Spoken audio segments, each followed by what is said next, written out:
Yes. All of the stuff with claymation and really old. The Year Without a Santa Claus. Yes. What y'all know about The Year Without a Santa Claus? That is the best movie. Every single year. It's an amazing movie. You should watch. You have to. It's It's like when so it's good. saved on your like VH. Yeah, on your VCR. Yeah. But can I bring something to the table real quick? Yeah, of course. Okay. Is The Nightmare Before Christmas a Halloween or Christmas movie? Halloween movie. Christmas. Halloween. They kidnapped Santa Claus. That's like horrifying. Yeah. Santa Claus is like Jack Skellington is the main character. Who wants to be Santa though? Yeah, I feel like there's just more Halloween stuff. It's more though. Halloween-y to me. Like it starts off Halloween. They have a Christmas moment. Yeah. But it's Halloween. Exactly. All right. Exactly. Moving on. Next question. This is for you first, Chloe. Would you rather get a hippopotamus for Christmas, or would you rather get Dominic the donkey for Christmas? I'm gonna say Dominic the Donkey solely because I used to sing that song in the church choir. Oh yeah. Yep. What about you, Kayla? I'm gonna go with the hippopotamus because I actually really like hippos, especially if it's a baby hippo. Yeah. Live for Mudang. This is the Mudang Love Club. Yes. Emily, what about you? I would probably go with the hippopotamus because hippopotamus is like me too. I'm gonna go with Dominic because I'm Italian and I'm sitting on the floor now. I've been squatting for too long. I'm gonna go with Dominic because I'm Italian and hippos are really scary and will attack you, so that scares me. Yeah. True. Yeah. Also, And the hippo hate. They're they're not not scary. ugly, low key. Like donkey, you could be like, oh my god. You can it's ride like, Donkeys it. are also And, like, old. Shrek, Use it for the- transportation. Shrek. Like, Yeah. come on, you're telling me after watching Shrek, you didn't just love donkeys after that? Exactly. Okay, I'm like I'll off have to give camera. that to you. Okay, final question. Oh, hello. Do you sleep with socks or no socks? Kayla, we're gonna start with It's a you. very important question. Honestly, okay, I really do no socks most of the time, but like if it's really cold, I have socks specifically for sleeping. Like I will never go to sleep and the socks that I was walking around with. No. I need like sleeping socks. So yeah. You gotta have a clean pair. But Yes. so that's a yes to socks though, right? No, it's a no to socks because 80% of the time I'm sleeping with no socks on. So no socks. She has specific socks for sleeping. Exactly. What about you? I'm a sock hater. I've always hated socks. I used to hate them as a kid too, just like wearing them for real.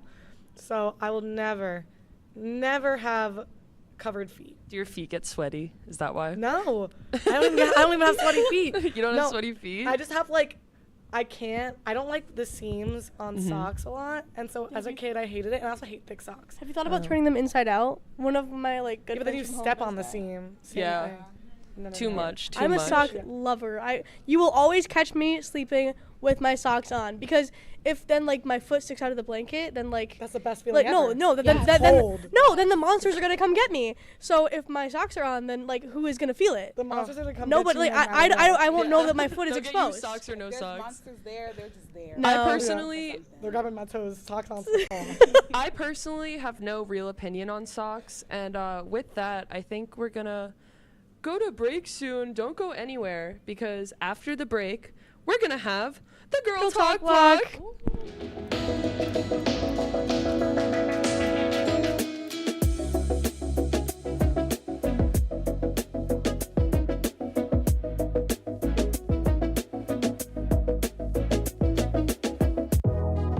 Welcome back to Major Discussions.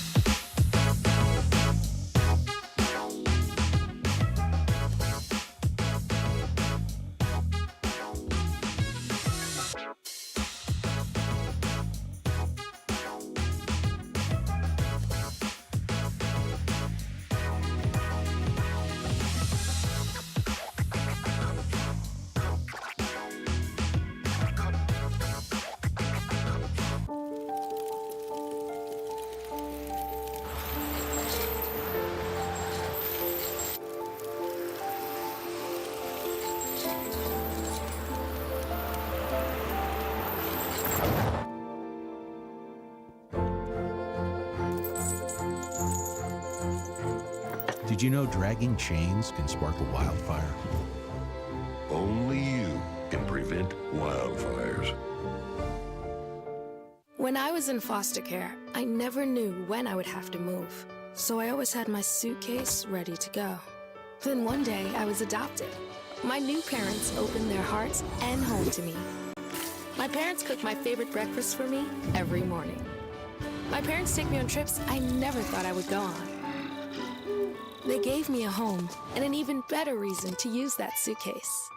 My parents aren't perfect, but they're perfect for me. Hey there, I'm Al Roker, class of 76. Yes, way back in 76. Back when the earth was cooling. You're watching WTOP. Okay. Welcome back to Overslept. You can't let them know that's scripted. I'm sorry. All right. Anyway, this is the Girl Talk block, so we're going to be talking about all things girl. So let's start with what's going on in the world. Or no, actually I lied. It's the Girl Talk block. We're looking at what's going on in campus right now. Yeah. Emily, can you start us off? So the Women's Center is searching for the following positions: co-committee leader, secretary and director of programming, and director of social media. So DM them at womencenter_Oz or email them at womencenter@oswego.edu if you're interested or if you have any questions. Leave that up for a second just so that they know how to reach them, that little graphic again. Anyways, the Women in Entertainment Club is hosting a screening and award event on December 4th, This will be complete with a red carpet show, and it will celebrate 5 short films the club has been working incredibly hard on this semester. This event will be held at 6 p.m. in the Murano Campus Center, 132. What else is going on, Emily? So Student Engagement and Leadership is hosting a pajama party tomorrow, November 19th, in Lake Effect Cafe from 6 to 8 p.m.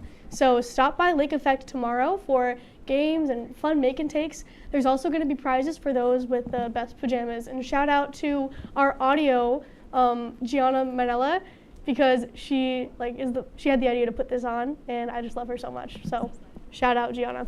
And just in Overslept news, this is our final episode for this semester, but keep an eye out next semester for not only this show, but the all-women's hockey broadcast. Oh yeah. Now we're going to talk about the different women's sleighs going on around the world. So Patsy, what's been going on in the women world? 18-year-old Kenna Mitchell was the first woman to win Super Late Model Championship, which is a motor NASCAR type deal. She's excited to excel in a male-dominated field and is competing to win a NASCAR championship in the future. What else is going on, Emily? So Olivia Rodrigo, the 21-year-old Grammy Award-winning singer-songwriter, actress, and star of her new concert film Guts World Tour on Netflix, is adding one more thing to her growing list of accomplishments. On November 18th, French beauty brand Lancôme announced Rodrigo as its new global ambassador. So super cool for Liv. I saw that today. I was so excited. She posted this really cute video about it. You guys should check it out. Now we're going to discuss our personal sleighs. I'll start off.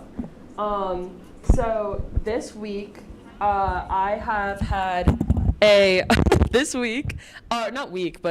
since our last episode, we had the election broadcast, which was a big sleigh, thanks to our AP, Madeline Cummings. She's Shout also out Madeline. WTOP-10's news director, so shout out Madeline.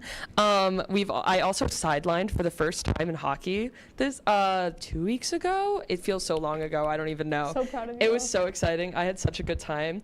And then in a non-sleigh news, I broke my shoe today. Emily saw the front of my combat boots that I like to wear. It just fell off. She took a step and it just disintegrated. It was really crazy to watch. It snapped in half. The sole. Anyways, Emily, what's been going on in your life? So to start out with my not sleigh, in true overslept fashion, I overslept this morning, but I was still able to make it to everything that I had to do today, so that was fine. I operated a professional camera for the first time ever on Friday for our White Out broadcast. It was super fun. Shout out to Melinda Brancato for letting me use her SD card, our lovely, lovely director. I don't know, it's just been, Thanksgiving break is at the end of the week, so I'm really excited to, go home, spend time with my family, spend time with my cats, all that fun stuff. And I can't say that I haven't missed a class anymore, but I'm still doing very good in all of my classes, so I'm still counting that as a sleigh. It is a sleigh. Being an academic weapon, the biggest sleigh.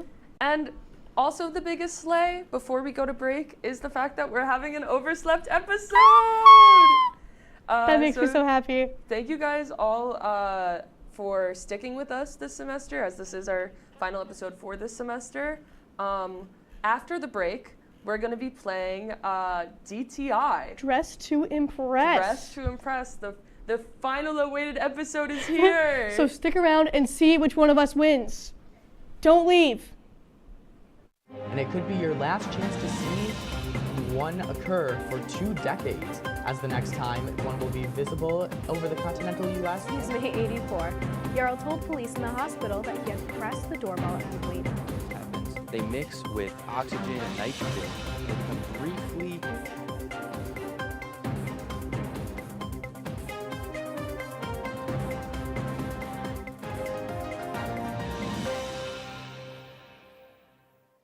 What's going on? Yeah, dude, we go on at like 11:30. It's like No. What do you mean no? It's 10:30. 10:30? Yeah, it's 10:30. What is 10:30? Hey, don't touch that. That's my ladder. Hey, man. Whoa. You know this book was already discounted 10%? Wow. Get a closer to that one. Matthew, Look at that. Can we go back inside? I want to sleep in the studio again.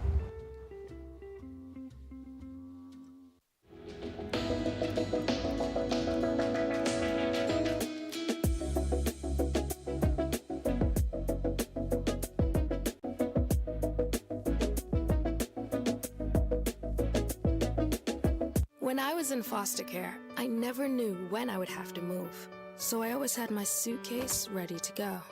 Then one day, I was adopted. My new parents opened their hearts and home to me. My parents cook my favorite breakfast for me every morning. My parents take me on trips I never thought I would go on. They gave me a home and an even better reason to use that suitcase. My parents aren't perfect, but they're perfect for me.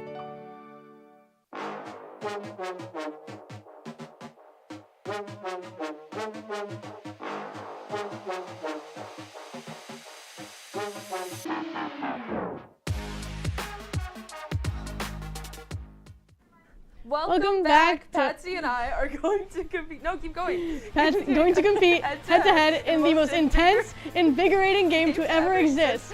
Dress to Impress. Now that we've got that out of the way, let's get right into the gameplay.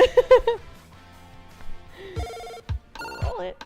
Okay, theme. Vampire. Okay, wait, I'm gonna crush. Hello. Okay, everyone, we're gonna just jump right into it. I want to go Marceline, but I feel like the haters will not let me because Emily and I played a thing last round where I did a bunch of like characters or like all that jazz and no one was vibing with it. So I think I'm gonna go the Marceline route. I just feel like that's the right thing.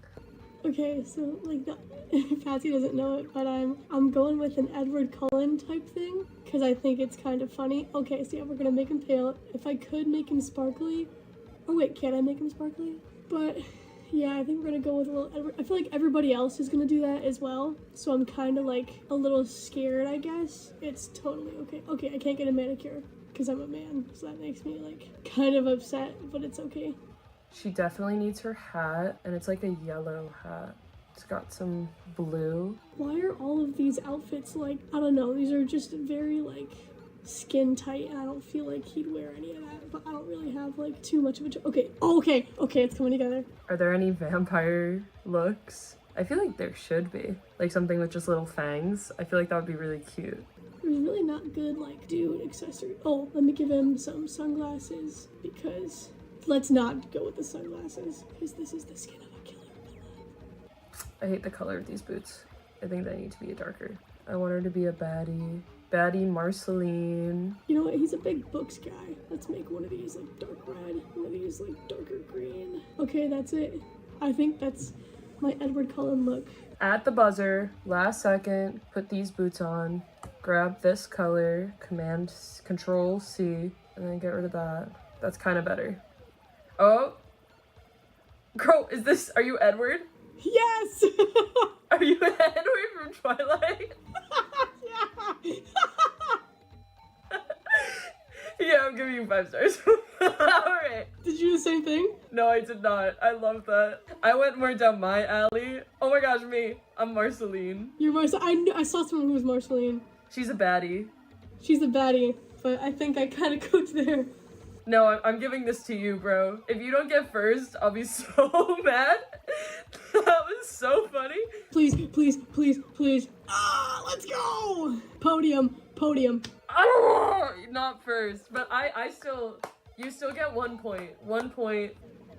Okay, chat, nobody. Oh, wait, how do I change my body back to a girl?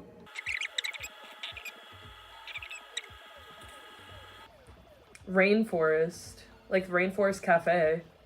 Yeah, I think that's kind of lame, but we'll see. Okay. Or, oh, can I be that girl from, like, Rio who, like, is in the skirt? Rainforest. Okay. Let's get in our flowers. That's rainforest. Guys, I don't know what a rainforest looks like. I am from New York City. I know what a train looks like. I know how to take public transportation. No, I do not know rainforest. Give me like a short bob. That's very split. I don't really like that. That's also very short, but maybe I can layer that or something. Okay, I'm gonna go up and get rid of that one, because this is like right what I need. Yes! Oh my god! I'm eating. Okay. Or give me like reddish orangey brown, yeah? Okay. We're in the rainforest. I know in the rainforest it's pretty like shady because of all like the trees and stuff, but let's give her a little bit more of a tan than Marceline. What's the complementary color of green? I think it's red. So let's go red. Oh, yeah, 100%. So yeah, I'm like that girl from Rio. She's the blue macaws, like mom. We're trying to go flashy. Oh my god, I have 1:26 left. I feel like I nailed it. I don't know. I am rainforest. I don't know what. Oh, I guess she's like silver mist or something. These people don't know rainforest like I know rainforest. I think I am the rainforest. I feel in one with nature, you know? You're also gonna like love the one that I feel like I'm doing a lot of like obscure references. Oh, here you are. Oh my gosh, I literally was dissing you. I was like, oh, maybe she's going for like a silver mist vibe. A lot of rain, not a lot of forest. The girl from Rio.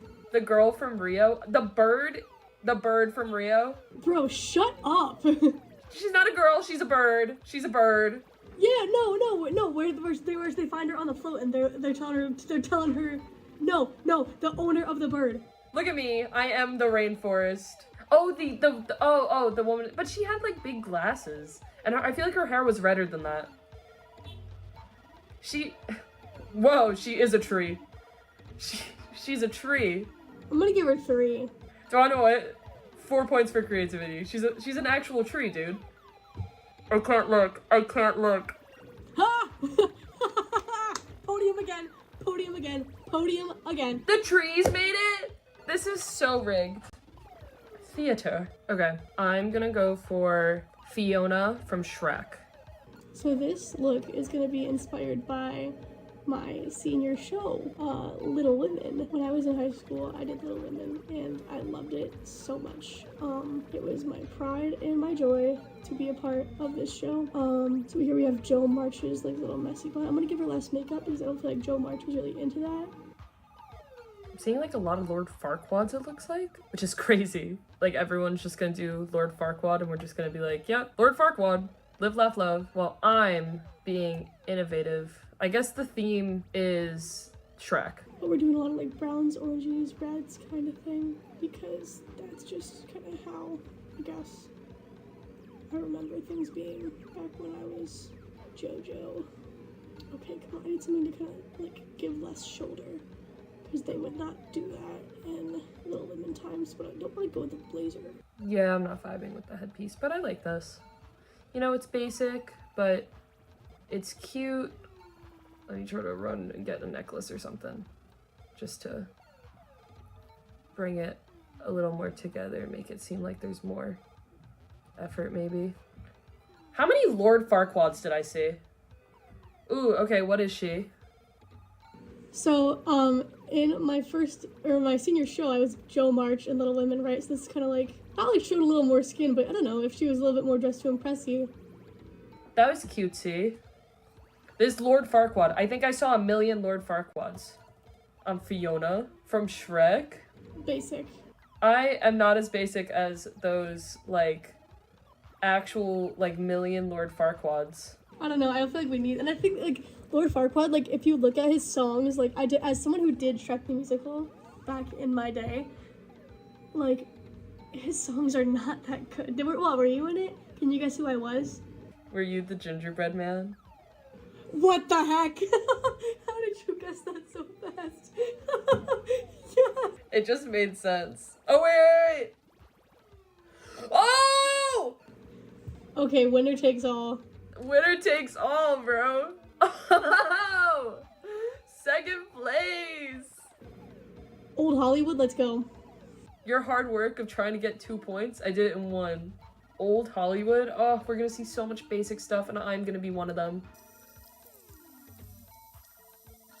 We're gonna be basic. I fear that's what we're gonna do. We're gonna play it safe. We're gonna see if it pays off. You know, sometimes playing the risky route ends up hurting more than you'd like. So we're gonna go so basic. We're gonna Marilyn Monroe, what Sabrina Carpenter's trying to do right now, basically, but hers is a little more scandalous, must say. Love her, but we cannot deny the fact that it is very scandalous. I'm a fashionista, okay? All of these people are doing basic, easy, simple. I know I literally said I'm gonna go basic for this, but you know, I'm gonna challenge them. I'm gonna challenge other people to see my art, to see what a visionary I am, because this is a look. And I feel like it gives that old Hollywood vibe, but modernized to the common taste, you know, of us folk. I feel that I'm challenging, oh wait, let's look at you. Oh, so cute, so beautiful, so basic. I'm Marilyn Monroe and she's saying happy birthday to Mr. President. Boring, honestly. I'm bored. Like, oh, I'm done with the whole Marilyn thing, you know? No, I'm Marilyn Monroe and she's saying happy birthday to Mr. President. Basic. I am challenging the minds of others. You look like Melania Trump and Cruella de Vil, bro. This is not a banger, and I know bangers. You look like... Oh, I am challenging the minds of real fashionistas, okay? I'm Marilyn Monroe when she's saying happy birthday to Mr. President. So you thought of the thing that everyone else thinks of when they hear old Hollywood? That sounds basic to me. You didn't even do the dress right. The dress was not white, it was a nude dress. It was supposed to match her skin color. So you didn't even do the dress right. It was sparkly. Oh, sparkly, yeah. Okay, so if I put on a sparkly dress, suddenly I'm Marilyn Monroe. I did the sparkly pattern. I can't look. Oh! Yes! I won. Ah!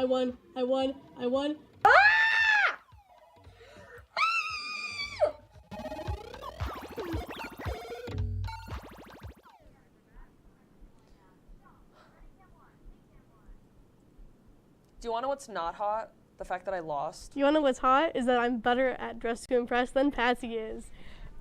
Let's go! No, you're not. Let's absolutely go.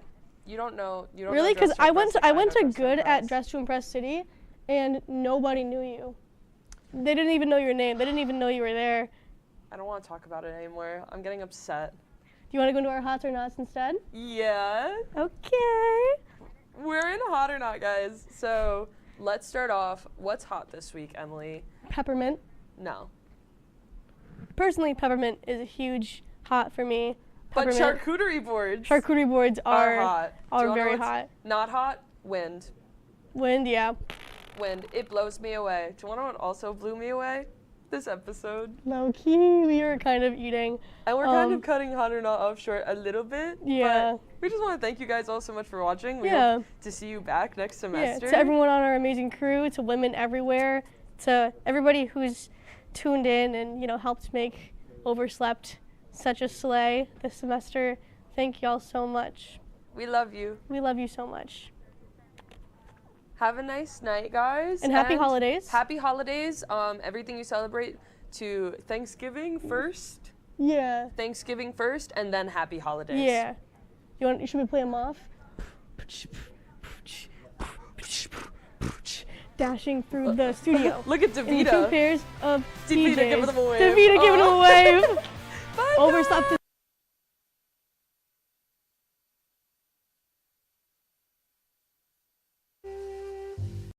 It's been a week and a half since Chris and Austin went missing.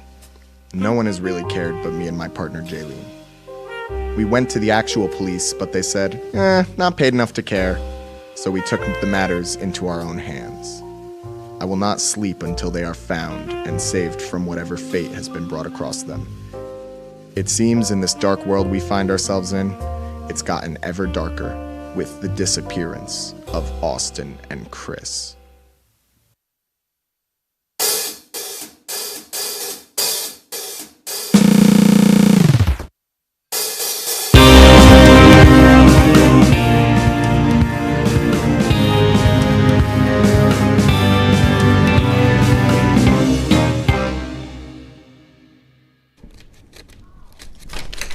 Oh, hi everybody.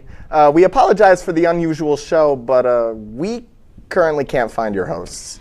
We're trying everything we can to locate them. Just bear with us. Your show will start soon.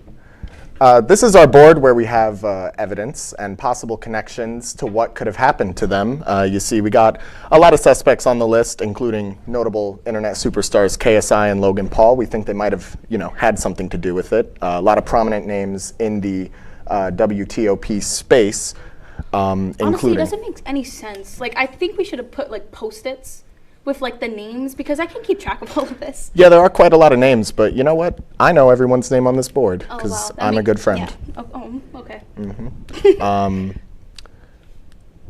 Connections to other shows as well, indeed. We have some connections to Mike and Logan Unplugged. They're a shady group of characters. They are. They're I'm not a fan shady. of them, honestly. And they have said some alarming things in the past about more airtime. They might have some incentive to make these shows disappear. A motive, right? A motive, That's yeah. what it's called? I mean, that's what police need. Yeah.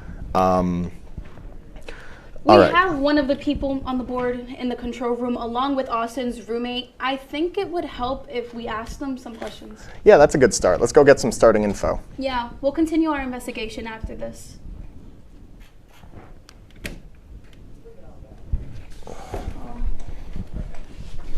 Oop.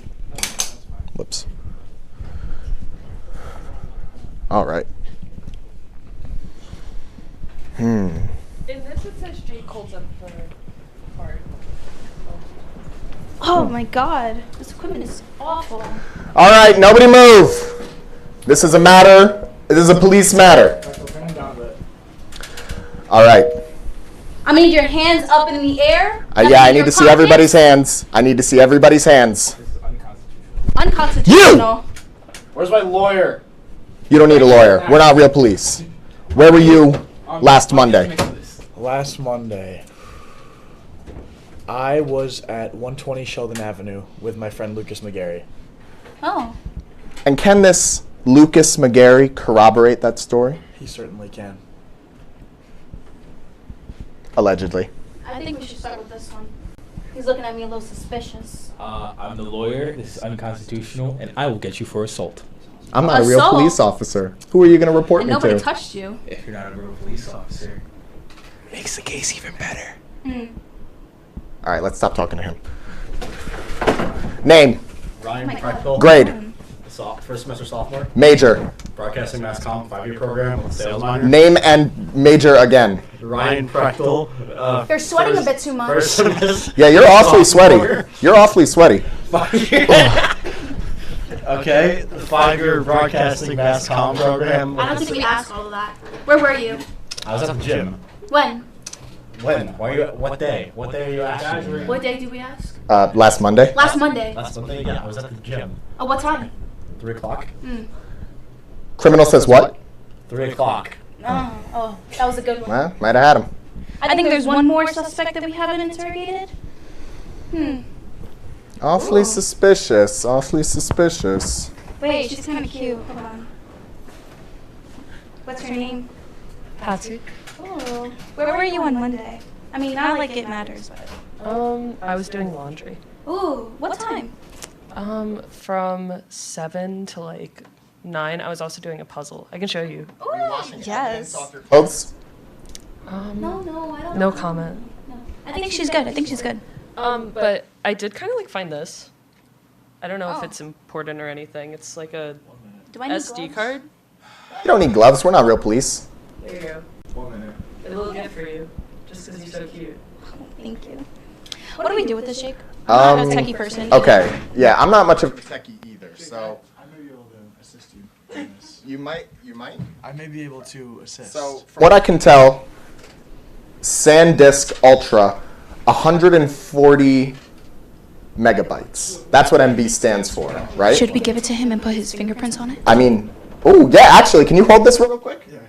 Well, there's really no need for that. There's really no Lori need for doesn't need that. it. Be careful Just place it in my hands. Oh, okay. Just let it go. Whoa! Tampering with evidence! I think we might have. Yes. I think we might have our lead suspect. So this is a 128 gigabyte SD card. What does SD stand for? SanDisk. I just said that. So all you have to do is plug it into a laptop, and there should be files on it. Maybe it will help you find Chris and Austin. Huh. You have 10 seconds left in this part of the show, by the way. Well. You're not one to tell us how much seconds we have. That is actually my job. And you're not one to badger my client. Did I ask you? Well, too bad. I'm the lawyer. All right, you guys have to take a break. Show them going. Yeah, show the going to break. Show going to break. Show her pressing the button. Take VTRB. Would you like to try snacks from faraway lands? Or snacks with bizarre flavors? How about snacks in new ways? Or snacks you've never tried before? You don't have to go far to find these snacks. They can all be found here at Snacks on West 1st Street.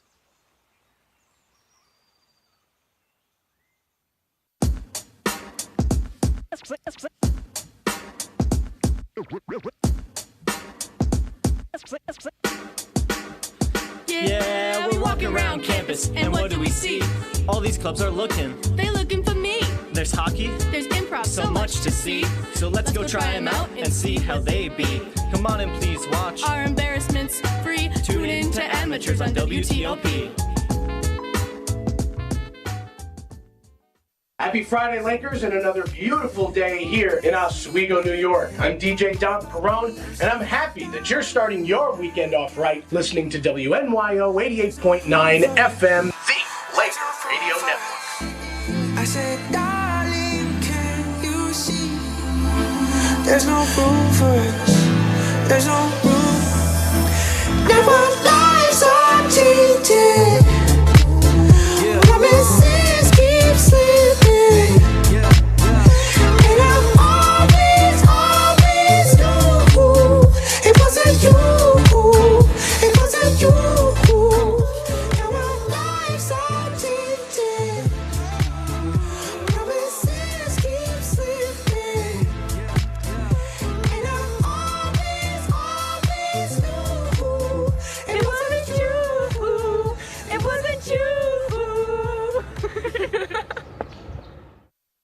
Welcome back to our investigation. Where we last left off, we just got some information out of the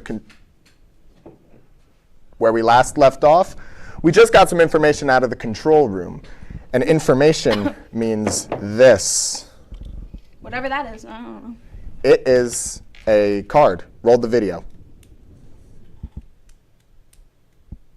Okay. Maybe not roll the video. Welcome to Talk of the Town. Me and Chris are going to go ask the people of SUNY Oswego what their Halloween costume is today. It's going to be good vibes all around because people are very passionate about what they're being for Halloween. It's just going to be smiles and happiness. Chris, you're getting really close. Oh dear. Oh, get away. No. Halloween episode. Ah!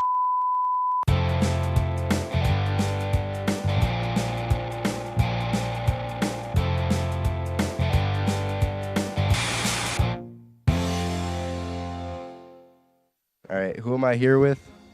Quinn Galuski. What are you going to be for Halloween? Me and my girlfriend are going as scary clowns. That's a good answer. Good costume. For the third time this semester, who am I here with? Emily Mike. What's your Halloween costume, Emily Mike? I'm gonna be a shark. Okay, I have to go. Okay, bye. Goodbye. Shark. All right, I'm here with Nick. All right. What are you gonna be for Halloween? Ricky from Trailer Park Boys. That's a good answer, Ricky. You got like the other two with you? Other two, like Trevor and Corey and all those guys. Bubbles, right? We were trying to get a Bubbles, trying to get like a Julian.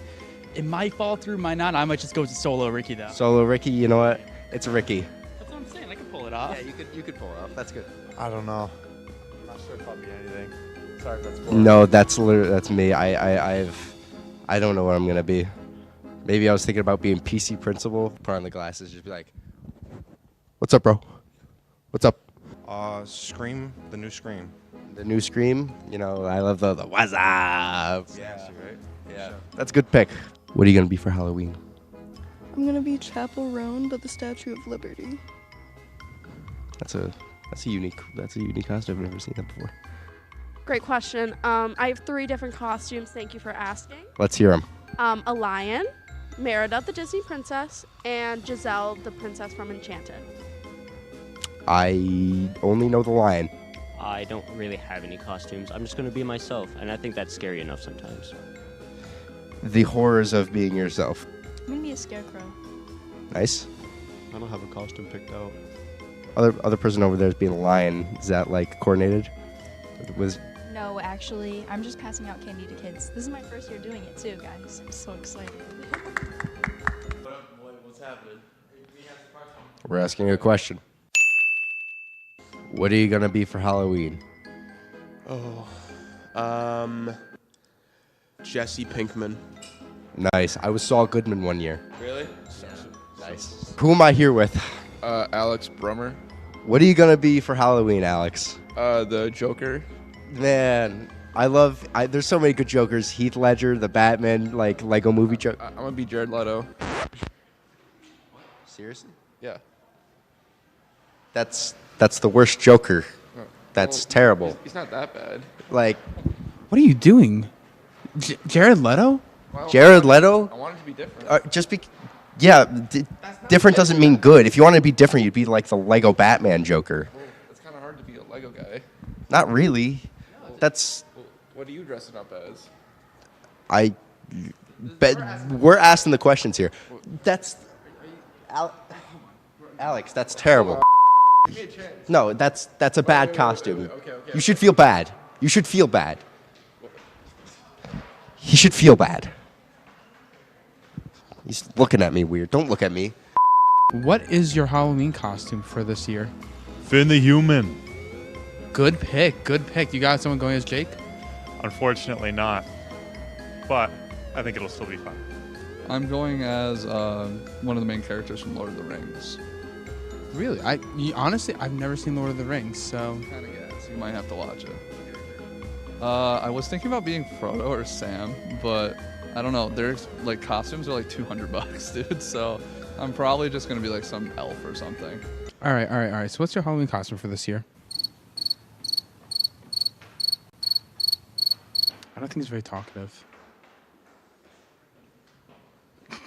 What are you going as for Halloween this year? I'm going as Charlie Brown. Charlie Brown? You getting the yellow sweater and everything? Already got it. I got Charlie Brown shoes. I'm gonna shave, put a little scribble on my forehead, you know. You getting the football as well? I might come up with that. It's a good idea. Here. We're going back to back here. A cowboy. Yeah. How'd you come up with that?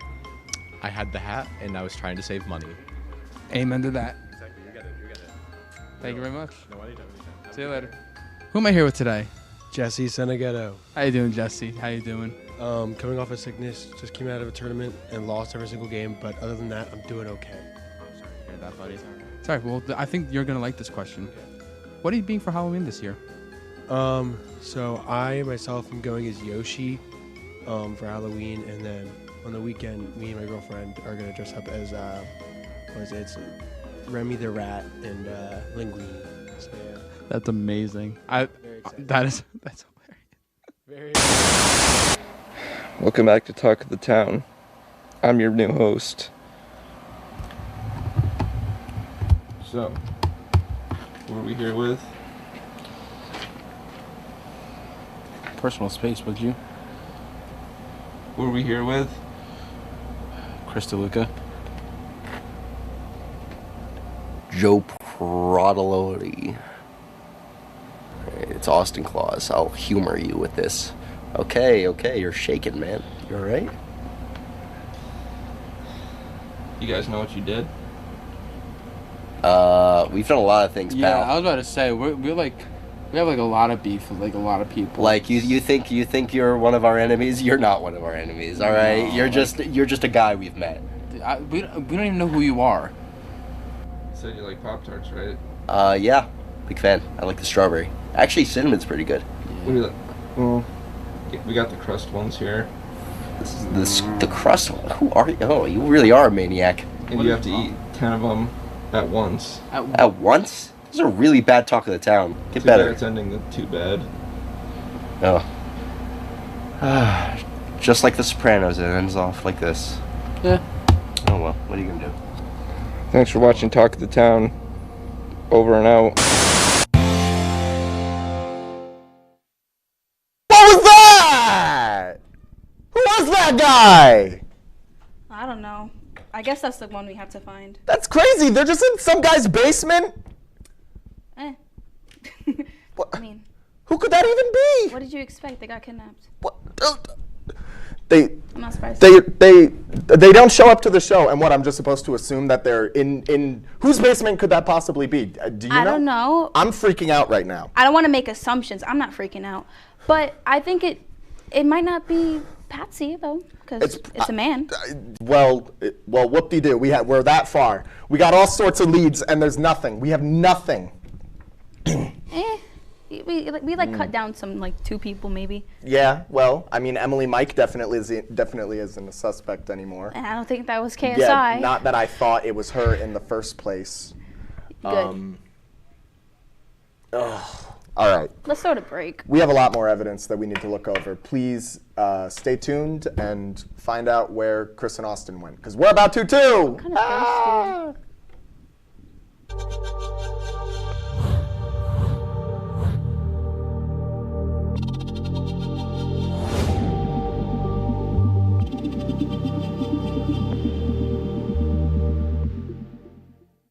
Say, President Stanley, whenever there's bad weather, who would you turn to? I'd turn to Storm Team 10. No, but you've got to say it like this. Storm Team 10. Say it with me. Storm Team 10.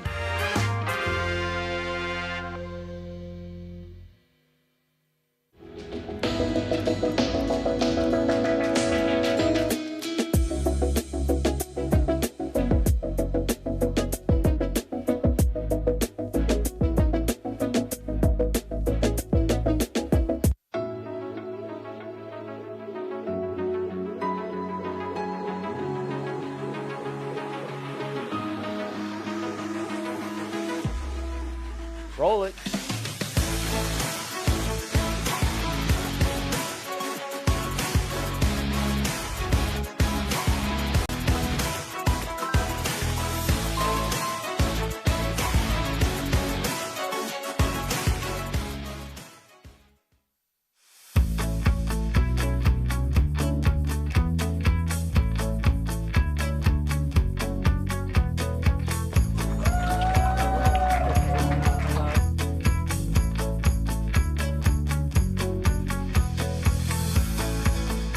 Jill told me it was Kitty from Glee. Yeah, what is it? Al Roker.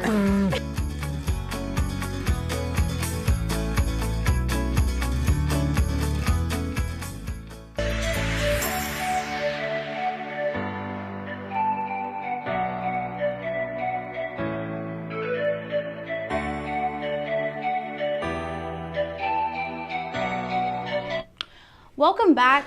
We found this SD card with like troubling footage of who might we think it is. Yeah. Well, we do have some suspects on the board right now. Mike Neckers, as aforementioned. Logan Russo. I've been meaning to put this one up. The Ooh, cast I of got Oh that. Boy. Show the camera that one. While we're putting that up. Specifically, Oh one boy. Dylan Zelensky. So while we're putting this up, we're going to show you guys the interviews that we're going to go and have with those folks. Enjoy.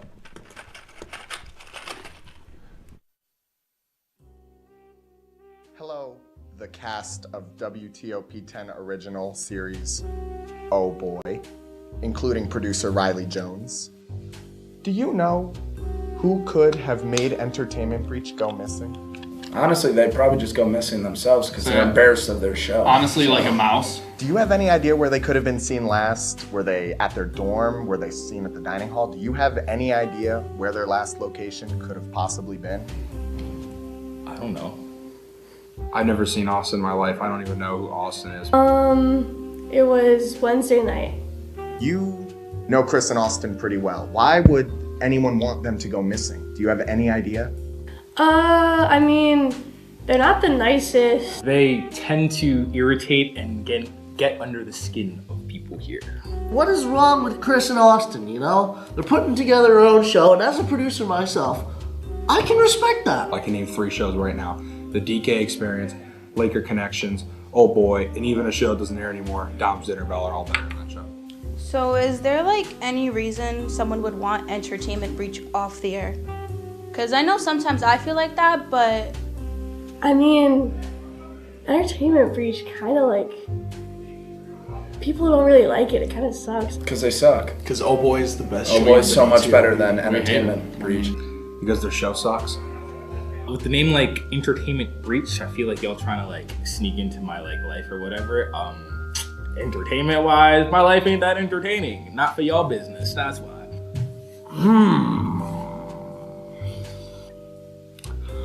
Possibly to fill their spot on WTOP's programming list. I'd say that more shows want to go weekly. There was a notion given on this previous episode of Oh Boy that they want to make it weekly. So one could reasonably assume that they're looking for their spot in a week. I don't really want to find these guys. I don't think anybody does. I need a coffee. Everybody, go get yourself a coffee because you deserve it, and I'm gonna go do the same. See ya.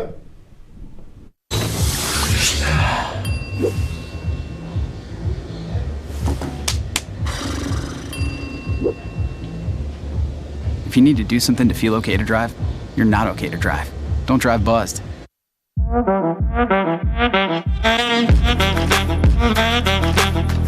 Shine on that black. Look at the bling. Do we got a diamond tester on?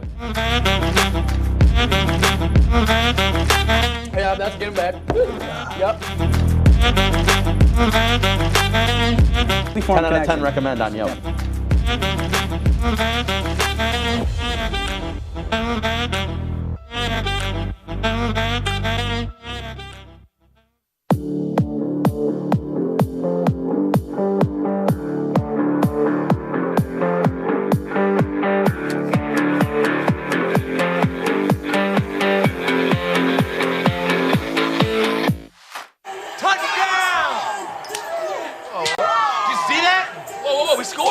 We're going to the playoffs. I can't believe I missed that.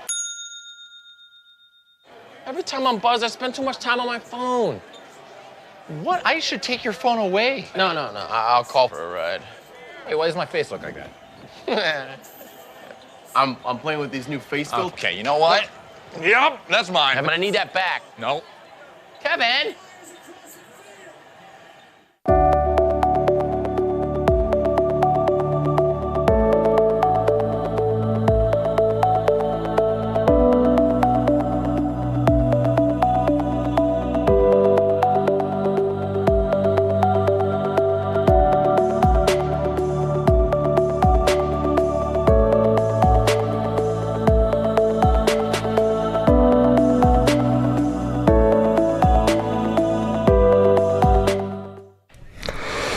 I've been working this case for the last week, and when I need a coffee, shop's closed.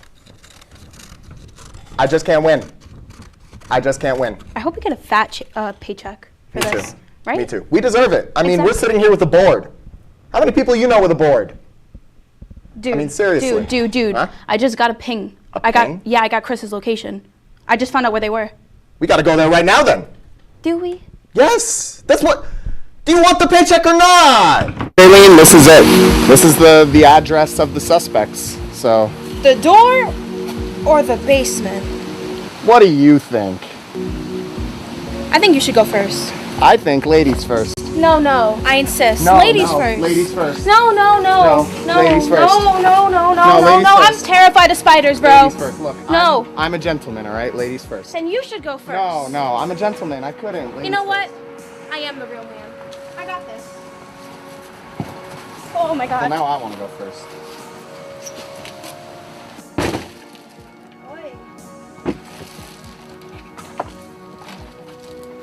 This is stairs disgusting. are a nightmare.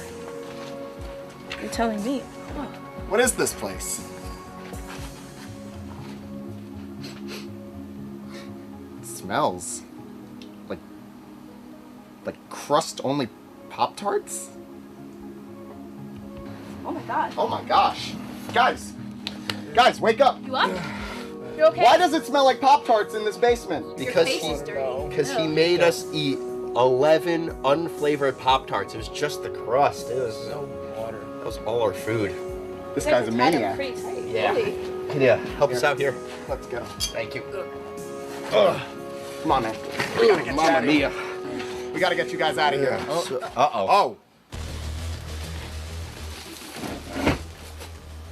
They aren't going anywhere. This is my show now. I am WTOP. No, you're not. Hey! Get your hands off him! Hey, that's my co-host. This is for making me eat gross Pop-Tarts. Hey, those are the guys that I'm trying to unkidnap. Oh! You guys need to get more strength. It's kind of hard when I'm the one feeding you. Ow! What the heck, man? I better get a promotion for this. No! Brummer? Alex? What? Oh yeah, that is Alex Brummer. Dude, why are you kidnapping me? Why did you do this? Why did you make me eat those gross Pop-Tarts? Oh, you're not gonna win that. Why did you do it? You'll never get an answer out of me. Oh boy. Oh really? Oh boy. I think we can kind of guess why he did this. By the power not vested in me by any actual police bodies, Alex Brummer, you are under arrest for the kidnapping of Chris DeLuca and Austin. You can't arrest me. Yeah. You can't arrest me. I mean, I can't, but I'm going to. You're not a cop. I'm not a cop, but I'm still gonna arrest you. Citizen's arrest, actually. Yeah, man. Get him up. Yeah, get him up. Get up. Get up. Should be a crime to have someone eat those Pop-Tarts We're going alone. downtown, man. Yeah, say your Miranda rights. I'm technically free. Miranda rights. We gotta get back to the studio. Chris. We're saved. Can we get out of the basement, please? I don't know. I'm kind of feeling it's a little home.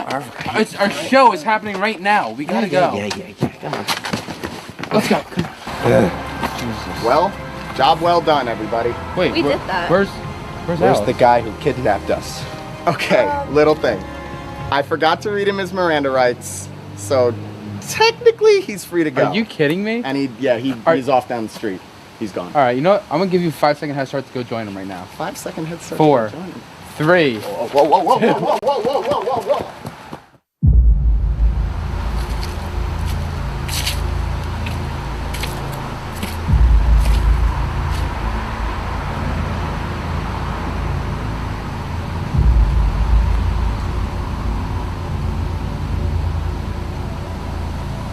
I'll see them again real soon. Oh my lord. Oh, what's this mess? Can like. Oh my. Steve made me eat all of those Pop-Tarts. Well, we gotta start the show, dude. All right. Yeah, you know, there's one good thing about it. Yeah, give me those glasses. Yeah, let's start. Come on. One good thing about it, I stole Alex Brummer's shoes. Nice. All right. Let's go. Ready? 3, 2, 1. Welcome back to Entertainment Breach. It's a mess. I'm sorry. We're sorry. Yeah, I don't know. We're gonna have a good show today. We have a lot of things planned out. It's gonna Why be is a it going to terrific break? show. Why? Wait. What's going on? Why are we? What? Guys, you didn't. What? What's going on? The show can't be like 2 minutes long. Not even. No. No. Well. You know what? All right.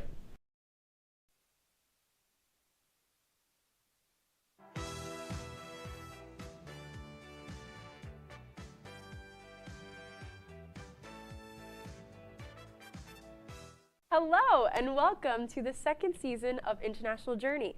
On International Journey, we share amazing journeys of graduating international students. And today on the show with us, we have our second guest for the season, Cardo. Hello, Cardo. Hello. How are Hello, you today? everyone. I'm good. What about you? I'm great. I'm doing well. I'm great and happy to be here. I'm glad too. As you are, I'm sure. So, hello everyone. My name is Cardo. My last name is Silo. And I'm an international student from France. And I'm majoring business administration. This is my last year, so I'm a senior here. Nice. So you're an international graduating student and you're perfect for the show, as you know, and I'm just really happy that you're here. But let's get started. Yeah. Tell us why you were interested in studying business here. So when I was like in high school, I was in the science section, and like I was thinking about my future, you know, when you're in high school. And I had to choose before like between two kind of like studies, medicine studies and business studies. But I think like I felt like I want to have money, but if you go like in medicine studies, you have to be like ready for that. It has to be like your vocation and not like only for money. So I choose like finally business because I think if you want to have money, you have to go to business. Yeah, I can totally hear you out, and I'm sure a lot of business students here agree with you as well. So tell me a little bit about the business school for you. How's it going now that you're here at Oswego? Oh, it's going really well, really good. But like, what I can say, like, I had like a different and really like complicated studies. Like, I studied 2 years in France in COVID, and now I'm in Oswego. It's really different. It's in another country.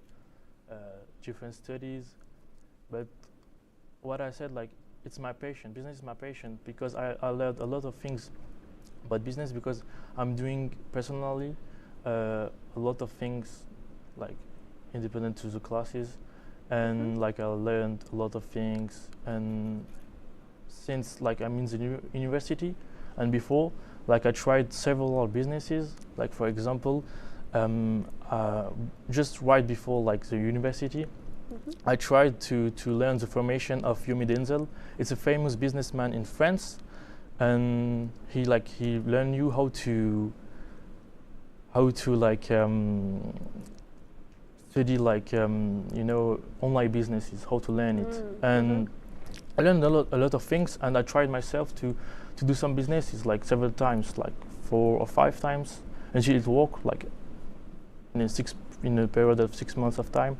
And finally it worked, and I had enough money to start another business. And I met like other people who shared with me like the experience, and it helped me really to like start a new thing. It was like reselling clothes, like watches, sneakers, clothes.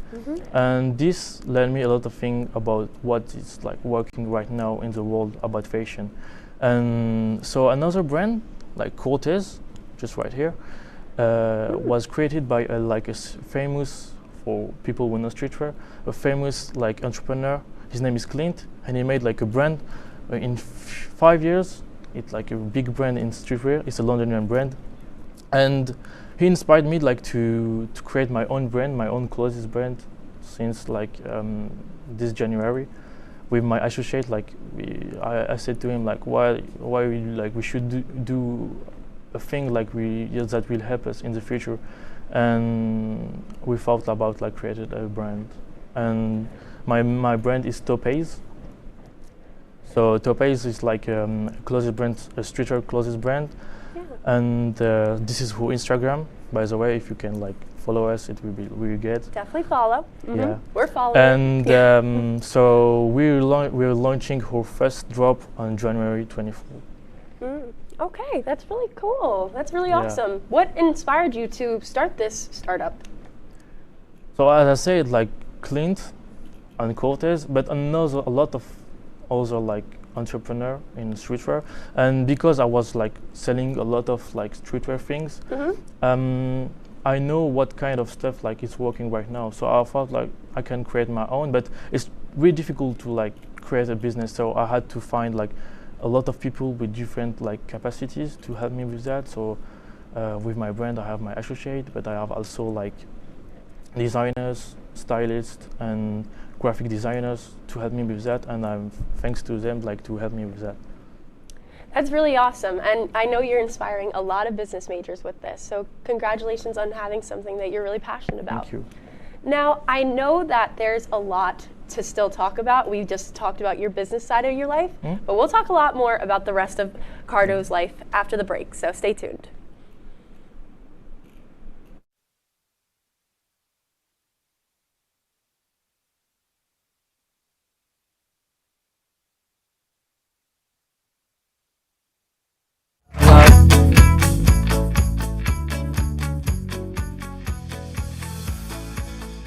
Jill told me it was Kitty from Glee. Yeah, what is it? It's Al Roker.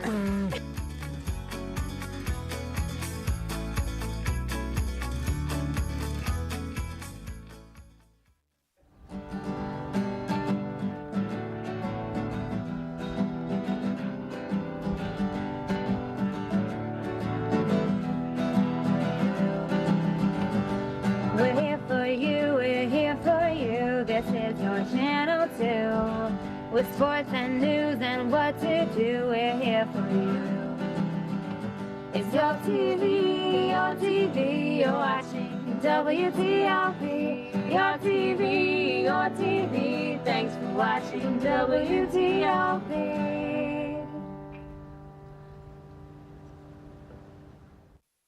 What's going on? Yeah, dude, we go on at like 11:30. It's like No. What do you mean no? It's 10:30. 10:30? Yeah, it's 10:30. What do you mean it's 10:30? Hey, don't touch that. That's my ladder. Hey, man. Whoa.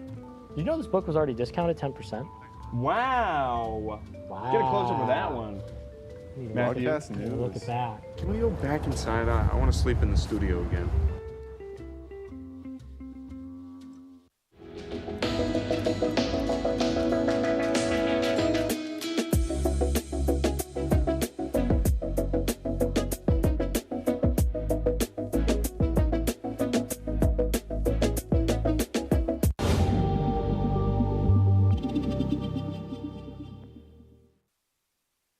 Hello and welcome back to International Journey.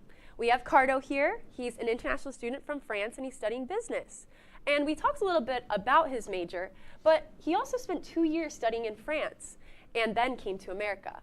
Can you tell us the difference in education between France and America? In general, I think there is a lot of differences between like studying in America and France.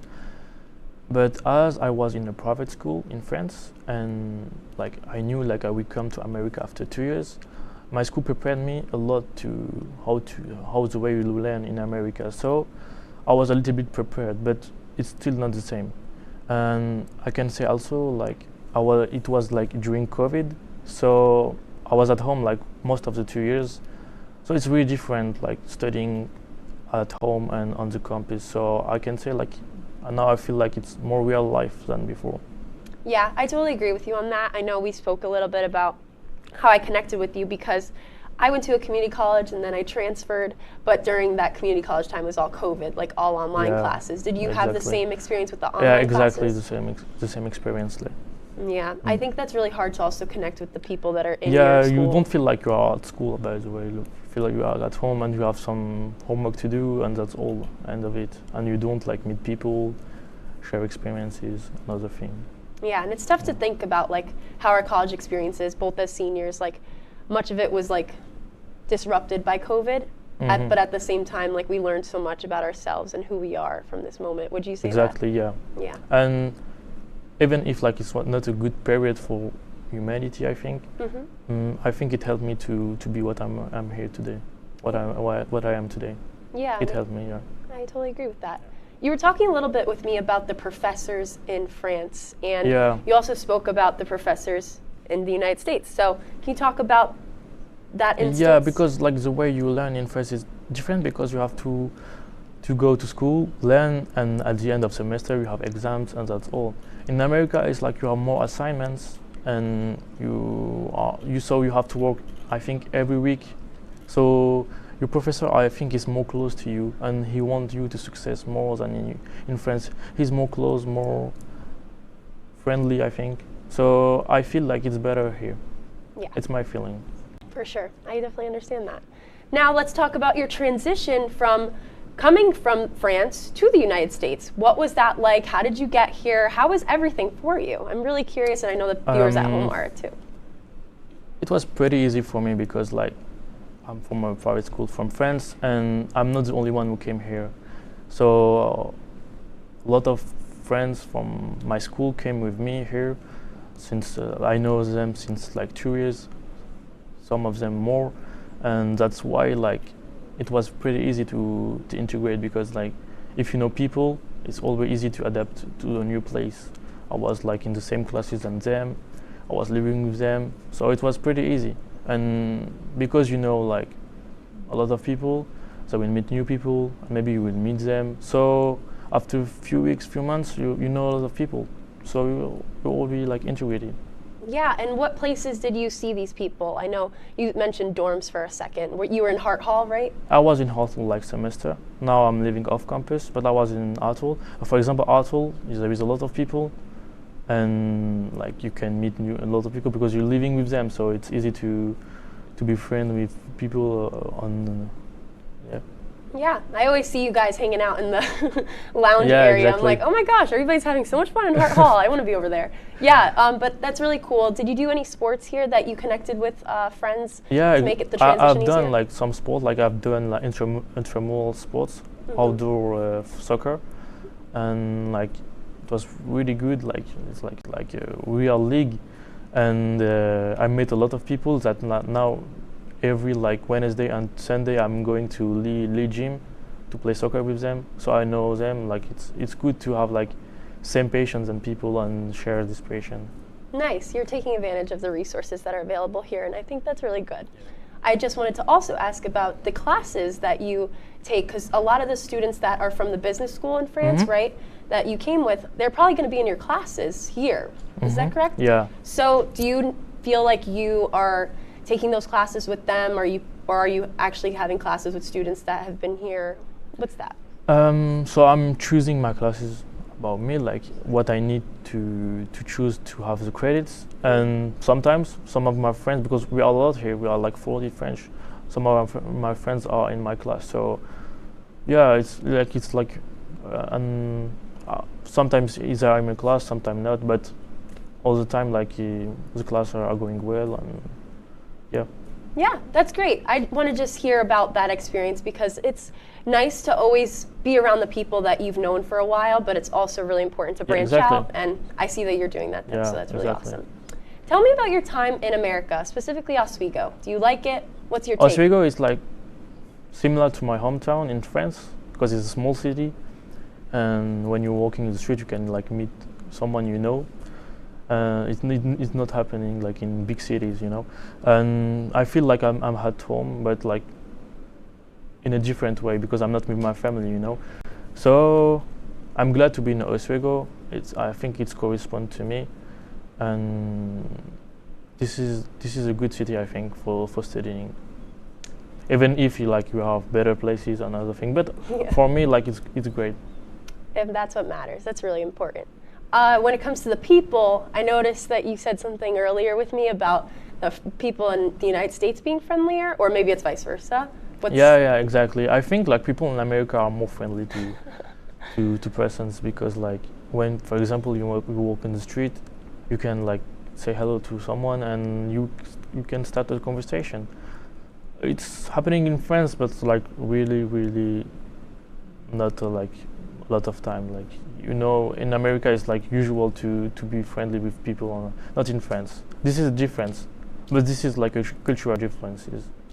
Yeah, do you know why that is? I know you said cultural difference, but I think it's not the only problem of France, because maybe in Europe all people are more like, they want to stay with people they know and know more. But in America, like, you're more friendly to everyone, because everyone is coming from a different origin or country.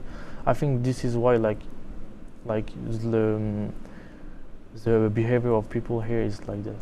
Mm-hmm. And have you felt like you've changed who you are a little bit since being here? Your personality? Yes, I think so. Like, I'm more open to people. I am more like, I'm shy less, and like this kind of thing. Well, that's great. I love that for you. Good. And let's talk about a favorite memory of yours. I really would like to know what's some good moments you know about Oswego. Oh, so I had a story that I'm always talking with my friends. We're all laughing at it.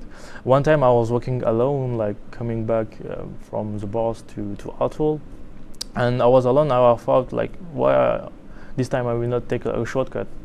And by the way, it wasn't a shortcut at this time.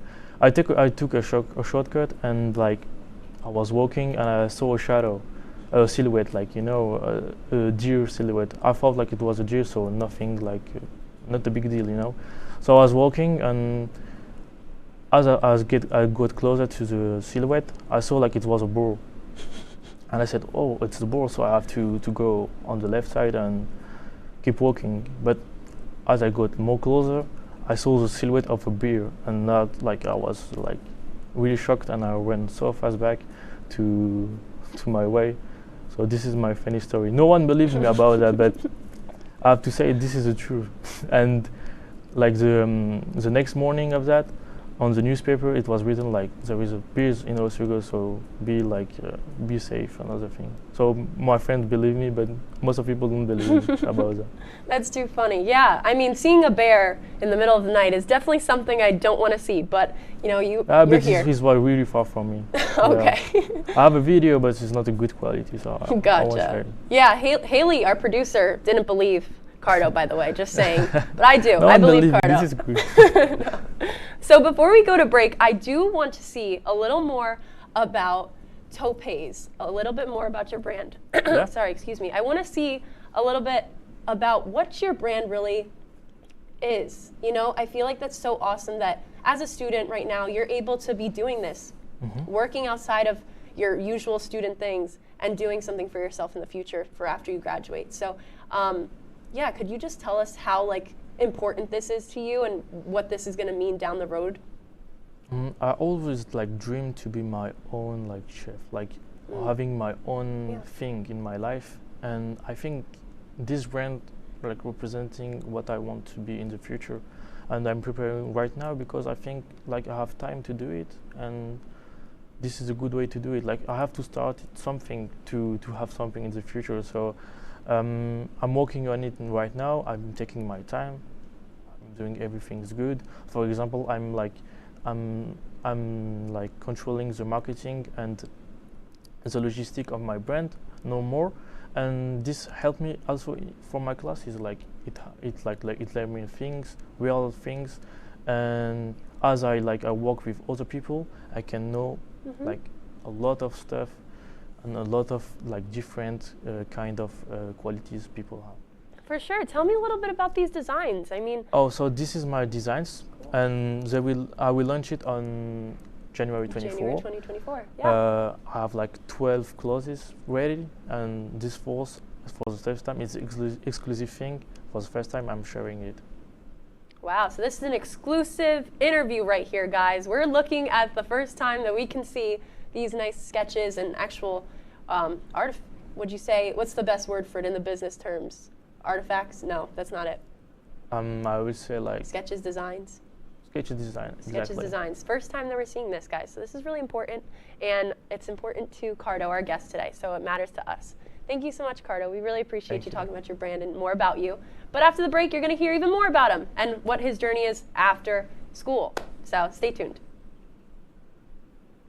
La la la la. Free. La la la la la la. La la la la. Freeze.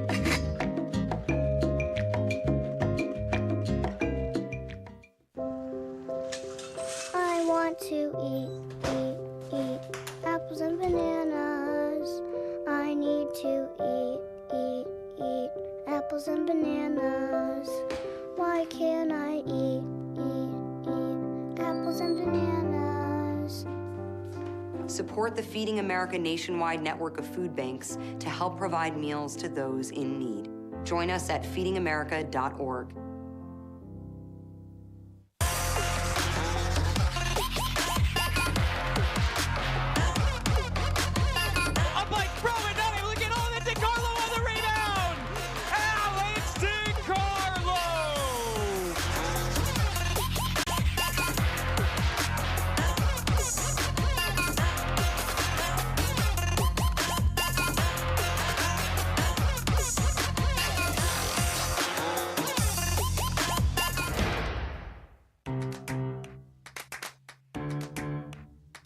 we'll deep dive into our feelings in our Real Talk segment. Stay tuned because it's about to get real.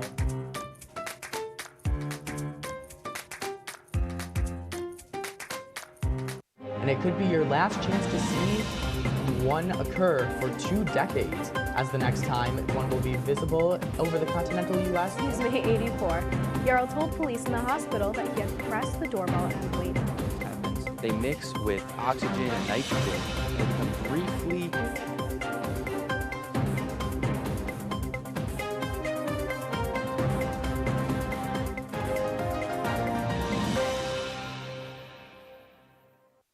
Hello, and welcome back to International Journey.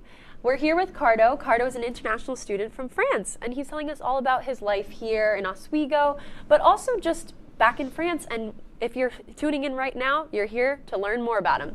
So, Cardo, I know you have one more semester after this left in Oswego. How are you feeling? For tell you the truth, like I'm not really like thinking I'm gonna be graduating this year. And because all my life I was like studying, so I don't know what will happen in the future after that. As I said to you, I have my brand, but it's not still like my close future, so I have to think about my close future, and I have some plans after like my graduating is to do a master in the US, and maybe after I will like work 2 or 3 years here in parallel to my own businesses to gain experience, to gain money. And after I will come back to France and focus on my own businesses. Yeah, so I know, let's take a step back right now, because you did talk about feeling like you don't exactly know how to feel about it because you've been in school for so long. And yeah, we've all been in school, and not all of us, but some of the students here have been in school their entire lives, and it's just weird to think like right after this, no more school, no more like classes that we have to attend, just our 9 to 5 job for some of us. So I know that could be very stressful. Is that why you chose business though? Because it might not be that 9 to 5, it might be different? My dream is just to don't be like in 9 to 5, because I want to be like my own chef. So I want to wake up at what time I want, to go sleep at what time I want. If I want to take vacation, like right now, I go. So my dream is to be free, you know, not only to have money, because money like give you you are more free and you are more happy. That's the only way, because in reality I don't care about money, I just care about my freedom, you know. This is why I choose business, because I can do a lot of things, and you have like a lot of choice. Even if you choose business, you don't know which way you are taking. So this is why I choose business. Yeah, that makes sense. Yeah. And that's very admirable. So after graduating, I still don't know, because even if I graduated, I don't know in which company I will work, in what kind of section, and what will be the future. So I don't know. Yeah. So you told us a little bit about your plans now after college, like your ideas of them. Yeah. Let's talk even further down the line. Where do you see yourself in 5, 10 years? In 5 years, I think in France, launching my brand at a good point. In 10 years, I hope I will stop everything and like have enough money to live like correctly. I want to be like far from the work one day and have like my people and my family. Yeah, do you feel like you have that support system at home and also friend-wise that like people are like, yeah, you do what you want, like we're wishing you the best in that 5 years, 10 years down the road? At the start, most of people felt like it was not a good idea to do that. But now, because of my results, most of people are happy of what I'm doing now, and they believe in me now. With that being said, what advice do you have for students that were kind of in your position when you first started out? Did you feel when they weren't feeling so supportive?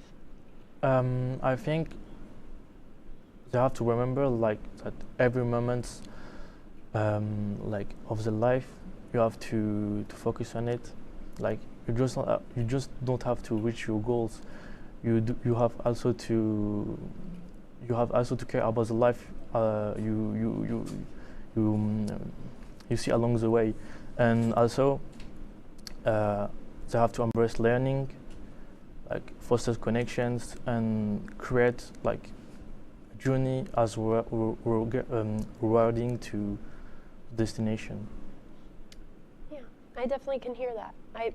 I resonate with that because I just feel like there's so many things in life that there's so many curveballs that life is going to throw you, but when you stick to like who you are and what you want to do, there's nothing stopping you. And with also that being said, do you have like a life lesson that's really taught you the most that you can share with us and maybe the people at home that are listening so they can really see themselves as I said, like progress? The true measure of your achievements won't just be the goal you reach, but also the goal, the life you choose along the journey. So, as I said, you have to embrace learning, foster connections, and like create a journey as rewarding to the destination. Thank you. That was really strong and powerful. So, Cardo, do you have any last messages or thoughts to say to anybody watching at home, family, friends? This is your opportunity to say hello to them. I want to say hello to friends. Salut tout le monde, ma famille, mes amis, ma mère, mon père. J'espère que vous vous portez bien. Et voilà. Oh, that's very nice. Did you say hi to your family? And yeah, my family, my friends, my father, and my mother. It's very sweet. Are they watching right now? I think they're sleeping right now, but they will watch it tomorrow. They'll watch it tomorrow. That's Yeah. totally fine. Okay, great. Well, thank you, Cardo, so much. We really appreciate you being here and talking to us because a lot of people are watching and able to hear your story and hear what you had to go through and what you're continuing to go through and how you're going to progress over time. And we wish you the best. We really do. Yeah, is there anything you wanted to say to the viewers watching at home before we go? Yes, I want to say something about my origin country. I want to say Biji Kurdistan. It's like Kurdistan will live. Very nice. Okay, thank you so much, Cardo. We appreciate you. Now that is our show. We are in our second episode. We just completed it, but that was also just a great message to end the show on. Thank you so much, Cardo, for being a part of the show. It was amazing talking to you. We'll be back with another great episode of International Journey, so stay tuned. Also, check out a special show, International Perspective, on the 14th of November at 10:30 p.m. Till then, goodbye.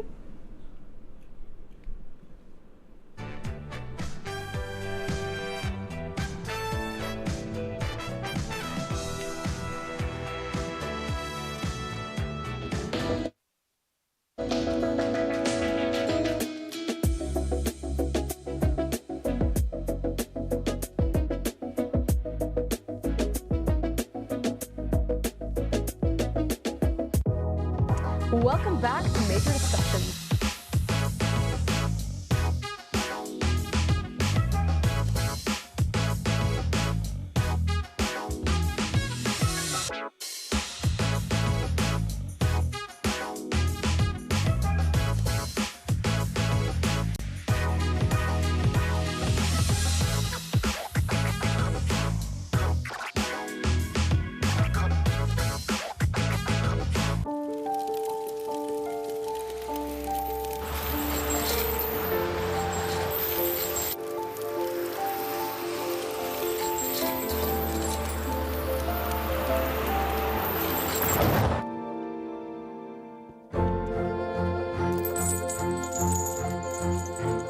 Did you know dragging chains can spark a wildfire?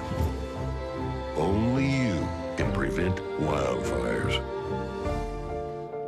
When I was in foster care, I never knew when I would have to move, so I always had my suitcase ready to go. Then one day, I was adopted.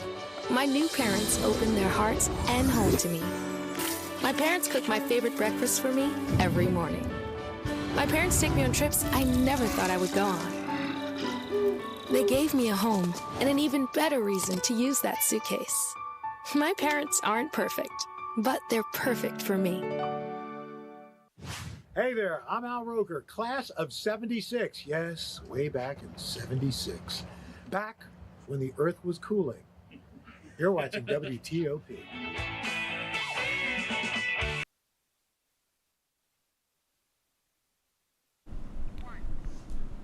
Hey, Chloe, do you know what time it is? I don't know, but it's getting kind of late. The Kinda Late Show with Chloe and Charlie, Season 5.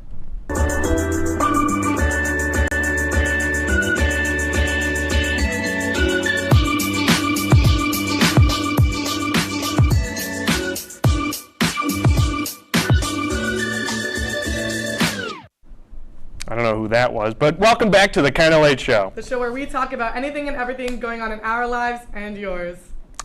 So, you might be wondering why it looks a little different today. I feel like we might be missing something.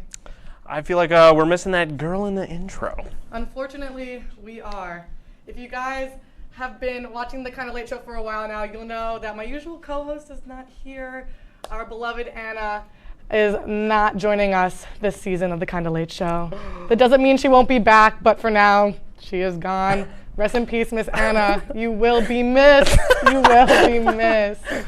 But this season, we welcome 2 new hosts, Charlie and Kate. Unfortunately, Kate can't join us today because she's a tennis pro, and she's in Cortland playing, hopefully winning.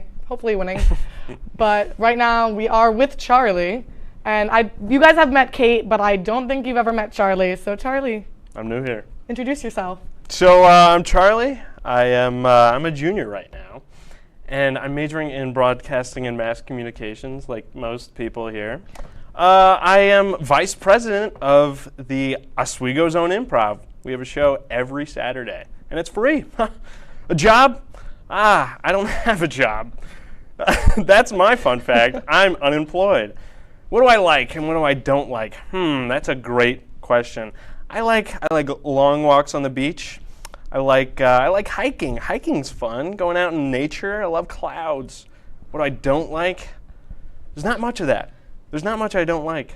I'm still, you know what? I like hikes too. Yeah. And clouds, but I'm more of a star type of person. Can we run back to? I love that. I do like stars. Running back to the job. Have you ever had a job, or is it just like? Oh no, I've had a job. I've had a job. Just currently unemployed. Yeah, currently unemployed. Okay, not bad, not bad. I always wanted to do, which one was it? Where you sign in and out, like, the video stuff. Oh, the cage? Yeah. Yeah. That's my dream job. Unfortunately, I just work at the mix still. I don't have a job here. Yeah. That's okay, you know what? Your job is improv club. Yeah, you're right. We love a good improv. Oh yeah. Any memorable moments about improv club? Our last show last semester, we filled the entire MCC auditorium. Really? Yeah. Is that like a new thing for you guys? Filling the whole, yeah. Getting a lot of people. That's new for us. We have new members. New members this year. Yeah. Did you get a lot of did a lot of people start joining because of that? I don't know because of that, but we'll take what we can. I feel like you got to do what you got to do. Yeah, Maybe I'll have to show up to support the new co-host. Oh yeah. But I still feel like we don't know enough about Charlie. So after this little break, we're going to have a game to get to know more about him.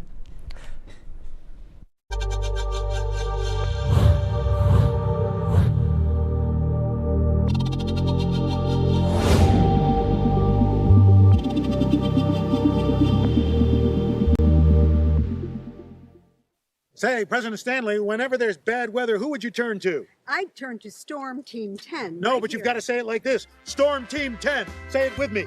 Storm Team 10.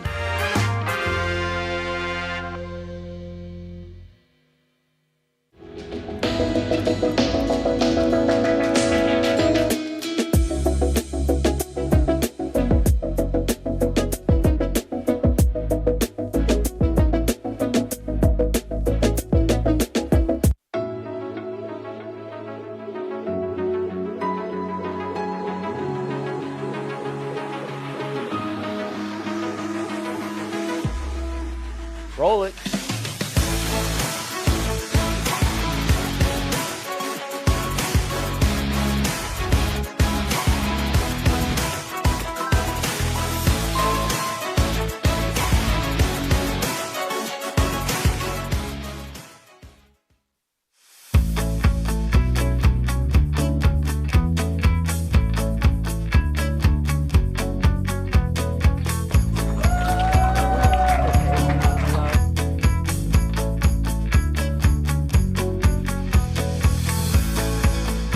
Jill told me it was Kitty from Glee. Yeah, what is it? Al Roker.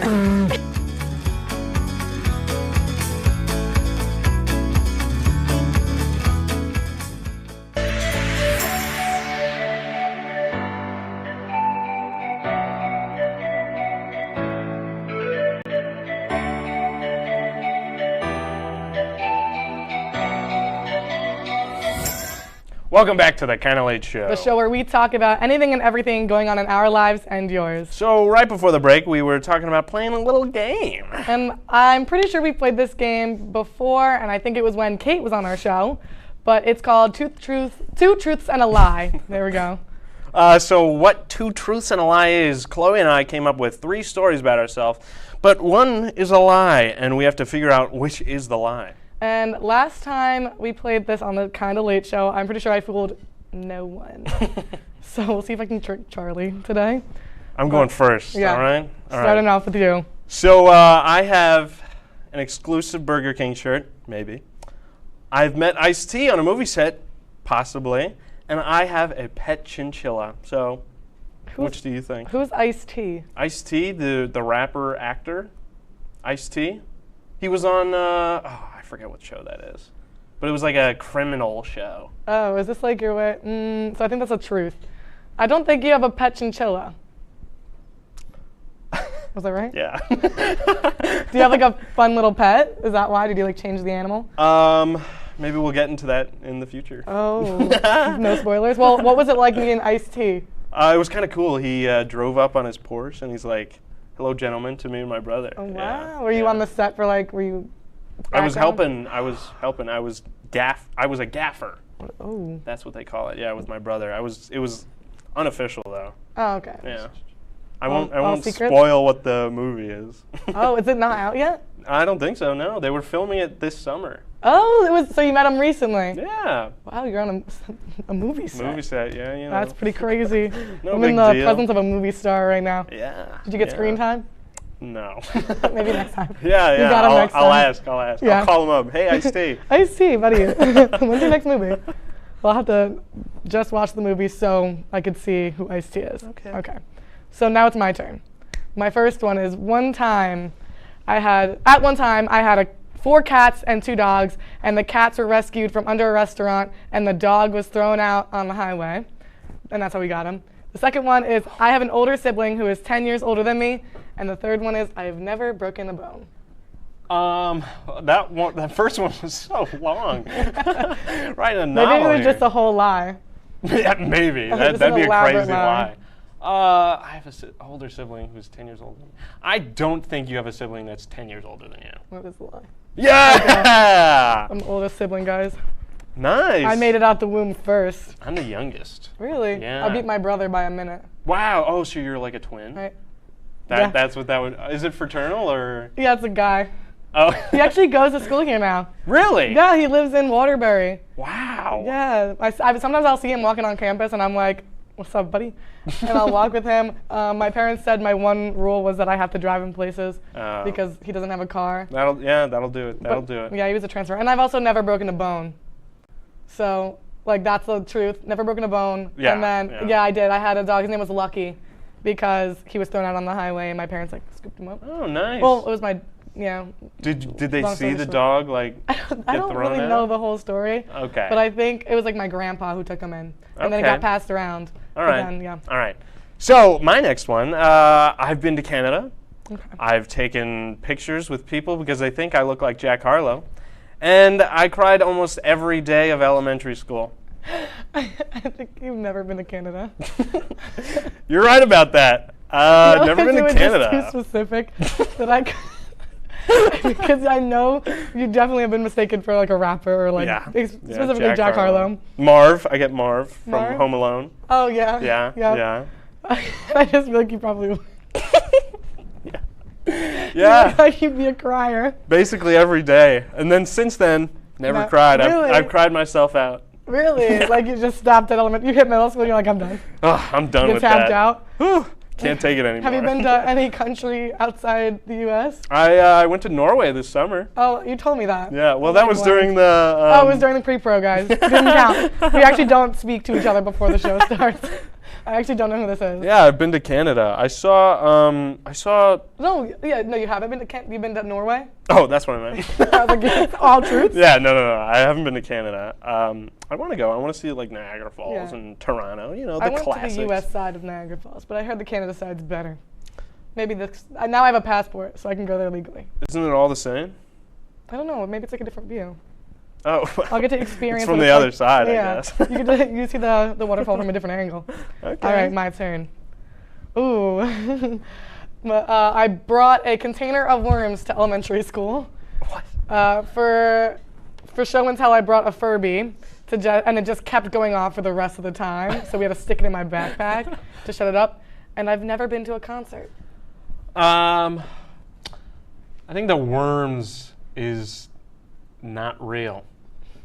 It's real. What? I have the lie was that I've never been to a concert. I've been to 11 concerts. But yeah, I don't remember why. I think my friend told me to bring a bunch of worms to school.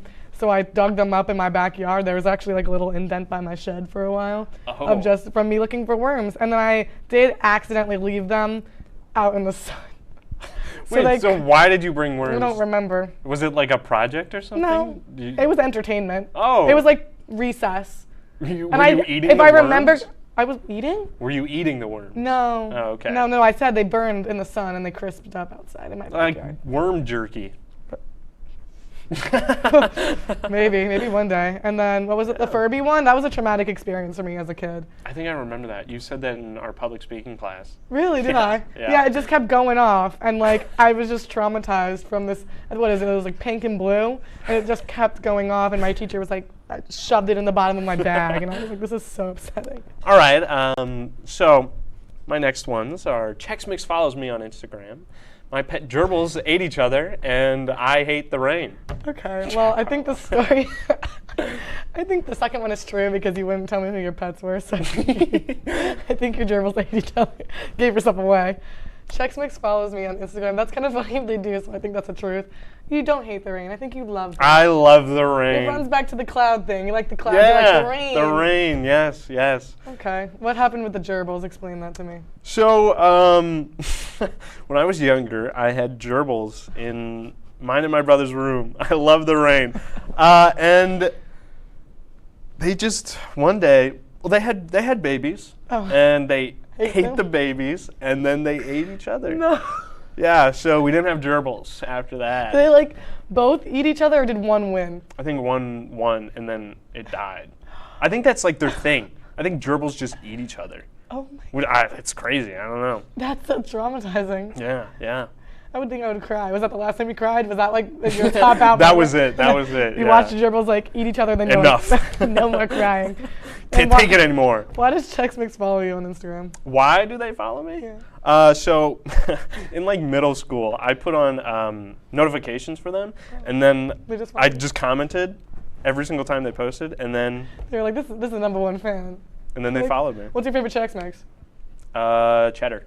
Oh, wrong answer. Okay, well next, disappointment. All right, in the 2nd grade, I peed my pants while playing Connect 4 on the carpet. Story 2, I got voted worst time management for my club volleyball award. And 3 is I've never left the country. So you peed your pants on the carpet? I don't know, maybe. I think the last one is a lie. I think you have left the country. I've never left the country. What? So you didn't pee? It wasn't 2nd grade, it was 3rd. I peed my pants. I was wearing, and this is such a fun story because, like, in elementary school and like middle school, when you have like carpet time, if you wore a skirt, you got to sit on a stool. Oh, okay. So you wouldn't flash anybody. Right. And that was the day I peed my pants. So my mom had to drive to the school. So you peed on the stool? No, I peed on the carpet to play Connect. Well, I was playing Connect 4 on the carpet.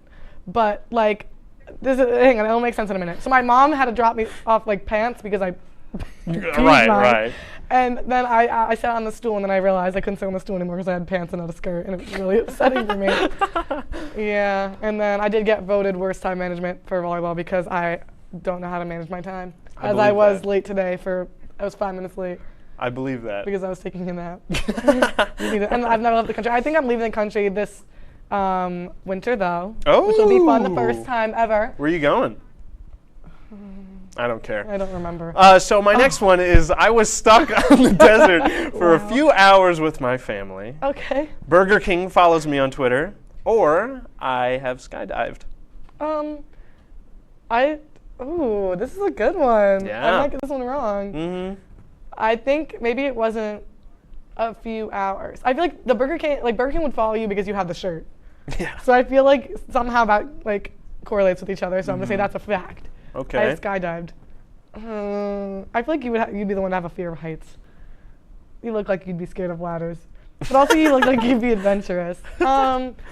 Ooh, stuck. I'm gonna say you were not stuck in the desert. Maybe you were stuck in the forest. I was stuck in the desert.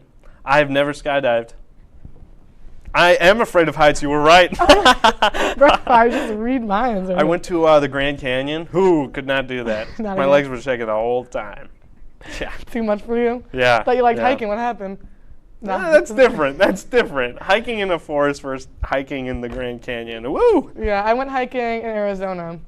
That was why when I was thinking about the country one, I was a little confused. I used to say I've never left the time zone. Oh, okay. That used to be my thing. Yeah, yeah. But then I went to Arizona, and so I did leave the time zone. And we went hiking up a mountain. That was crazy. That was a tough one. That's cool. I was tired. I bet. I bet. I went on a 6-hour hike once. It was crazy. Rest in peace. All right.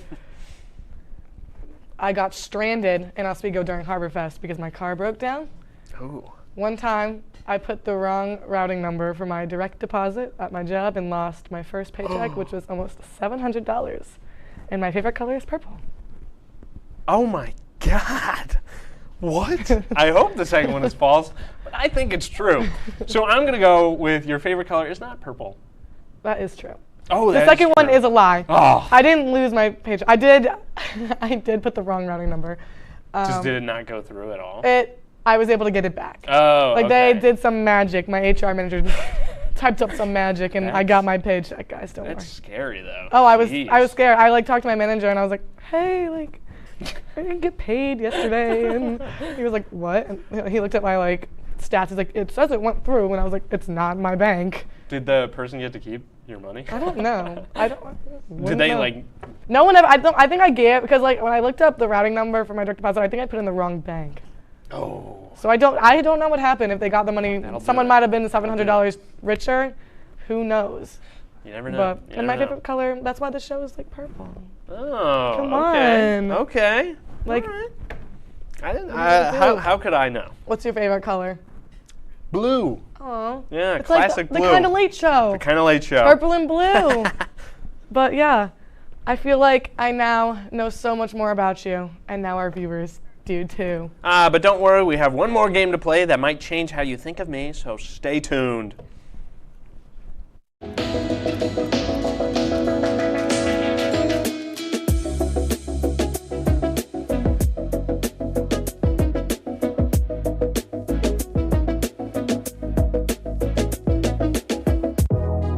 Welcome back to Major Discussions.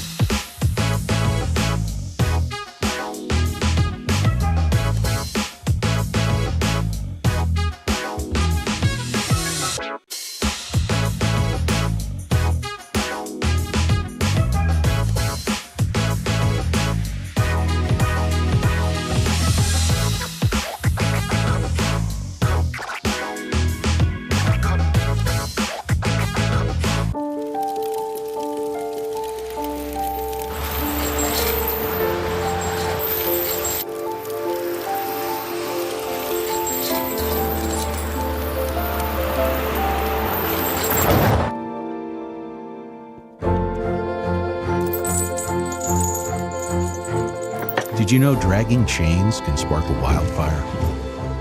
Only you can prevent wildfires.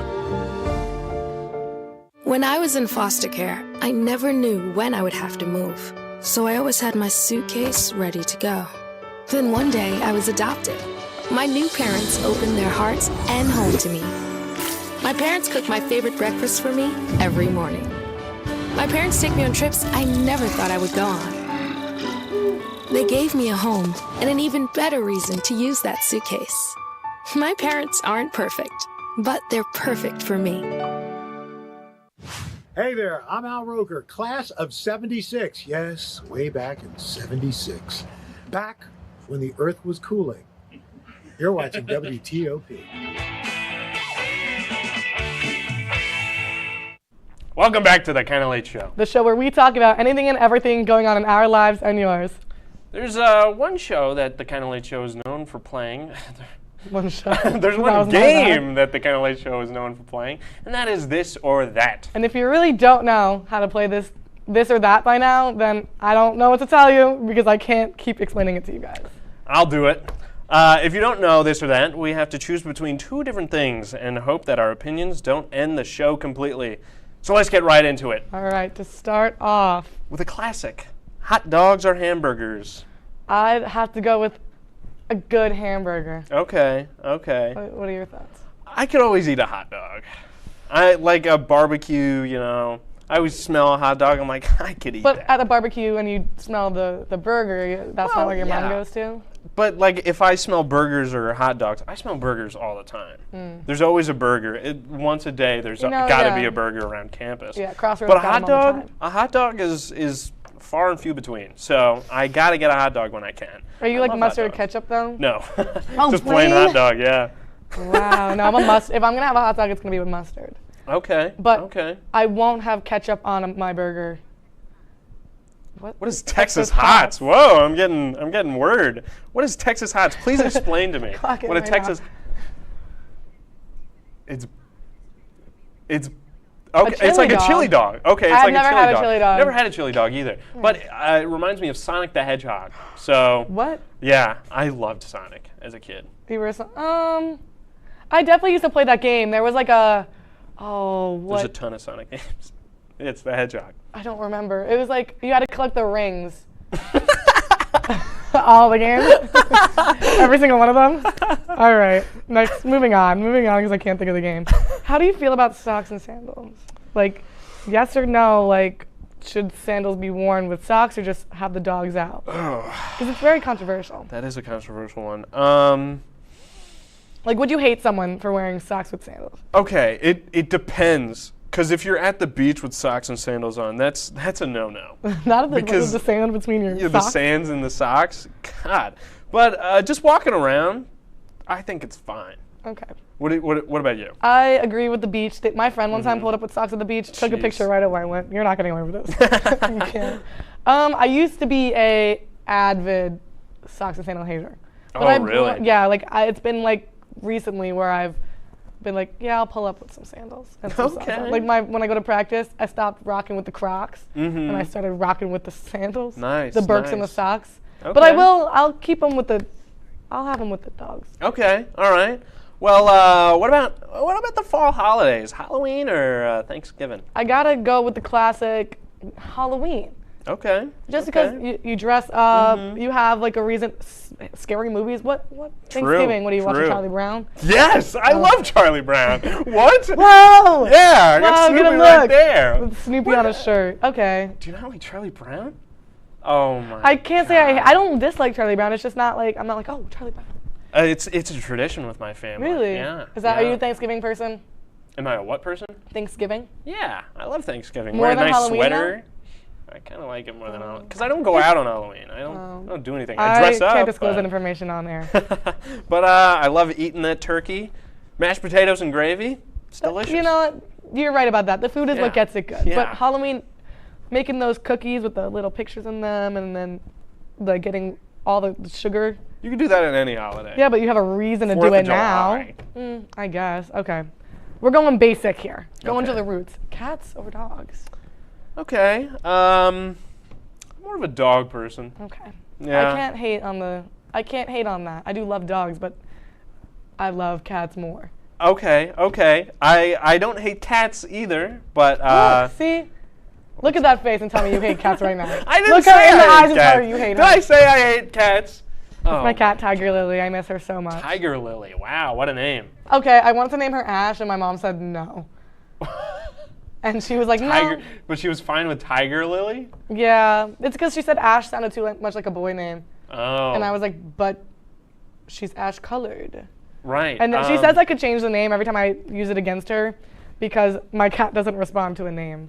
So I could change her, but then I'd have to change. Never mind. I also can't say you'll know my passwords. That makes sense. Well, yeah. Don't reveal your I passwords. didn't say that. Let's go to another one. Okay. How about the power of flight or the power to teleport? I feel like teleporting would be so much easier than flying, but flying would just be so fun. So I'm going to say flight.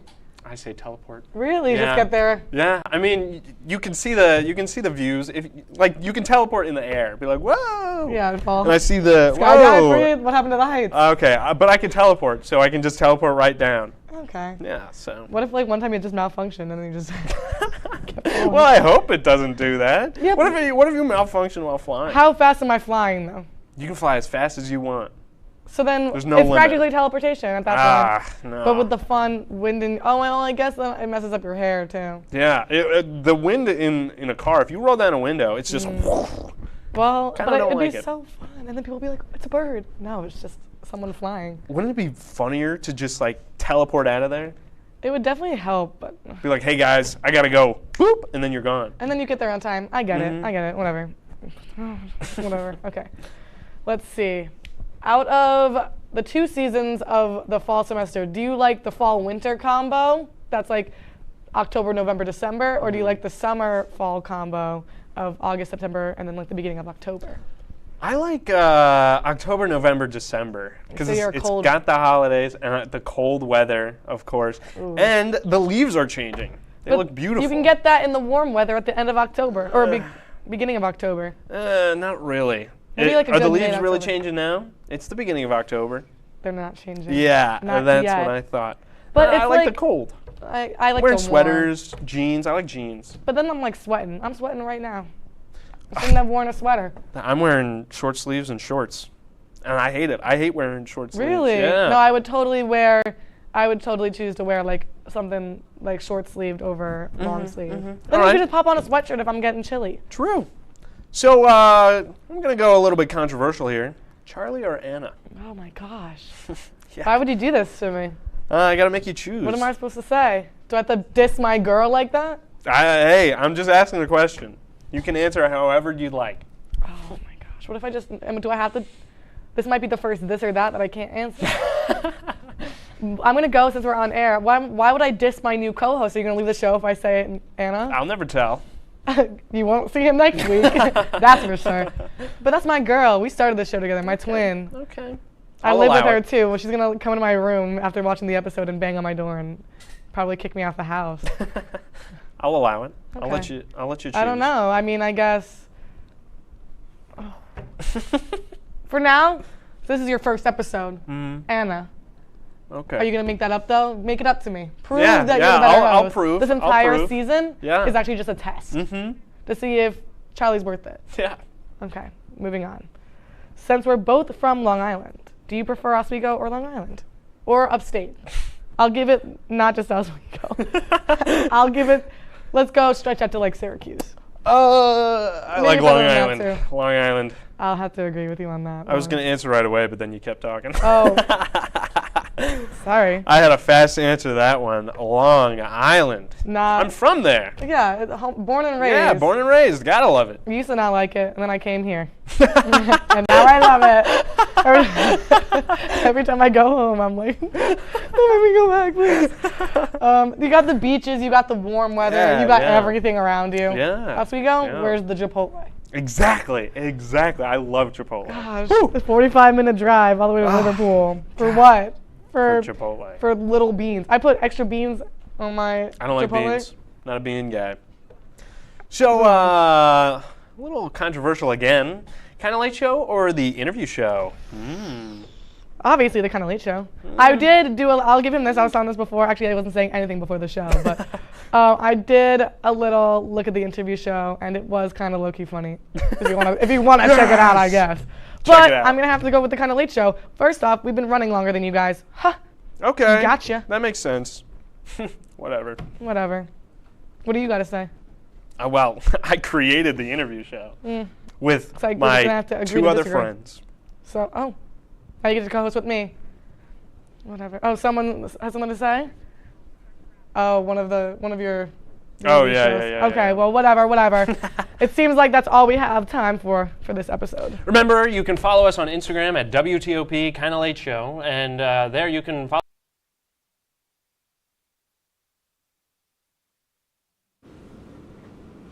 Tonight on WTOP-10 Nightly News, New York is under a drought. Watch what you need to to know. Plus, SUNY Oswego is holding flu shots on campus. And what you need to know about traveling this week for Thanksgiving break.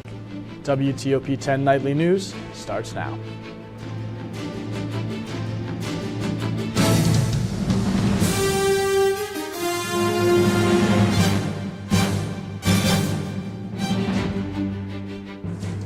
Good evening and welcome to WTOP-10 Nightly News. I'm Suad Hamoud. And I'm Mike Neckers. As many people get excited for turkey this Thanksgiving, Oswego students will be traveling back home starting Friday. Students will be driving, taking the bus, and even flying back home this break. Routes home may change, however, with construction on Interstate 81, so be prepared for ongoing traffic. Currently, parts of Interstate 690, both the east and westbound lanes, will be down to one lane between I-81 and 481. Many students use the interstate to drive home. This major highway connects to the I-90 as well as to the Syracuse-Hancock International Airport. For students without a way to get home this break, there is a shuttle bus that will charge students a fee of $35 and will take students to the airport as well as to the Syracuse Regional Transportation Center. The Office of International Education celebrates the 2024 International Education Week. The celebration happens this week from 8 a.m. to 6:30 p.m. The celebration will include delicious cultural foods to engaging in conversations with study abroad alumni. Walk-up hours with international students or study abroad mentors will be available at tabling. Everyone on campus is invited. And as the giving season is upon us, SUNY Oswego's University Police is currently hosting a fundraising campaign in support of Blessings in a Backpack, a nonprofit organization dedicated to providing meals to students within the Oswego community. Just $175 can help supply one student with weekend meals for an entire calendar year. While more than half of the fundraising events have already occurred, UP will be tabling in Marano Campus Center from 10 a.m. until 2 p.m. tomorrow and Wednesday of this week. SUNY Oswego will be holding an event on flu shots for faculty, staff, and students. The university's partnership with Wegmans Pharmacy will be providing multiple flu vaccination clinics at the Sweatman Gym. The event will be open from 10 a.m. to 3 p.m. on November 20th. Walk-ins are welcome. However, organizers strongly recommend you make an appointment. SUNY Oswego's State Employees Federated Appeal Campaign, known as SEFA, has its annual Baskets of Caring fundraiser coming up. The event will have over 15 different themed raffle baskets with a total of over $4,000 in items loaded into the baskets. Participants can buy raffle tickets at $1 apiece from 10 a.m. until 3 p.m. on November 20th and November 21st at the Marano Campus Center Concourse. And live drawings will take place on Thursday, November 21st, immediately following the tabling. The weather has been a bit of a roller coaster this past temperature-wise. Yeah, so it certainly has. I wonder how long it's going to last. For the answer to that question, we'll send it over to Storm Team 10 meteorologist Emma Sechner. Hi, I'm Emma Sechner, and the headlines for this week is that it's mostly going to be a rainy week with rain starting on Thursday or Wednesday, and that temperatures will get colder as the week progresses. Now back to the desk. All of New York State is experiencing a drought watch, with the southeastern corner facing an even more severe warning. More than half of the state is at high risk of facing a rapid wildfire spread. Drought relief could come later this week from a strong storm moving in from the Midwest. Governor Hochul says that this drought may be affected from the warm weather and the lack of precipitation. And with the holidays right around the corner, it's looking to be anything but a white Christmas in the greater Northeast as wildfires continue to spread in the area. The towns of Warwick and Wattawa Park and Greenwood Lake, New York, evacuated over 150 homes, giving local firefighters a chance to protect these homes in the area. Due to the continued dry weather, New York County's Schenectady, Albany, Rensselaer, Greene, Columbia, Ulster, and Dutchess are all at increased risk for wildfires. New York State Education Department released assessment test score from the 2023-2024 school year this past Thursday. The results show an increase in math proficiency and a decline in ELA.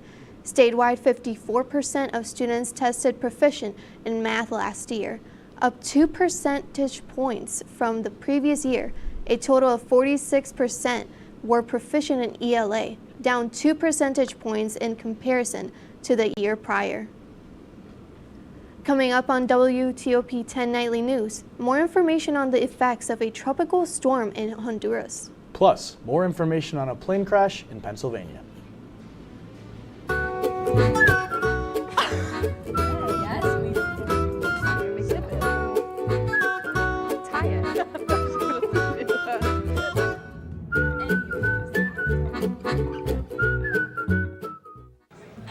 Put the keys down, Kevin. But I'm gonna drive home. There are several warning signs present that you shouldn't be driving. I guess I have really been looking for love in this dating app. Yep, I'm definitely gonna call a ride home.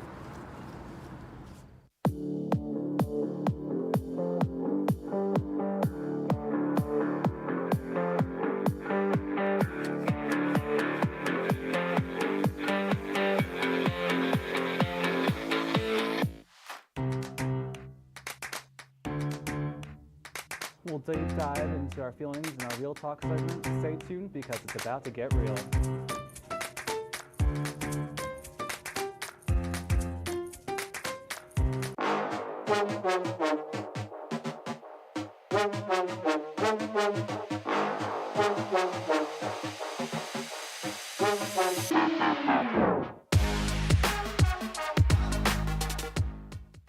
What's going on? Yeah, dude, we go on at like 11:30. It's like No.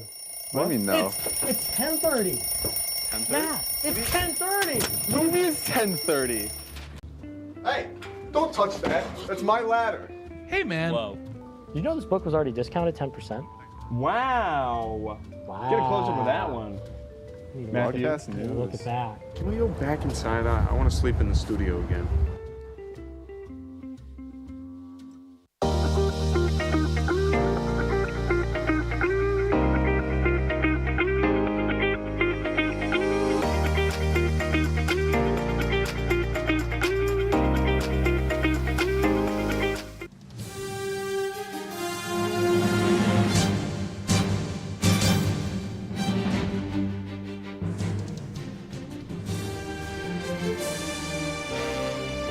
Hi, I'm Emma Sechner with your weather, and as you can see, Oswego is going to be 49 degrees right now, with Cleveland, Ohio being 53 and Pittsburgh being 55. And for the next few days, you can expect the rain to be primarily around Thursday, Friday, but we do have a chance of it starting on Tuesday and continuing until Saturday. So for the forecast, clouds, they'll be going over Oswego. We can expect it to be cloudy on Tuesday, and it will just continue throughout the week of just cloudy skies. And this is Wednesday at 8:30, still cloudy. And then as we go on to Thursday, it will start to rain, and you can see it in the radar here. And it will just continue on. Now for tonight, the weather will be 38 degrees with cloudy skies and a north-northeast winds with 5 to 10 miles per hour. And moving on to tomorrow, you can expect it to be a high of 48, partly sunny, with easterly winds at 6 to 8 miles per hour. And for planning your day tomorrow, it's going to be mostly cloudy. And 9 a.m., 43, I recommend a jacket. And then around lunchtime, 47. 3, our high, which is 48. 6, it's going to be 45. And then by 9, it's going to go back to 44. I recommend wearing a hoodie, sneakers. It's not really going to rain tomorrow, but it will still be a little chilly.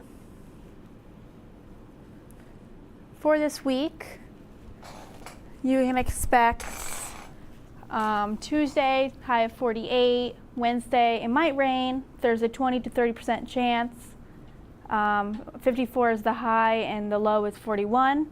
Thursday, it will definitely rain. The high will be 46 and the low will be 39. Friday, you can expect it to also rain again, with the high of 45, a low of 38. Saturday, the high will be 47 and the low will be 39. Sunday, it's going to continue on raining with a high of 45 and a low of 38. Monday, the high is going to be 44. If you're expecting to travel on Friday, Saturday to go home for break, I recommend being careful on the roads. And that's all from me. Now back to the desk. 2 people are injured after a small plane crashed into a parked plane in Buckingham Township, Pennsylvania today. Officials say the plane was taking off from Doylestown Airport when the crash occurred.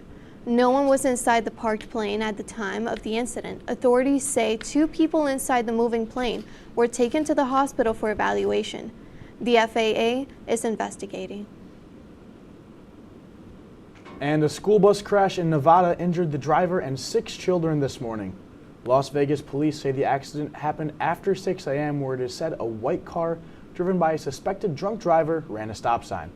The bus proceeded to crash into a tree after the collision. The bus driver was hospitalized with a possible broken leg, and police say the 6 children were able to go home with their families. The driver of the car has been arrested on DUI charges, but the investigation is still ongoing. There was a major breach of security for one of Britain's royal residencies. Mass thieves broke into the grounds of Windsor Castle, while members of the British royal family were believed to be asleep nearby. Police said the incident took place last month, but what they stole may surprise you. You would have thought it was one of the most secure compounds in Britain, a base for all the UK's senior royals. But that didn't stop burglars from breaking into Windsor Castle grounds. Police say thieves entered a farm building on the Crown Estate land late on Sunday, October the 13th, stealing a pickup truck and a quad bike before making their escape. The farm just minutes away from Windsor Castle and from Adelaide Cottage, where the Prince and Princess of Wales have a family home, and they were likely there that night. There's no indication that the royal family were targeted or ever in any danger. But the incident does show another security breach surrounding the royals. Kate and William live on the estate in a cottage during school term time with their children, and they don't live with any staff, so it does raise questions. And for their part, Kensington and Buckingham Palace both say they don't comment on security matters.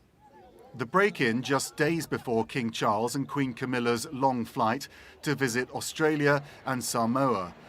The couple weren't at Windsor when the break-in took place. Incidents like this aren't new, and this one certainly not the most serious. In 2021, a man broke into Windsor Castle itself, wearing a mask and armed with this weapon, a crossbow. The 19-year-old was hoping to kill Queen Elizabeth II. But he was stopped before he could harm her. Still, the incident raising serious concerns about security around the royal family. Max Foster, CNN London. Sunday morning, it was confirmed by authorities that an underwater cable was cut between Germany and Finland. This important cable is responsible for both the internet and communication between the 2 countries. Both countries' ministers released a joint statement saying European security was under threat from the Russian-Ukraine war, but also malicious factors. Currently, what caused the breakage is unknown, but it is under investigation.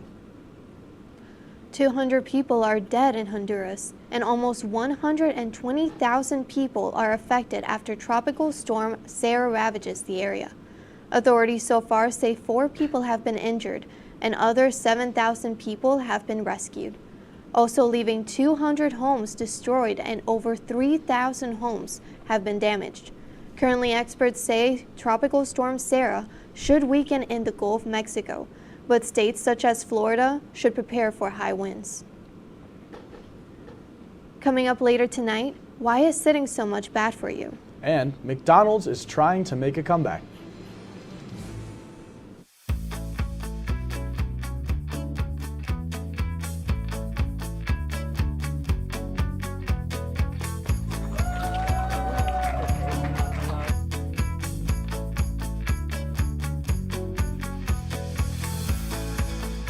Jill told me it was Kitty from Glee. Yeah, what is it? It's Al Roker.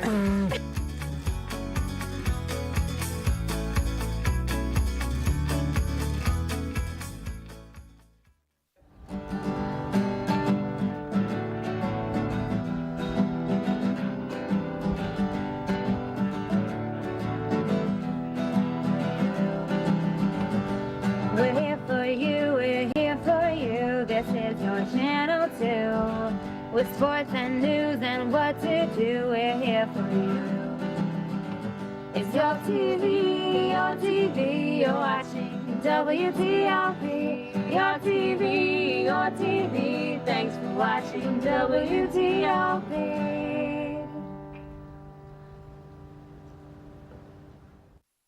What's going on? Yeah, dude, we go on at like 11:30. It's like No. What do you mean no? It's 10:30. 10:30? Yeah, it's 10:30. What do you mean it's 10:30? Hey, don't touch that. That's my ladder. Hey, man. Whoa. You know this book was already discounted 10%? Wow. Get a close up with that one. Matthew, Look at that. Can we go back inside? I want to sleep in the studio again.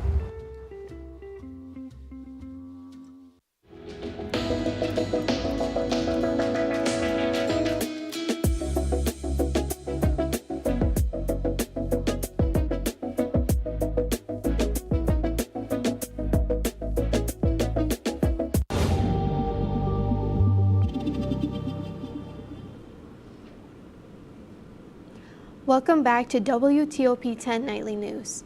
Spirit Airlines has filed for bankruptcy protection, while guests can continue to book flights and fly as the company restructures its debt. The company expects its common stock to be canceled and have no value. The airline was left with little options as it's facing a loss of $3.1 billion in debt. While Spirit can emerge stronger after filing for bankruptcy, it could also end up another airline being forced to liquidate. Some Cash App users have less than a day to collect money from a $15 million settlement. The settlement came from a class action lawsuit after a data breach in 2021. In order to qualify, customers must have had unauthorized withdrawals or transfers from their accounts that took place between August 23, 2018 and August 20th of this year. The deadline is Tuesday at 2 a.m. Eastern Time. Today is National Injury Prevention Day. In the U.S., injuries that could have been prevented are a leading cause of death for children between the ages of 1 and 19. In today's Health Minute, Mandy Gaither has tips for caregivers and parents to keep kids safe.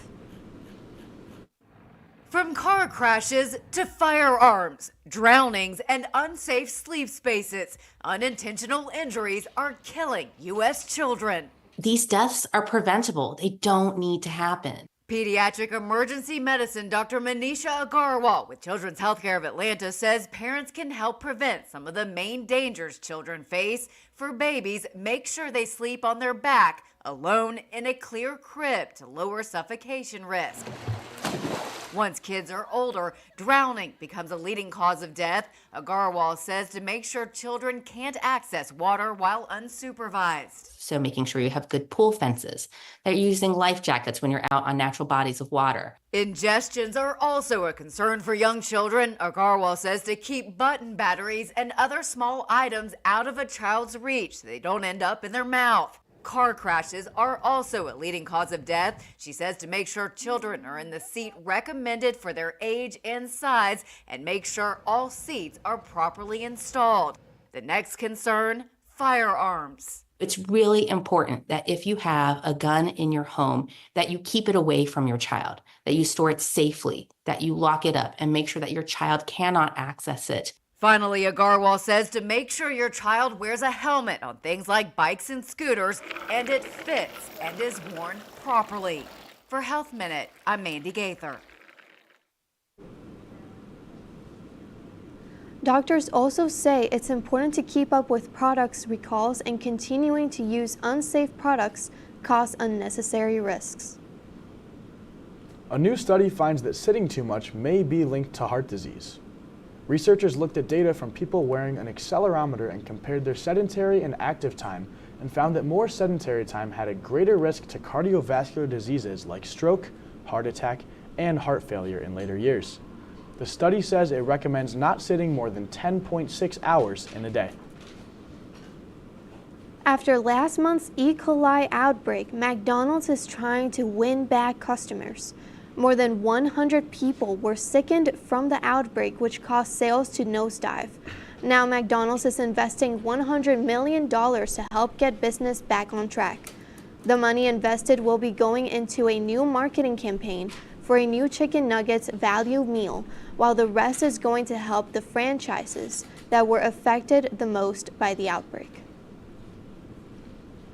And coming up in sports is Luke Ratty. Luke, can you give us a quick preview? Hey guys, stay tuned for all the latest sports news. The Oswego Lakers roll through whiteout weekend, and Danny Dimes' days with New York might finally be numbered. And can the Packers finally beat the, can the Bears finally beat the Packers? All that and more coming up next. I know kids worry about a lot of things. Getting enough food to eat shouldn't be one of them. Through a nationwide network of food banks, Feeding America serves virtually every community in the United States.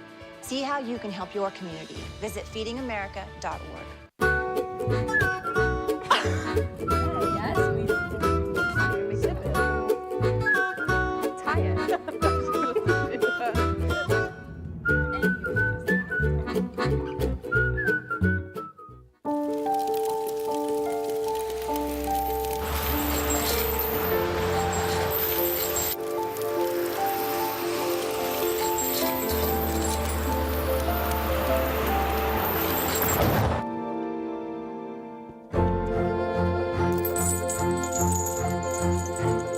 Did you know dragging chains can spark a wildfire? Only you can prevent wildfires.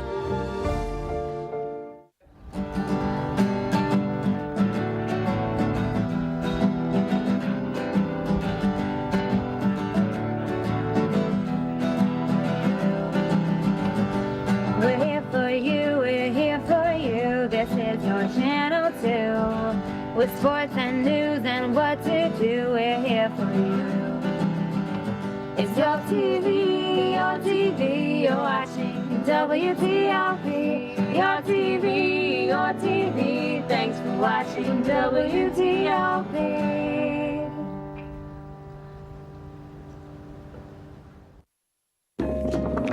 La la la la. Free. La la la la la la. La la la la. Freeze.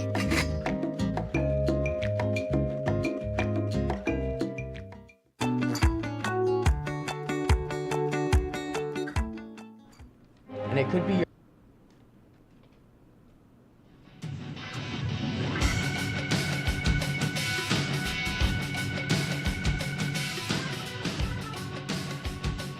Welcome back to WTOP-10 Nightly News. I'm your sports guy, so let's get to it.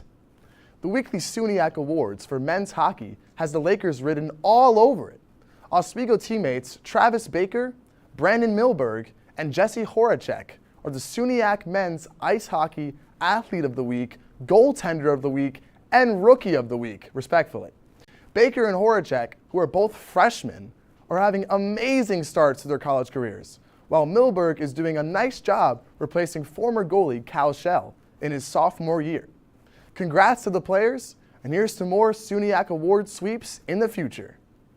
Sticking with hockey, the Oswego Lakers had a great whiteout weekend, winning both nights and dominating the Potsdam Bears on Saturday night. What started out as a 1-1 affair quickly turned into a sweet-tastic Saturday.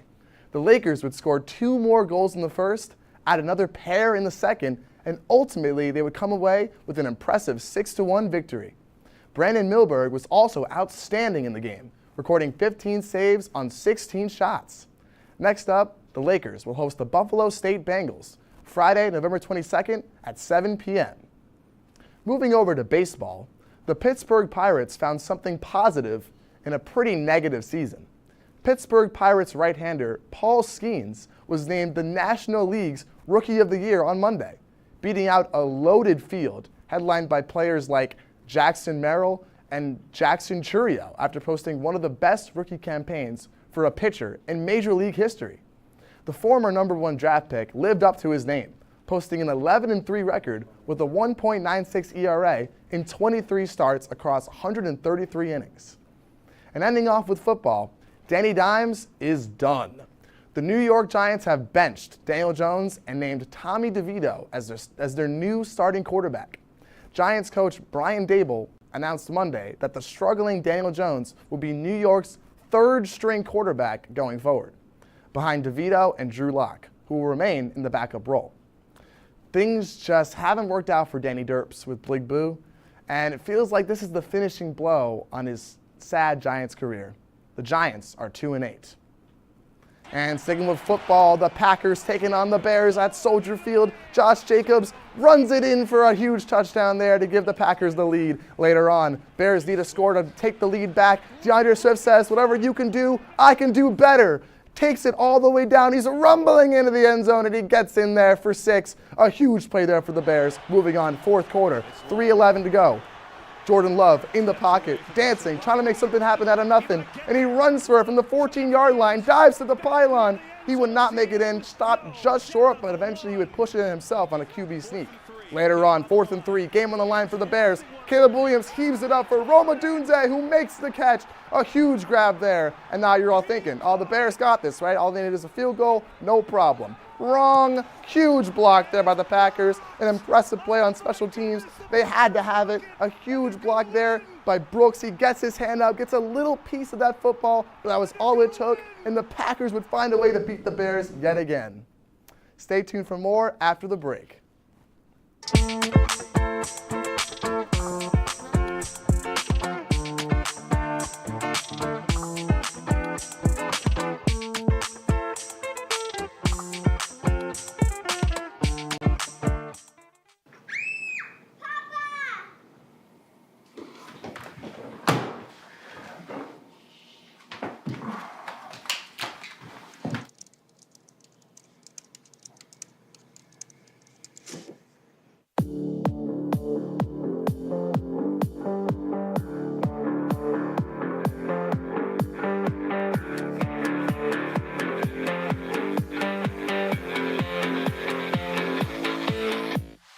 Say, President Stanley, whenever there's bad weather, who would you turn to? I'd turn to Storm Team 10. No, right but you've here. got to say it like this. Storm Team 10. Say it with me. Storm Team 10. What's going on? Yeah, dude, we go on at like 11:30. It's like No. What do you mean no? It's 10:30. 10:30? Yeah, it's 10:30. What do you mean it's 10:30? Hey, don't touch that. That's my ladder. Hey, man. Whoa. You know this book was already discounted 10%? Wow. Get a close up with that one. Broadcast Look news. at that. Can we go back inside? I want to sleep in the studio again.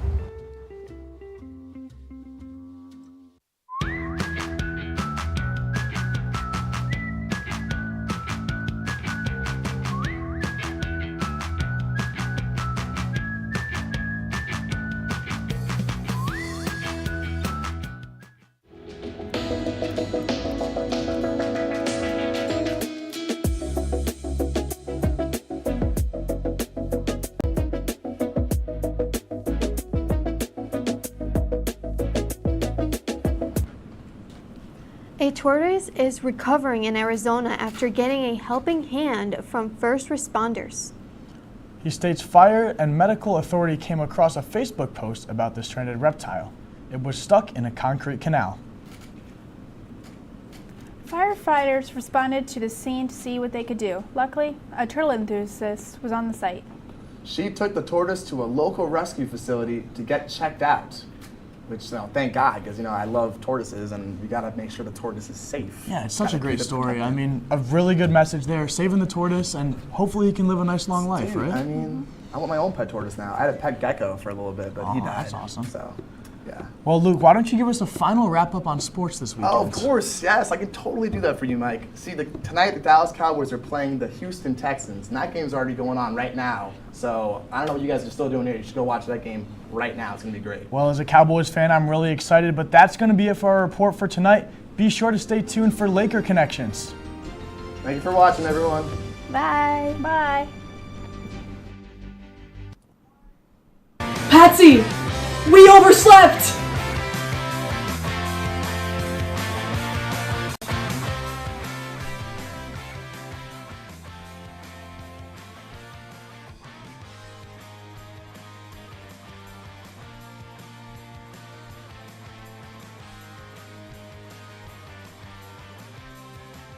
I like the footsie thing that I do.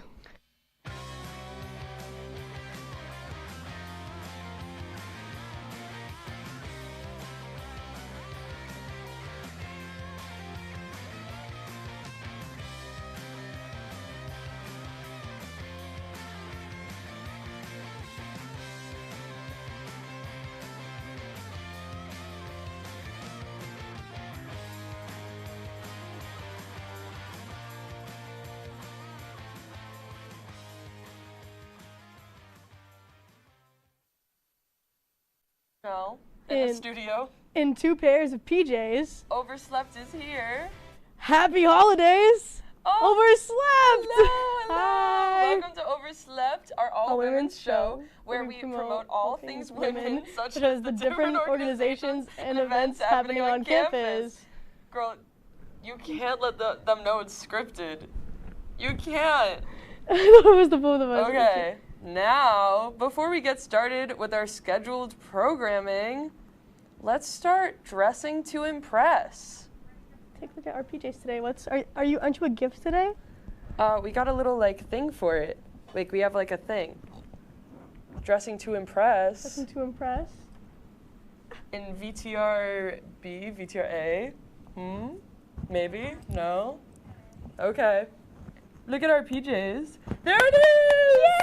Yay! Dressing to impress. We low-key did. Oh, and then so let's view the fits. This is the PJs from episode 1. Stromps. Here's my stompers. Stromps. I got my little Santa hat. I got my bathrobe, and then Christmas lights included. I'm also wearing fuzzy socks right now, and I just want everybody to know that. And Emily made me a present today. Because she's a gift. I'm a gift.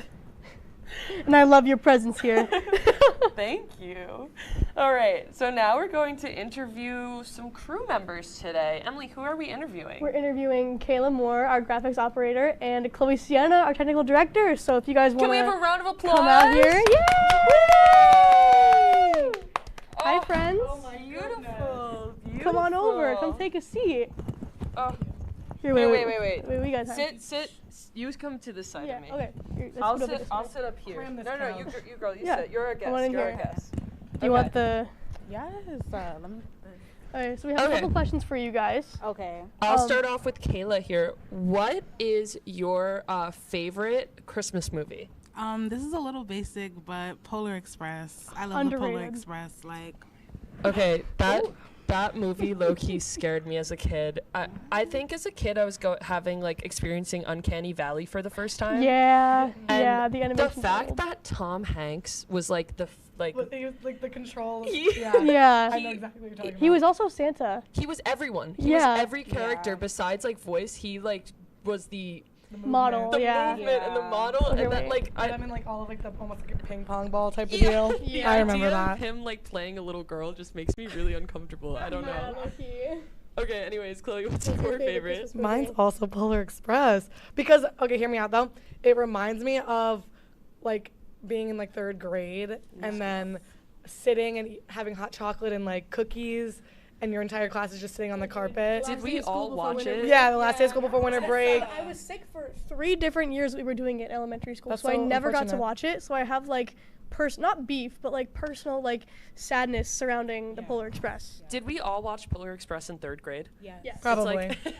Yes, every grade. Emily, what's your favorite movie? My favorite Christmas movie? It's got to be either Elf or the original Grinch, because my family, we have a copy of it on VHS with the OG California Raisin commercial on it, and the Elf Christmas special right after. The Elf Christmas special is honestly way up there for me. So both very old picks. What about you, Patsy? I think I like Rudolph the Red-Nosed Reindeer, the classic stop motion. The clay motion? Yeah. The that's claymation, my favorite. sorry. Claymation. I called it stop motion, so I was completely wrong. But yeah, I think that's my favorite. I definitely have to agree with you on that. As much as I love Polar Express, I love all of the old, I love when the Yeti comes out. Yes. He's just A Blue Christmas. Yes. All of the stuff where it's claymation and really old. The Year Without a Santa Claus? Yes. What y'all know about The Year Without a Santa Claus? Crying That is in the club. best Every movie. single year. It's an amazing movie. You It's should watch. you have to. It's It's when so it's good. saved on your Yeah, on your VCR. Yeah, like yeah. But can I bring something to the table real quick? Yeah, of course. Okay. Is The Nightmare Before Christmas a Halloween or Christmas movie? Halloween. Halloween movie. Christmas. Halloween. They kidnapped Thanksgiving. Santa Claus. That's like horrifying. Yeah. Santa Claus is like Jack Skellington is the main character. Who wants to be Santa though? Yeah, I feel like He there's wants just to be more Halloween stuff. It's more though. Halloween-y to me. Like it starts off Halloween. They have a Christmas moment. Yeah. But it's Halloween. Exactly. All right. Moving on. Next question. This is for you first, Chloe. Would you rather get a hippopotamus for Christmas, or would you rather get Dominic the donkey for Christmas? I'm gonna say Dominic the Donkey solely because I used to sing that song in the church choir. Oh yeah. Yep. What about you, Kayla? I'm gonna go with the hippopotamus because I actually really like hippos, especially if it's a baby hippo. Yeah. Live for Mudang. This is the Mudang Love Club. Yes. Emily, what about you? I would probably go with the hippopotamus because hippopotamus is like me too. I'm gonna go with Dominic because I'm Italian and I'm sitting on the floor now. I've been squatting for too long. I'm gonna go with Dominic because I'm Italian and hippos are really scary and will attack you, so that scares me. Yeah, true. Yeah. Also, And the hippo hate. They're they're not scary. ugly, low key. Like donkey, you could be like, oh my god. You can it's ride like, it. Donkeys are also and like old. Shrek, Use it for donkeys are transportation. old. Shrek. Like, Yeah. come on, you're telling me after watching Shrek, you didn't just love donkeys after that? Exactly. I'm like off camera. Okay, final question. Oh, hello. Do you sleep with socks or no socks? Kayla, we're gonna start with This is you. a very important question. Honestly, okay, I really do no socks most of the time, but like if it's really cold, I have socks specifically for sleeping. Like I will never go to sleep and the socks that like, I was walking around with. No. I need like sleeping socks. So yeah. You gotta have a clean pair. But so that's a yes to socks though, right?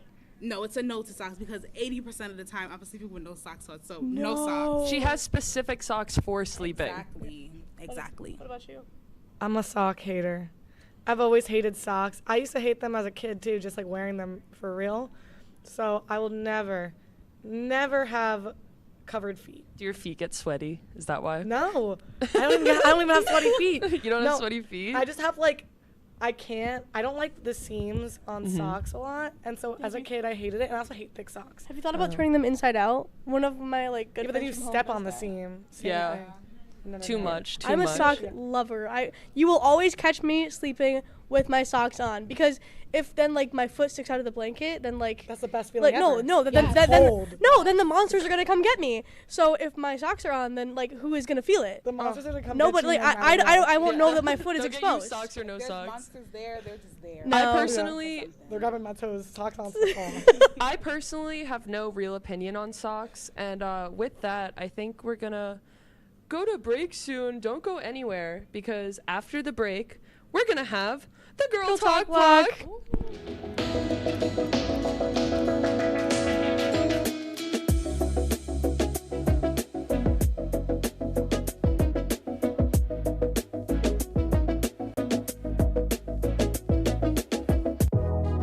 Welcome back to Major Discussions.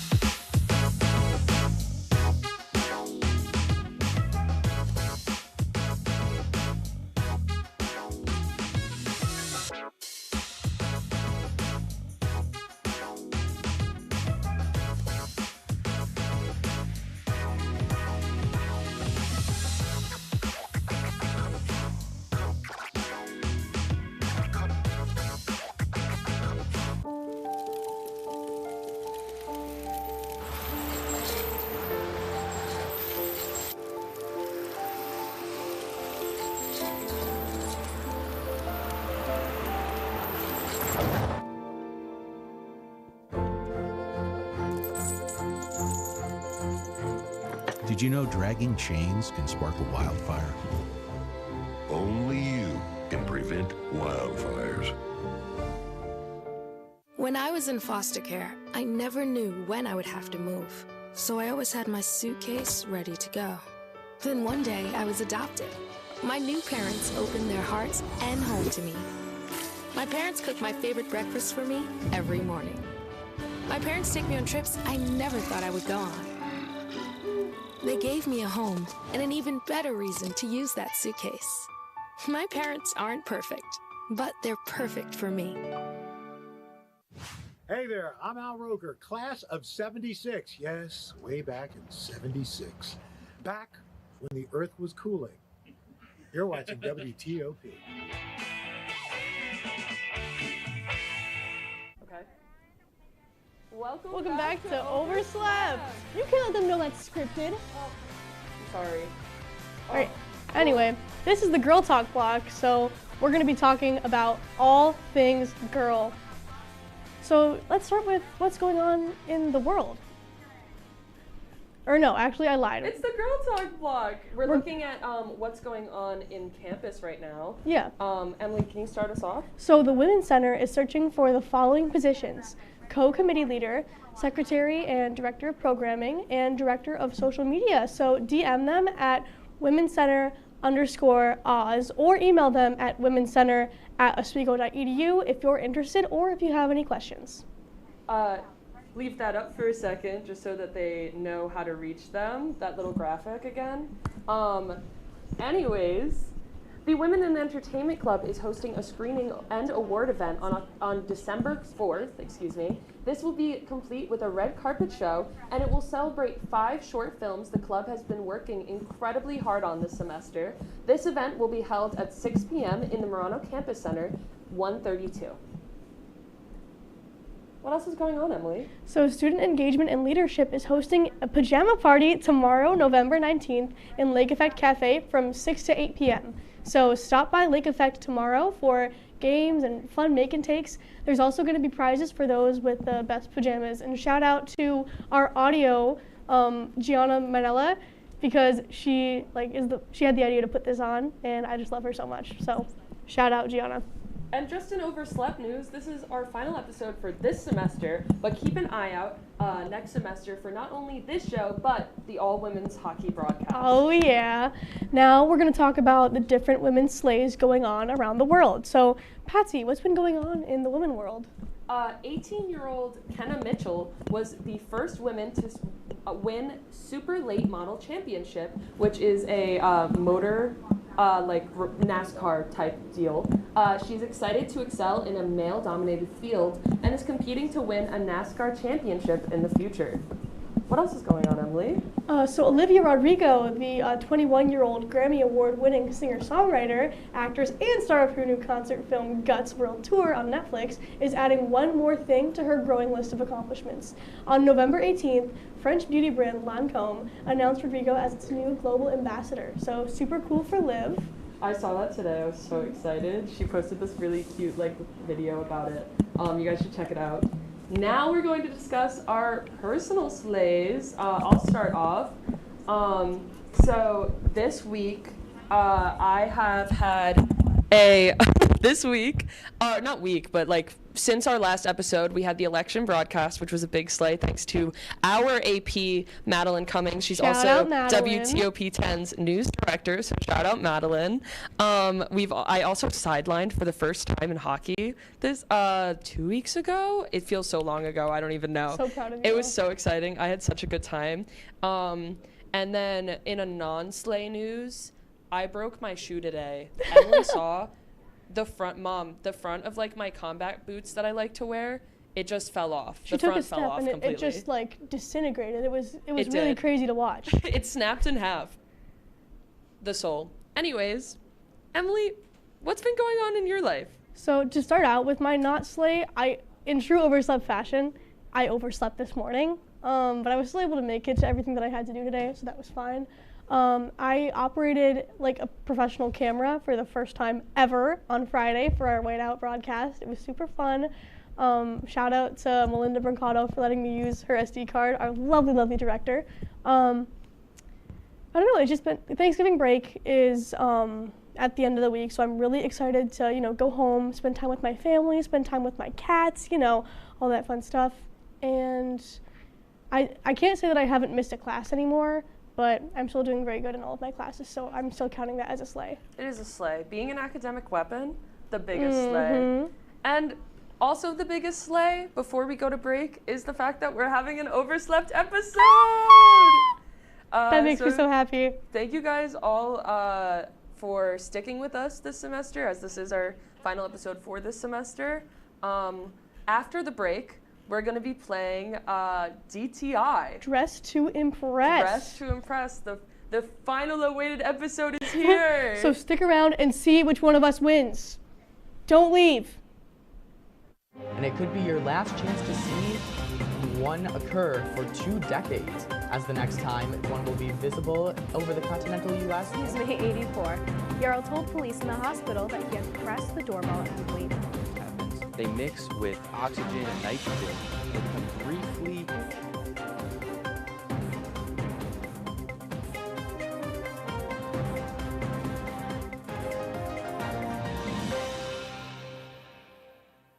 What's going on? Yeah, dude, we go on at like 11:30. It's like No. What do you mean no?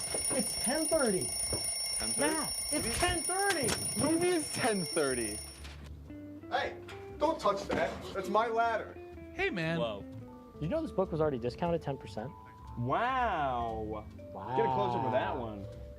Broadcast news. Look at that. Can we go back inside? I want to sleep in the studio again.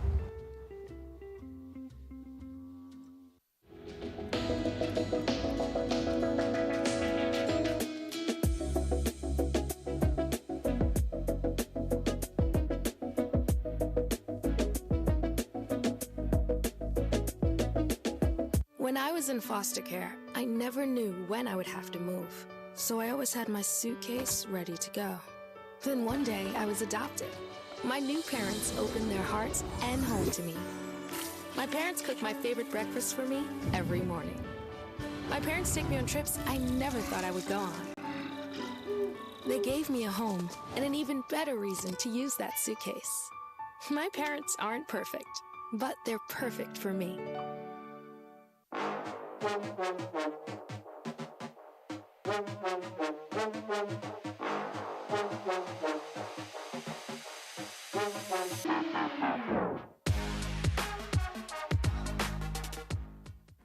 Welcome back. Patsy and I are going to compete. No, keep going. Patsy going to compete head-to-head in the most intense, invigorating game to ever exist. Dress to Impress. Now that we've got that out of the way, let's get into the gameplay. Roll it. Okay, theme. Vampire. Okay, wait, I'm gonna crush. Hello. Okay, everyone, we're gonna just jump right into it. I want to go Marceline, but I feel like the haters will not let me because Emily and I played a thing last round where I did a bunch of like characters or like all that jazz and no one was vibing with it. So I think I'm gonna go the Marceline route. I just feel like that's the right thing. Okay, so like Patsy doesn't know it, but I'm going with an Edward Cullen type thing because I think it's kind of funny. Okay, so yeah, we're gonna make him pale. If I could make him sparkly, oh wait, can I make him sparkly? But yeah, I think we're gonna go with a little Edward. I feel like everybody else is gonna do that as well, so I'm kind of like a little scared, I guess. It's totally okay. Okay, I can't get a manicure because I'm a man, so that makes me like kind of upset, but it's okay. She definitely needs her hat, and it's like a yellow hat. It's got some blue. Why are all of these outfits like, I don't know, these are just very like skin tight, and I don't feel like he'd wear any of that, but I don't really have like too much of a, okay, it's coming together. Are there any vampire looks? I feel like there should be. Like something with just little fangs. I feel like that would be really cute. There's really not good like dude accessory. Oh, let me give him some sunglasses because let's not go with the sunglasses because this is the skin of a killer. I hate the color of these boots. I think they need to be darker. I want her to be a baddie. Baddie Marceline. You know what? He's a big books guy. Let's make one of these like dark red, one of these like darker green. Okay, that's it. I think that's my Edward Cullen look. At the buzzer, last second, put these boots on. Grab this color, Control C, and then get rid of that. That's kind of better. Oh, girl, are you Edward? Yes! Are you Edward from Twilight? Yeah! Yeah, I'm giving you 5 stars. Alright. Did you do the same thing? No, I did not. I love that. I went more down my alley. Oh my gosh, me. I'm Marceline. You're Marceline. I saw someone who was Marceline. She's a baddie. She's a baddie, but I think I kind of cooked there. No, I'm giving this to you, bro. If you don't get first, I'll be so mad. That was so funny. Please, please, please, please. Ah, let's go! Podium, podium. Oh, not first, but you still get 1 point. 1 point. Okay, chat, nobody. Oh, wait, how do I change my body back to a girl?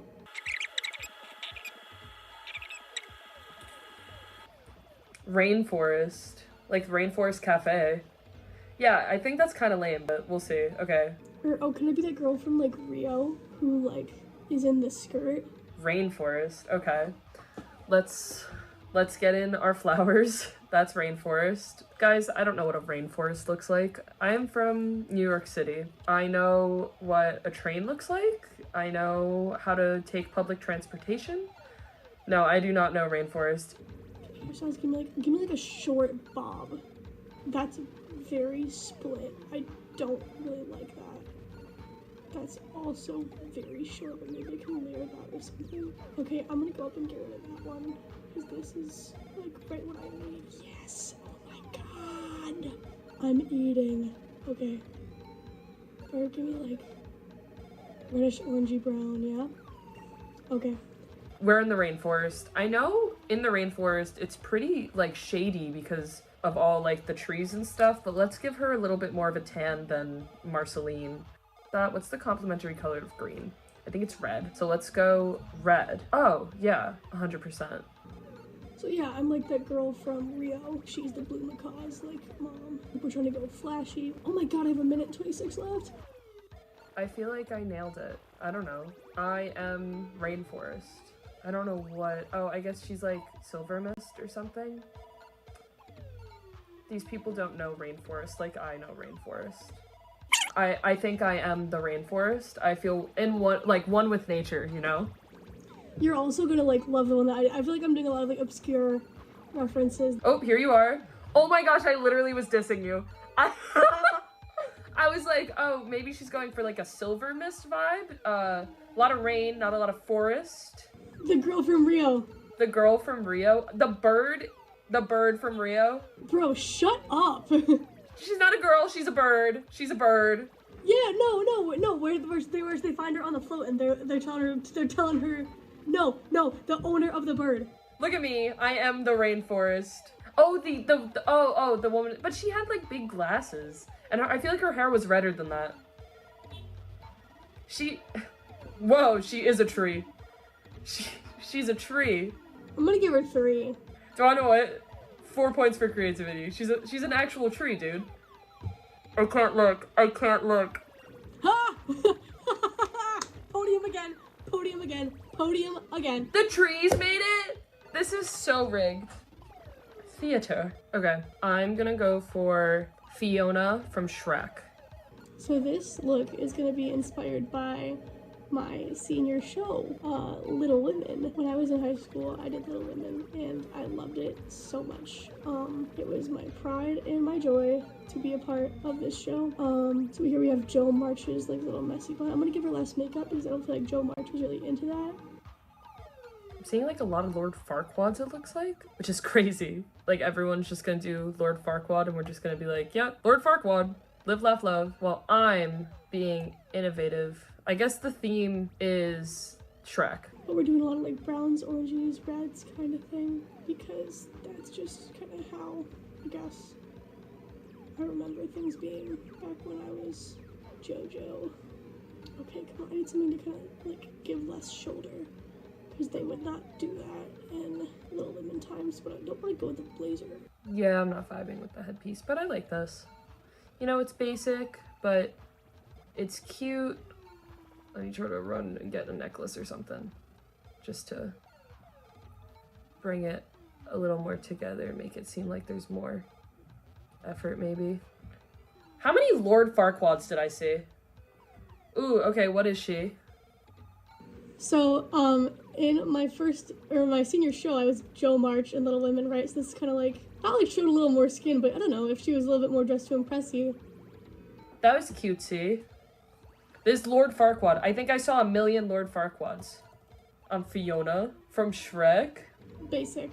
I am not as basic as those, like, actual, like, 1 million Lord Farquaads. I don't know, I feel like we need, and I think, like, Lord Farquaad, like, if you look at his songs, like, I did, as someone who did Shrek the Musical back in my day, like, his songs are not that good. What, were you in it? Can you guess who I was?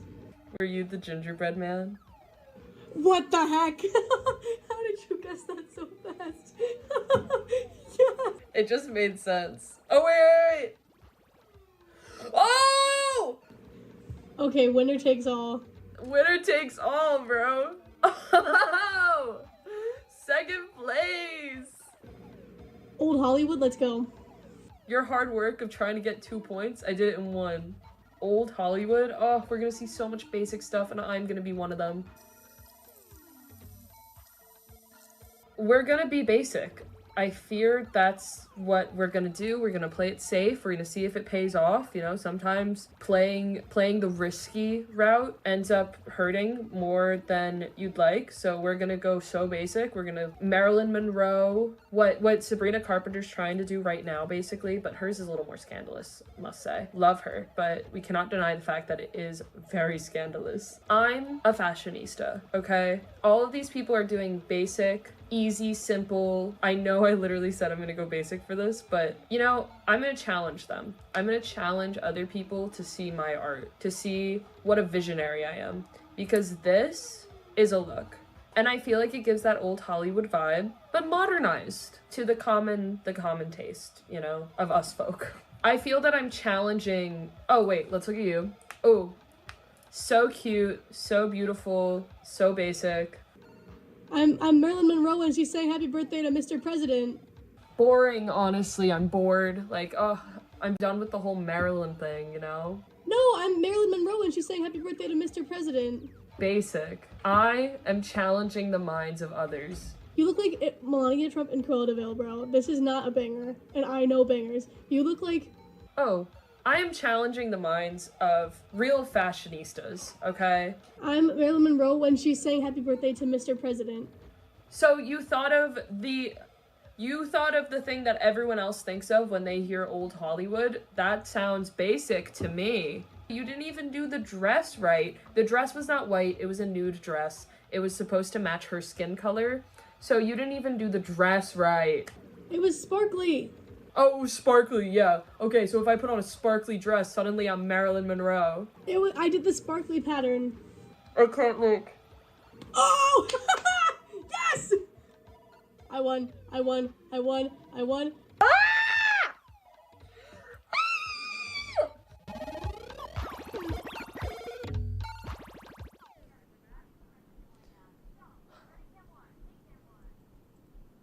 Do you want to know what's not hot? The fact that I lost. You wanna know what's hot? Is that I'm better at Dress to Impress than Patsy is. Let's go! No, you're not. Let's absolutely go. You don't know. You don't really? know Because I went to good at Dress to Impress City, and nobody knew you. They didn't even know your name. They didn't even know you were there. I don't want to talk about it anymore. I'm getting upset. Do you want to go into our hots or nots instead? Yeah. Okay. We're in hot or not, guys. So let's start off. What's hot this week, Emily? Peppermint. No. Personally, peppermint is a huge hot for me. But charcuterie boards. Charcuterie boards are hot. Are very hot. Not hot? Wind. Wind, yeah. Wind. It blows me away. Do you want to know what also blew me away? This episode. Low key, we were kind of eating. And we're kind of cutting hot or not off short a little bit. Yeah. But we just want to thank you guys all so much for watching. We hope to see you back next semester. Yeah, to everyone on our amazing crew, to women everywhere, to everybody who's tuned in and, you know, helped make Overslept such a slay this semester. Thank y'all so much. We love you. We love you so much. Have a nice night, guys. And happy holidays. Happy holidays. Everything you celebrate to Thanksgiving first. Yeah. Thanksgiving first, and then happy holidays. Yeah. Should we play them off? Dashing through the studio. Look at Davida. In 2 pairs of Davida PJs. giving them a wave. Davida giving them a wave. Bye, Overslept is here. Bye. Happy holidays.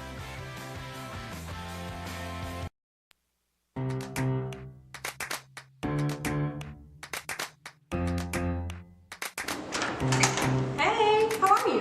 You want to chat? Well, you're in luck. The Mick and Nick show is about to start. Oh, Nick! The Mick and Nick show is starting. Oh, wait, let's go then. Let's go.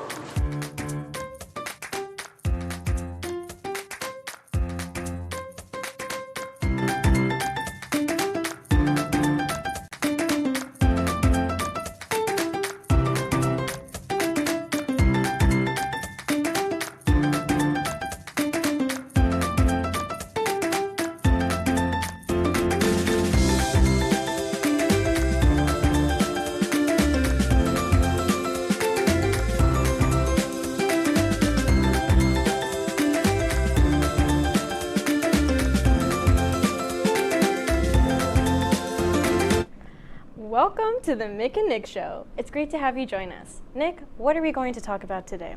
Today, we're going to be playing some Would You Rather, dive deep into our feelings in real talk, and psychologically torture our guests with...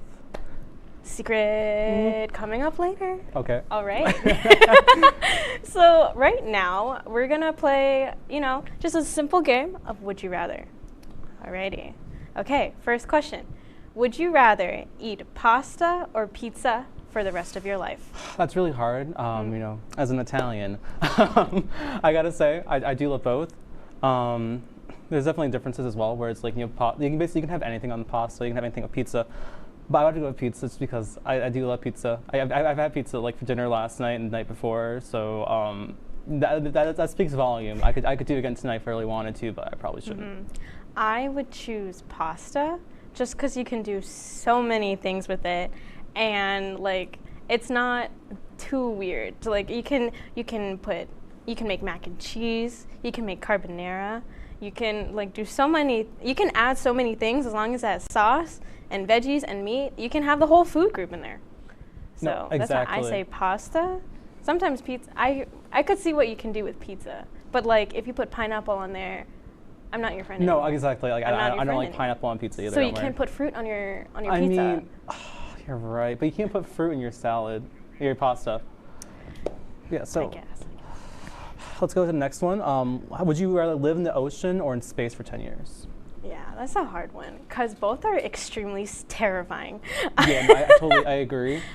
I would say like probably the ocean, just because Yeah. like give it like the whole like Aquaman vibes or something. Maybe I'll like find like Atlantis or something.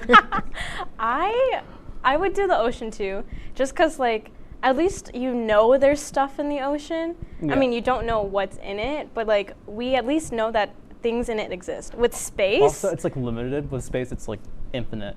literally infinite. It's like just a void. Yeah. And like I don't know, in both instances, like physically you'll probably change quite a lot Yeah, because no, for there's no sure. like set like gravity.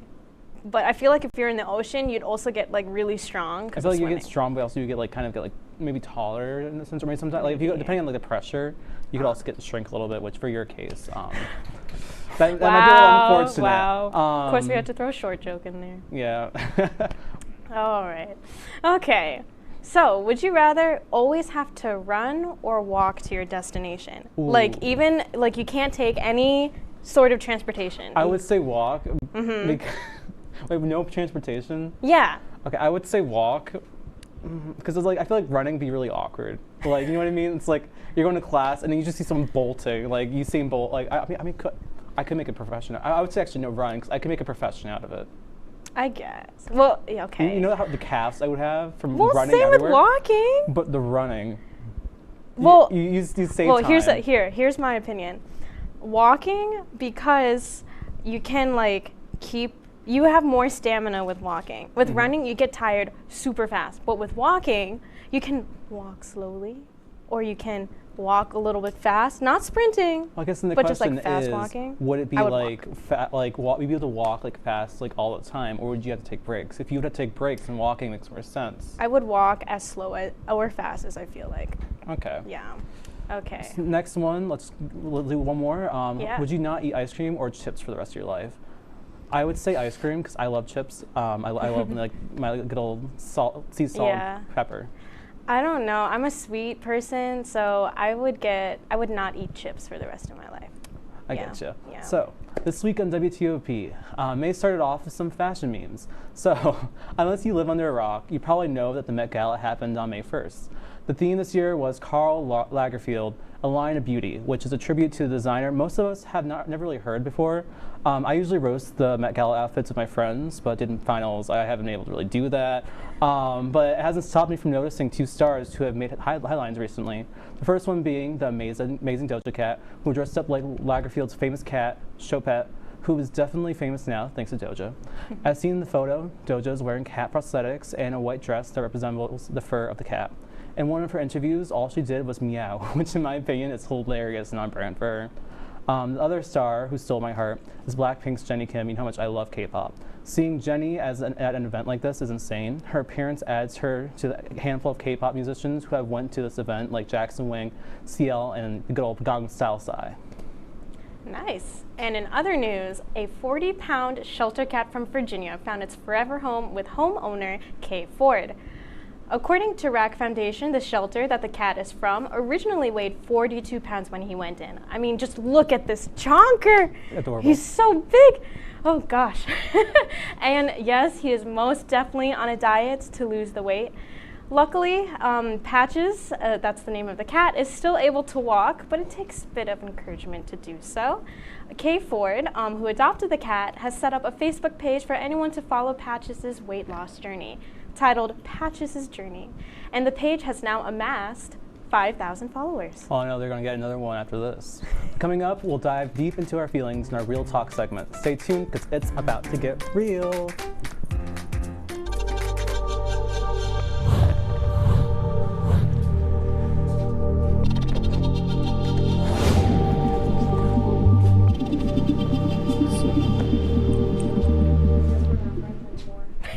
Say, President Stanley, whenever there's bad weather, who would you turn to? I'd turn to Storm Team 10. No, right but you've here. got to say it like this. Storm Team 10. Say it with me. Storm Team 10.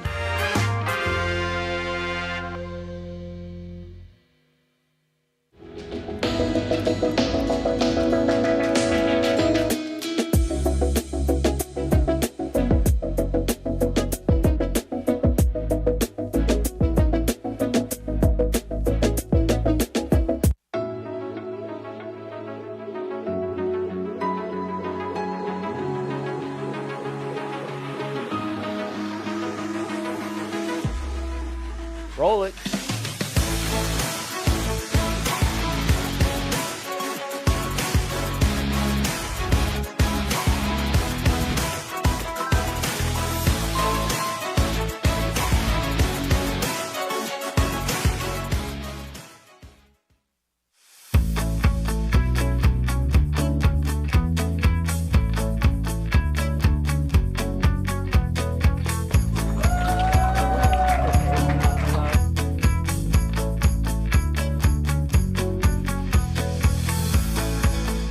Jill told me it was Kitty from Glee. Yeah, what is it? Al Roker.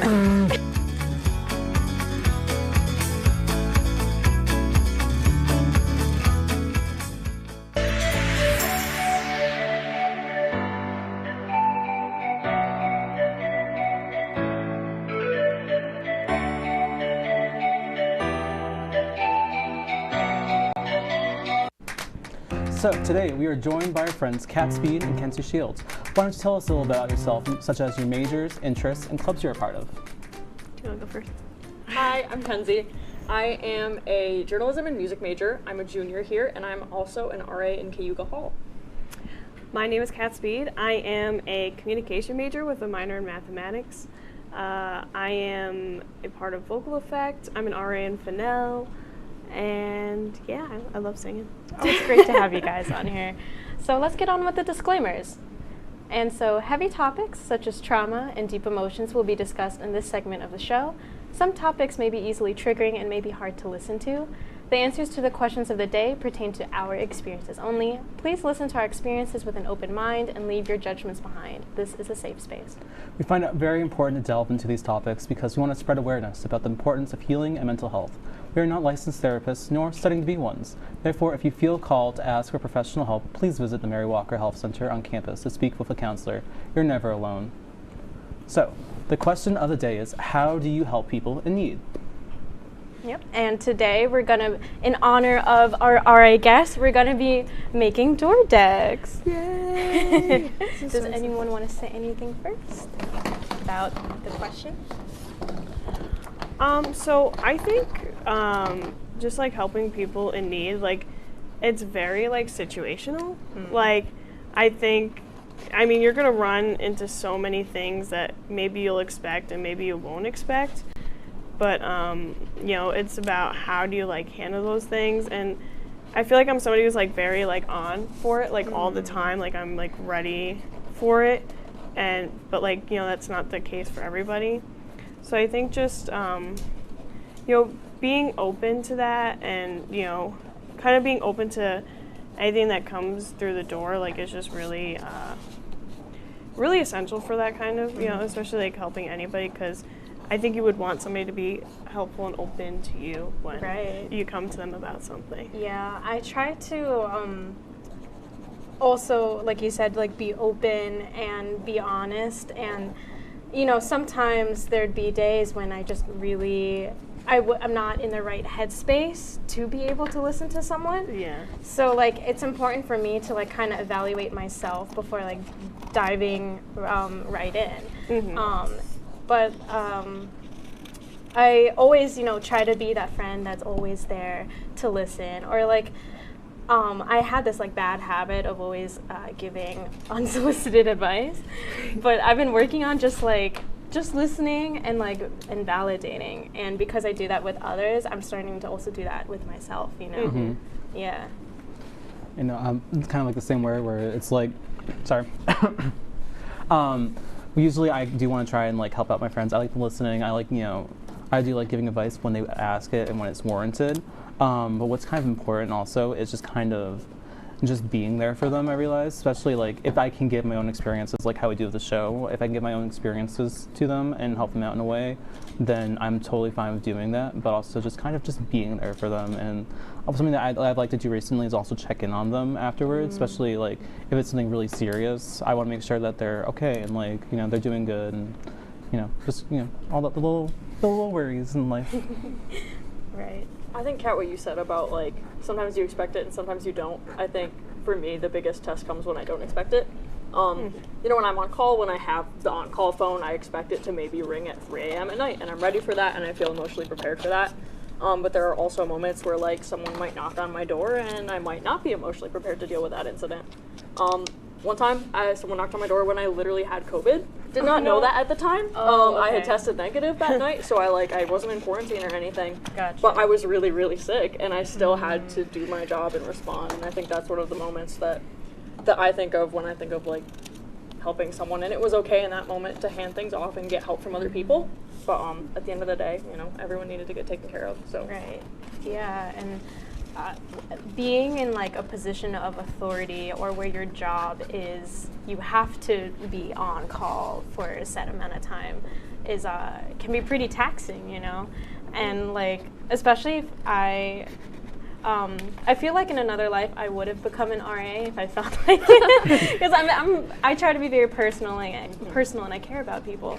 But like if I ever had the on-call phone, I'd probably be like really anxious that, I don't know, a toilet is gonna break. Oh, God. And it happens. Yeah, you never, like, I mean, sometimes there's like pretty routine things that'll happen, especially like dependent on like what building you live in. Like that's what the phone is usually called for, like some things, but sometimes you'll just get that call that you're just like, it's like 2 a.m. in the morning and you're like, okay, now I gotta be up for this and like be ready for it. And you know, I think that's like the hardest thing, especially like right when you're like getting out of a sleep. You know, it's like having to be ready to do that is insane. I would be I'm so sorry. I would be so disoriented. Oh yeah. So like how, I guess when or if you got a call like that, how does your brain go, like just automatically switch to like RA mode?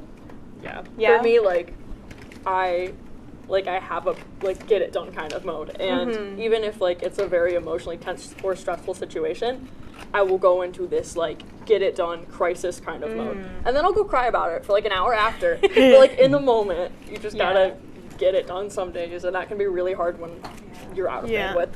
And I think like just like something happens where like everything else that could be going on in your head or like your whole life that's going on, it's like, oh, everything shuts off for this right now. Like my mind is solely focused on that, and it has to be focused on the other person. So anything that you were concerned about in that moment kind of all just kind of goes away for that moment, because in that moment in time you're not thinking about yourself anymore as the art. You're thinking about the person you're trying to really help in that moment. That's something I always like commemorate like RAs, because like I over like the couple of years like you go to Oswego, you definitely get to know a couple of RAs, and it's just always like kind of like that selflessness and also being able to like deal with that situation. I always have to like give like a, I don't know, like not like a golf cap or something, but like it's just something I look up to, and I wish I could like kind of do that, because it takes a lot. It takes a lot for a person to do that. Right. And I was in a similar situation like that where I had to like kind of take action, right? And in that moment, like you guys were saying, you kind of go into like this survival instinct, because if no one does anything, things are going to go bad like really fast. And so like that day that happened, I was like, okay. And then at night, that's when all the emotions came, and it's like, and I mean, it's kind of like a balance kind of thing, because in the moment you're doing stuff that's helping the situation, but but also not being able to process anything until afterwards. Yeah, and I think that like weird thing is like, I mean, they've been doing really, especially like for RAs, they've been doing a lot to like kind of help RAs who kind of have to deal with those situations, like how they get helped after the fact. You know, they've been doing a lot through counseling services to really help the RSS now. But I think for a long time it also felt like, well, we just handled all these situations, like now, like who are the people we go to? And it sounds like silly, but sometimes it can feel like really hard to like find somebody. And I think this semester they really kind of pushed and realized that the RAs really need kind of somebody, to kind of like almost like fall back on and be able to have those conversations. And I completely agree with that. Like it's Might be past that. Thank you. Secondary trauma is a thing, Oh yeah. When you like listen to other people constantly, it's valid for you to like express how it made you feel. Like we're not robots. Yeah. And some of the things like that you're naturally going to see in a place where there's hundreds of people living, like it's just going to happen. And I feel like Res Life does look out for us in that regard, which I'm very thankful for. And like I think it's also just like and what I've been able to do, like especially like with my residents, is like, and they understand is like I am like a human too, and that like like things I like, and I try to be really transparent as much as I can be without like maybe crossing like a boundary, but like it's like I try to be open with them and be like, yeah, I am a student as well, and I do handle similar struggles that you do, and so I think they understand also kind of when you need that break, and like kind of like they have an understanding, because it's like, yeah, I'm a student too, yeah, I understand and I get all that. It's the last week of the semester, or of classes at least. Like I missed a couple emails this week. Like it's just something that's gonna happen. And so I always really appreciate that, as well as that people are understanding, both residents and my higher ups. Yeah, I'm glad that we could have you guys as RAs. From living down the hall, I knew like, oh my god, I know, it would be great. All right, so let's move on to our songs of the week. So I'll start off. So my song of the week is "Knock" by Lee Chaeyoung. It's a nice little K-pop song, because we love K-pop. It came out I think a week or two ago, so it's nice. What about Michelle? My song of the week is called "Sunflower" by Shannon Purser. It's from a movie called Sierra Burgess is a Loser. It's not a good movie, but I don't know. It's a guilty pleasure. I sometimes go to it every now and then. And Kenzie?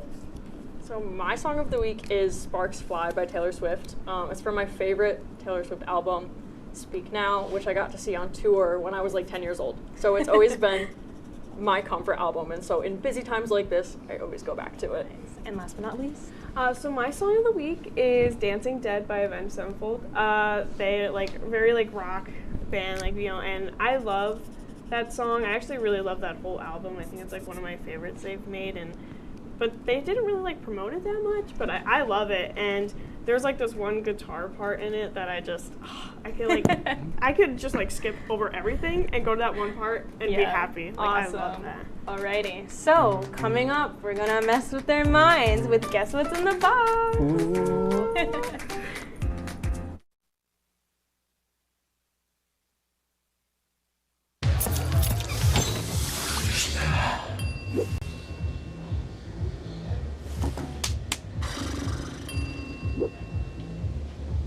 If you need to do something to feel okay to drive, you're not okay to drive.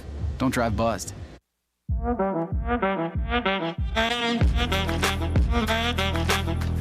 Shine on that boy. Look at the bling. Look at do we got a diamond tester on?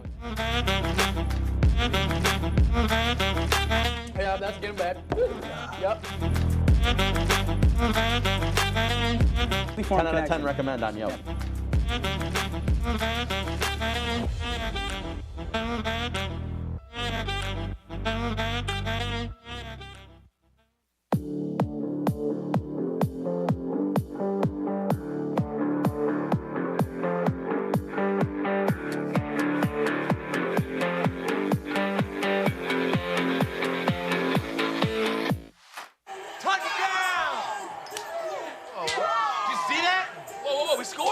We're going to the playoffs. I can't believe I missed that. Every time I'm buzzed, I spend too much time on my phone. What? I should take your phone away. No. I'll call for a ride. Wait, why does my face look like that? I'm playing with these new face filters. Okay, you know what? Yep, that's mine. But I need that back. No. Kevin!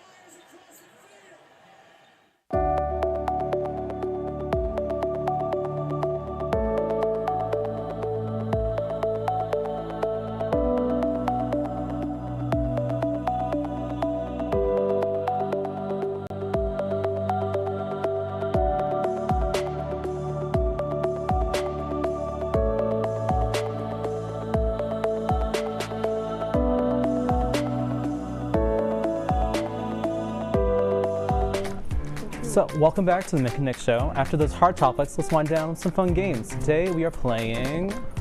Guess What's in the Box. You guys can face forward. So what we're gonna do is that we're gonna alternate between them. We're gonna, Nick and I are gonna put a object on the table that they can't see, and they have to guess what it is. Alrighty, so Kat, you're going first. Okay. I'll start it off easy. Okay, wait. Just let me know when I'm ready. Yeah.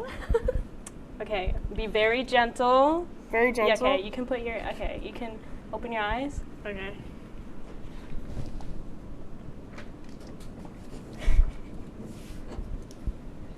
Oh my god, I think I know what it is. Started off easy for you. I was gonna say, is it a Joy-Con? Yes, it is! It's a Joy-Con! Yeah! Specifically a left one. Anyway. You're right! Okay, That's Kenzie. impressive. Kenzie's next. Kenzie, My eyes are okay. closed. Oh, wait, why am I looking away? I'm like, The object is... Ooh, okay, I'm putting it in. All right, Kenzie. You're not. This is so nerve-wracking for no reason.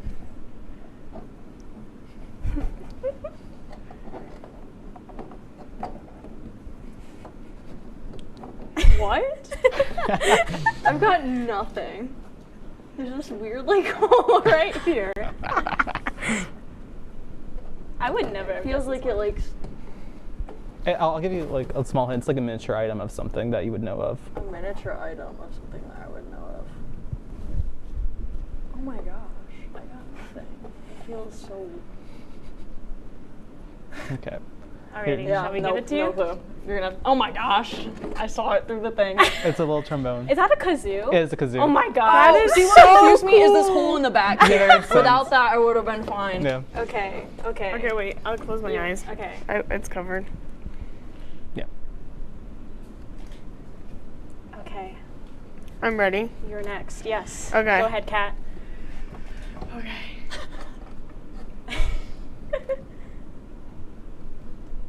What is this? It feels like a flower. Like a little like Maybe. a miniature flower? Wait. Oh my god. Do you want a hint? Okay. How would you hint this? It's an animal, but from a video game. An animal, like a... An animal from a video game that you play. Like Pokemon? No. Oh, Minecraft? Yeah, that's from Minecraft. Oh my god, oh my god. You almost got it. Is it a... What is this? I have no idea. It feels like a fish. I mean, it? It's not. Oh. Well, we have our expert. Technically amphibians, I believe. Is it the axolotl? Yes, it is. Ah, pull it out. Look how cute that Oh my is. Oh my gosh. I was like, and I was like, maybe they would say that for Kenzie. Next item. Okay. I'm like, I want to cover my eyes too. I know, because I know, and I have to look the other direction because you can see through the felt. It's fine. It's fine. No. We struggle. We got it. Yeah. We gotta release it from its tank. Yeah. Don't even say that to me right now. Okay. If I put my hand in there and there's You're a all good. spider, that's it. I quit. No, I wouldn't be able to do that. Oh no, we would not. I know, No. I'm kidding. It's kind of funny though. For you, maybe, Kat. Ramen. It's ramen. Yeah. Okay. Really surprised. Uncooked ramen. I feel like the Wait, this feels like a competition to me. It does. Everything. All right. Gotta beat Kenzie Shields. You never will. Okay. Let me just get it settled. Settled? Okay. Yeah. I think it's good now. You just gotta be careful. It might fall. Might move. Go ahead. Yeah. Am I good? Yeah. You're good. Oh, I don't like the feeling of that. Oh, are they just rubber bands? Yeah. Yeah, I just got a whole pile of these. I was like, wait, I don't like that. And then I was like, wait. I'm like, hold up, wait a minute. Okay, our last item. Is that the last one? That's the last one. Okay. Last item. Okay, let me know. I don't like that. Yeah, sorry, it's a little heavy. They're laughing. I don't like that. He's a little chonker. I don't think you're Yeah. Go ahead. Just watch out, don't anger him. Yeah. You might get shocked. I didn't like that either. It's like a Christmas tree, like bottle brush Christmas tree thing. You're right. Christmas tree from like the dollar store. Yes, oh my Christmas tree. Yes. Did you get this from? Did you also get this from the dollar store? I looked at them. That's Okay. how I knew. And I knew like I felt the bottle brush, like you know, like they clean all like the mocktail. Oh my god. I would have never guessed. Bottle brush Christmas tree. Yeah, it was That's oddly insane. specific. I know. She said, yeah, bottle brush Christmas. I was like, okay. Yes, and those were the rest of our items. That's crazy. That is crazy. Yeah, are there any random items that we want to show you? I couldn't think. I mean, I could go randomly. I could look around the studio really quickly. Or and be how like, about you guys bring us something real quick? Okay. Yeah. Okay. Oh my god, wait. Here. Here, we'll switch sides. Yeah. Find it quick. Find it quick. Don't show us. You got a minute. This reminds me of like back in like what was it, Seven kindergarten or What whatever. was it, Heads Up, Seven I was Up? thinking more like hiding. Yeah. Well, we're running out of time, so we're gonna wrap up the show, Nick. Oh, okay. That's all we have for today, folks. Oh, Unfortunately. if you need any help, feel free to call the number. Here, Kat, come over. Oh my god, I was come like, over. I don't have a laptop. Yeah. I can sit in this chair Yeah, now. if you need help, feel free to call the number for counseling service. That's Mary Walker. And if you need any help, You know? you just said that? Yeah, I did. So tune in next time. We got one more episode. Yes, and should we say a little bit about it, or? It's the senior episode. Yeah. Because I'm a senior. Woo. And it's gonna be an hour long, so Yes. double the content, double the fun. Yes, and this time we torture our crew. Yeah, you're gonna not for the same methods, but you know. Consent. Yeah. I swear. Yeah. That's it. All right. So tune in next time. Bye.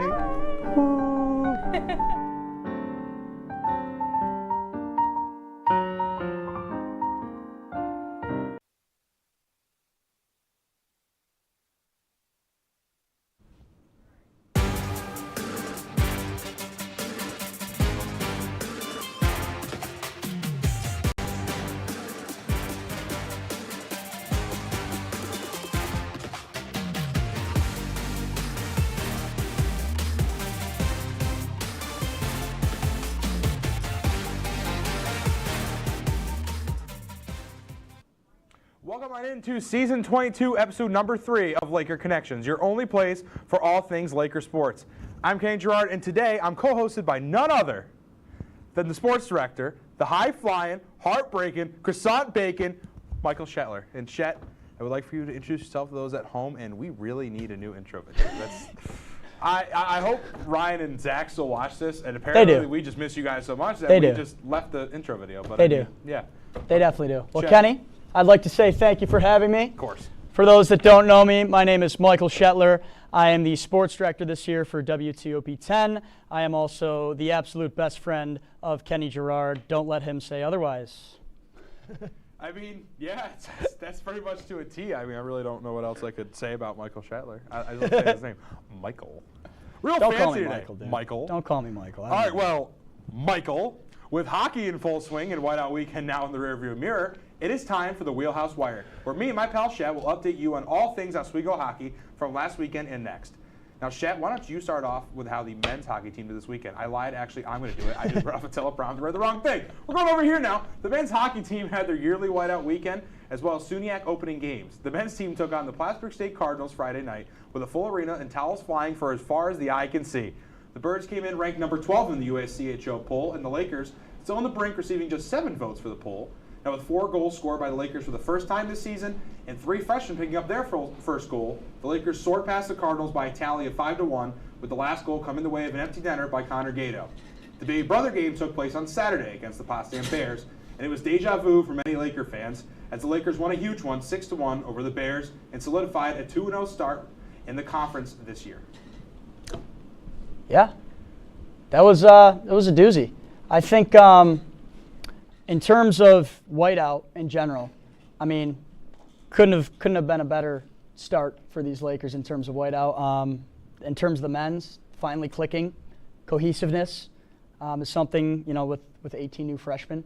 It's definitely something to note that they're finally starting to mesh. But on the women's side, the Oswego State women's whiteout game was an absolute thriller against the Plattsburgh State Cardinals, ending in a 2-2 tie where the Lakers pulled out a win in a shootout with Rachel Corbett scoring the winning goal. The Lakers were down by 2 goals heading into the third and kicked into high gear out of nowhere. With 15:05 left in the third, Elizabeth Cooley ripped a shot in the back of the net, and in less than 30 seconds, the game was tied. The Lakers refused to go down without a fight and weren't going to let the Plattsburgh Cardinals ruin their whiteout matchup. This game was physical, it was gritty, and Kenny, it was everything you wanted in a D3 hockey matchup. Yeah, and I mean, just to kind of go back to the men's team as well, I mean, they had a clean sweep in SUNY Players of the Week. Athlete of the Week, I believe, was Gato. Horchak got Rookie of the Week, and then Milberg got Goalie of the Week, so a clean sweep among SUNY hockey for the men's team. I mean, great performance. You come in to play a team who's number 12 in the country, and you go out and go, wow, I mean, we got to come in and win this game, and they came in and they did a lot more than just win. They blew them out. So, I mean, a great game for Oswego. Obviously, now that we're on the show, we can show a little bit of bias. I mean, who's not happy about a turnout like that? But the only thing a lot of Laker fans, and myself included, who have called a few of these games now, playoffs are going to be something, and I'm hoping for the best in terms of playoffs. They are just owned by Plattsburgh come playoff time. Yeah. Schiller can't win here, just couldn't do it, and Jacob Hearn owns the Lakers, so it's really going to be a debate of how that goes. But for the women's team, now they come into the Deb and play a team who's number 7 in the country, and they go out and win in shootout, and came 5 minutes left. They were down 2-0. They come back and win it. I think it was a really good weekend against Plattsburgh for both the men's and women's team, and obviously the men's team did great too against Potsdam, a team that they should have beat, and they come in and win 6-1. I really can't complain at either end of the spectrum here. Yeah, I mean, with the women specifically, it's just the definition of hockey's not over until that third period buzzer hits. You know, going 5 minutes left, I don't know what, you know, was going on in that locker room, but I just saw a flip switch once they got out there, and not even a minute, with 30 seconds, less than 30 seconds, the game was tied.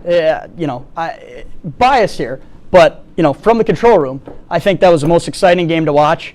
You know, obviously, the men's, both whiteout and the baby brother game against Potsdam. But yeah, the women's game was definitely a thriller to watch.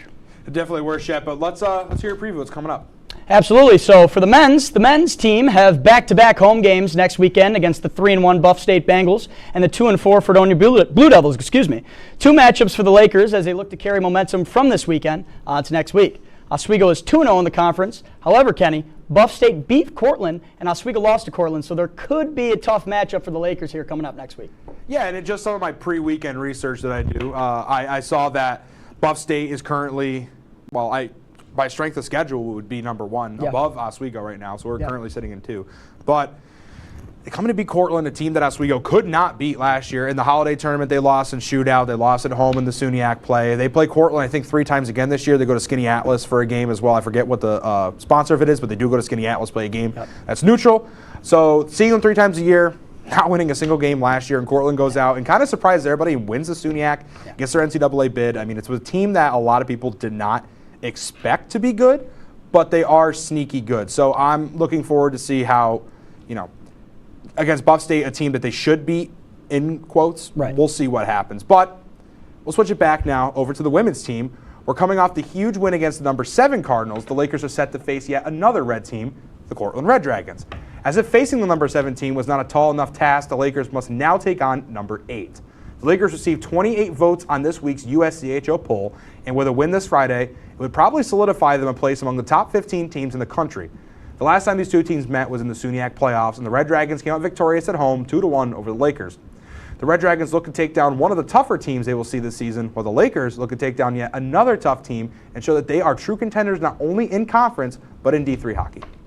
Yeah, I mean, Kenny, Cortland just breeds championship teams. It's kind of been the way that the cards have been dealt the past couple of years. But, the women specifically, they're off to a great start. 4-0, obviously the shootout doesn't count as a victory. But you couldn't have had a better start for this women's team. And I think that this is going to be a true testament to how tough this team is once they face Cortland this weekend. Yeah, and Mac Cole taking home SUNY Player of the Week or Athlete of the Week for hockey. Another award for the Lakers. I mean, the hockey teams have been good, and a lot of people came in, especially on the men's side of things. They really didn't know how to feel losing so many seniors. But going back to the women's side now, you also lose a few players, but you still have Levy and Hull, which are, I think, were their big 2. And I think that they really can be the difference maker this year. It just depends to see how they mesh with the rest of the team and how things go moving down the stretch. But I think if they can come out and beat Cortland, that's a huge, huge mark. But that's going to be it for our Wheelhouse Wire. When we come back, it'll be time for the weekend recap and taking a zip over to the Zeal. Stick around. You're watching Laker Connections on WTOP-10. Would you like to try snacks from faraway lands? Or snacks with bizarre flavors? How about snacks in new ways? Or snacks you've never tried before? You don't have to go far to find these snacks. They can all be found here at Snacks on West 1st Street.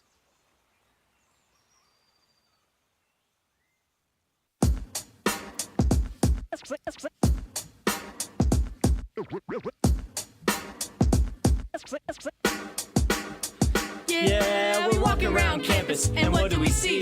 All these clubs are looking. They're looking for me.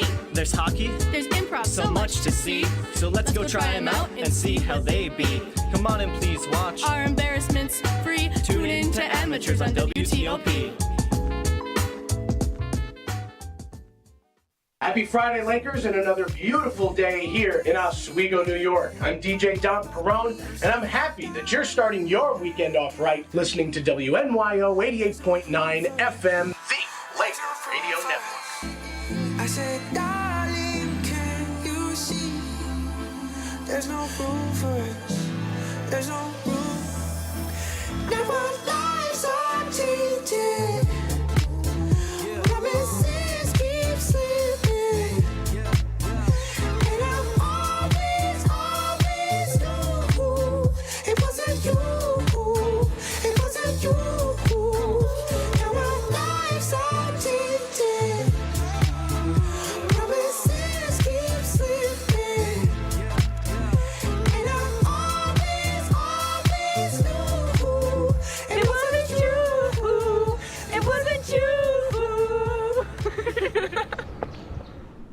Welcome back to Laker Connections on WTOP-10, Season 22, Episode number 3, your main hub for Oswego sports. I'm Kenny Gerard, coincided by the wonderful and marvelous Michael Shetler. You're flattering. I know, thank you. I really appreciate it. But it's time to get into the weekend recap. It's time. So the Lakers are still in their non-conference play and took on the St. Lawrence Saints.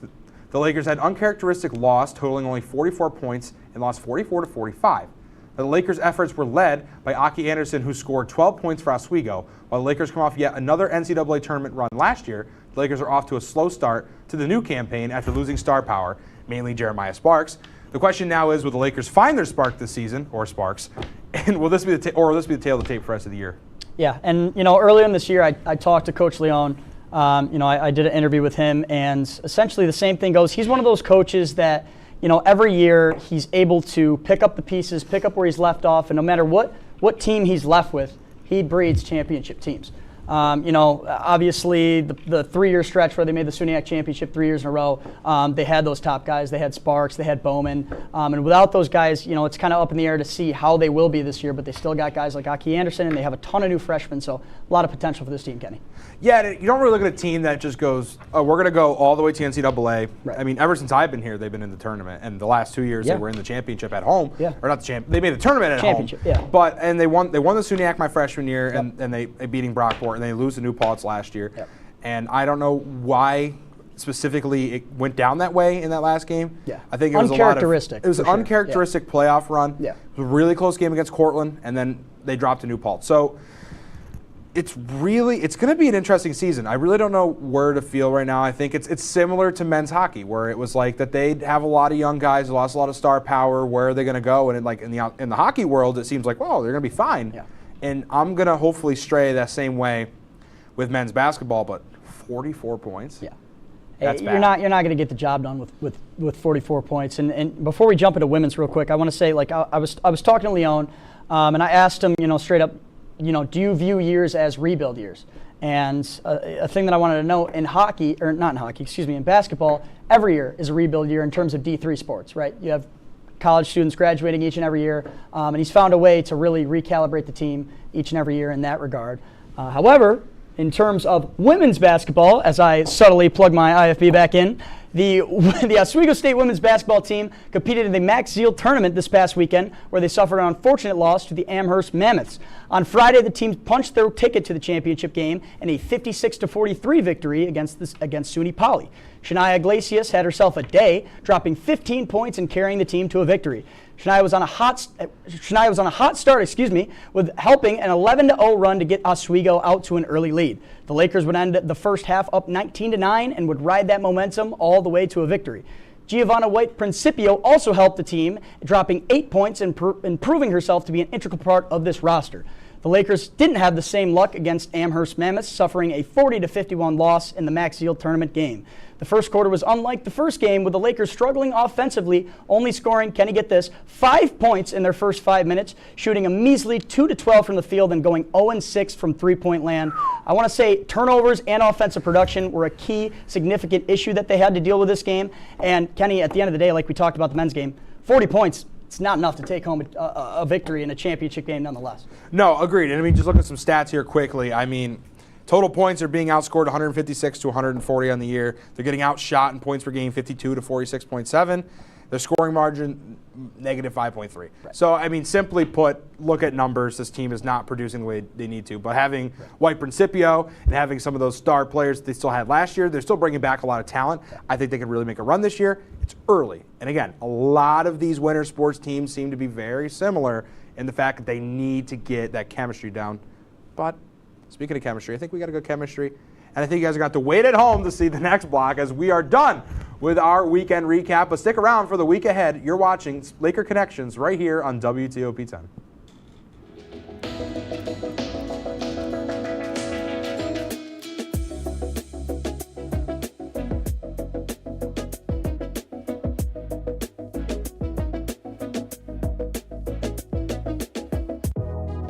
Welcome back to Major Discussions.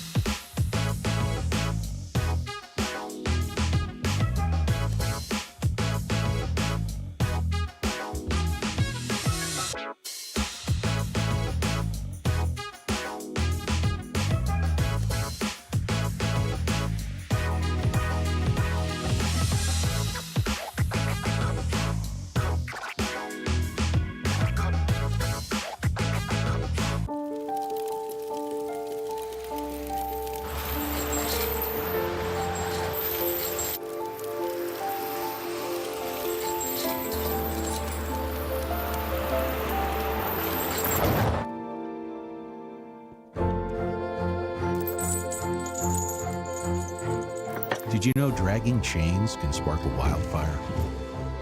Only you can prevent wildfires. When I was in foster care, I never knew when I would have to move. So I always had my suitcase ready to go. Then one day, I was adopted. My new parents opened their hearts and home to me. My parents cook my favorite breakfast for me every morning. My parents take me on trips I never thought I would go on. They gave me a home and an even better reason to use that suitcase. My parents aren't perfect, but they're perfect for me. Hey there, I'm Al Roker, class of 76. Yes, way back in 76. Back when the earth was cooling. You're watching WTOP.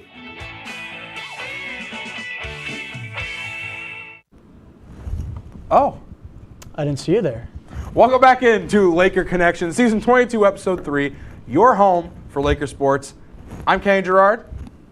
I'm Michael Shetler. Michael Shetler. I guess I'll address that my first name is Michael, finally. Congratulations, Michael. Thank you. You remembered your name. Thank you. Thank you. Well, it's time to look ahead. For the week ahead in Laker sports, we're going to talk about some more men's basketball and women's basketball. And Shetler, why don't you kick it off with men's basketball? Who doesn't want to talk about basketball? So in terms over to Lakerland, the Lakers will be taking on Brockport tomorrow in Brockport as they look to get the boys rolling after a devastating one-point defeat against St. Lawrence. Brockport is 1-3, looking to gain a huge victory over the Lakers, and Oswego State is looking to continue to put the pieces together after a 2-1 start on the season. Kenny, I mentioned, 2-1 start on the season on paper doesn't look bad, but in terms of productivity and, the several elements of getting this new team with a lot of new players to mesh, time will tell how true this team is compared to years prior. Yeah, and again, this is just looking at some quick numbers here. Their scoring margin is 8.3. Last year, it was in the 20s. Yeah. 24 around average, so not as good. Right. And again, out of conference play, a lot of time left. And I mean, also we're looking at three-pointers. That was another huge point for the Lakers. Yeah. They're being outshot beyond the arc. They have 5 threes per game compared to the opponent's 7. That's huge. That's completely different. I talked about in their NCAA tournament how good they were from beyond the arc, and they're just not hitting the shots from beyond the arc this year. I think that's the huge difference. Also, looking at their field goals overall, barely outshooting opponents, 40.9% shot percentage compared to 39.2%. Rebounding, they're out-rebounding good still because you still got Aki. Right. So you got these big guys down low. Turnovers, 42 to opponents' 36. Right. Not good. And you look at last year, and in the past 3 years, really, now they are squeaking out victories by the skin of their teeth. You look at last year, you're looking at blowout after blowout, week after week. With a couple exceptions, but, teams going undefeated, near undefeated in the past 3 years, and now, just squeezing out victories by little light margin. It's not going to get the job done down the stretch. No, it looks a lot like they did against Cortland in that playoff game, then New Paltz, they inevitably fell. But we're going to switch gears now over to the women's hoops team, who is about to tip off their last non-conference game before SUNYAC play begins next week. The Lakers will take on the Alfred University Saxons this Saturday in the Maxfield Gymnasium. The Lakers are 1-2 so far in conference play and look to get back to 500 before the SUNYAC action begins. And as we've been mentioning before, it's all about the pre-conference play. People say it doesn't matter. Well, you're wrong. It absolutely matters, Scheller. Absolutely. And, couple things I want to mention. Obviously, in the past story, I talked about Oswego starting 0-6 from 3. It's unacceptable. Dropping 40 points, also not going to get the job done. I think some of it comes down to picking up the pieces early, meshing early on, but there's some fundamental issues that need to get addressed if this team wants to go far. Yeah, I agreed. And it's just, we have to see what happens.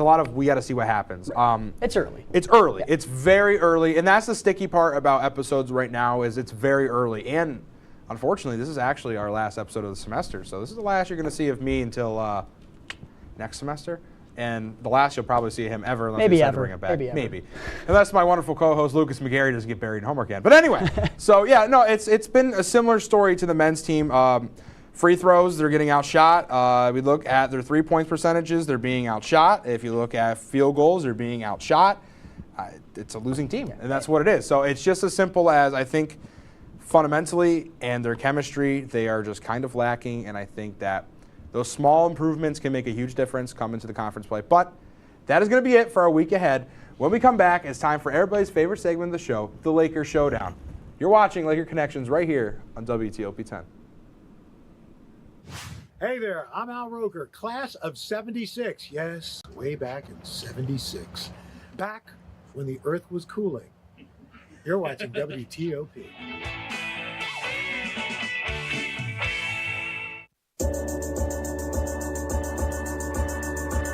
The Kinda Late Show with Chloe and Anna.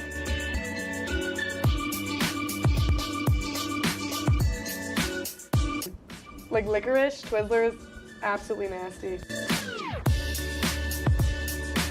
The thought of turkey is just nauseating. I think you're wrong, is what I think. You think I'm wrong a lot of time. I do think you're wrong a lot.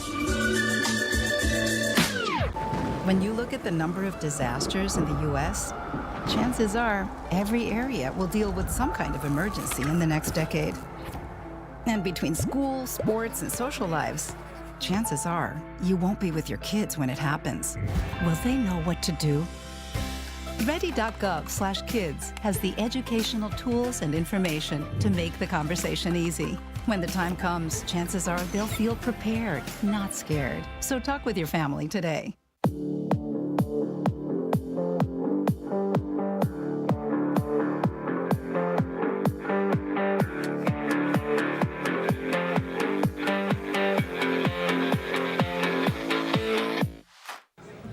Put the keys down, Kevin. But I'm gonna drive home. There are several warning signs present that you shouldn't be driving. I guess I have really been looking for love in this dating app. Yep, I'm definitely gonna call a ride home.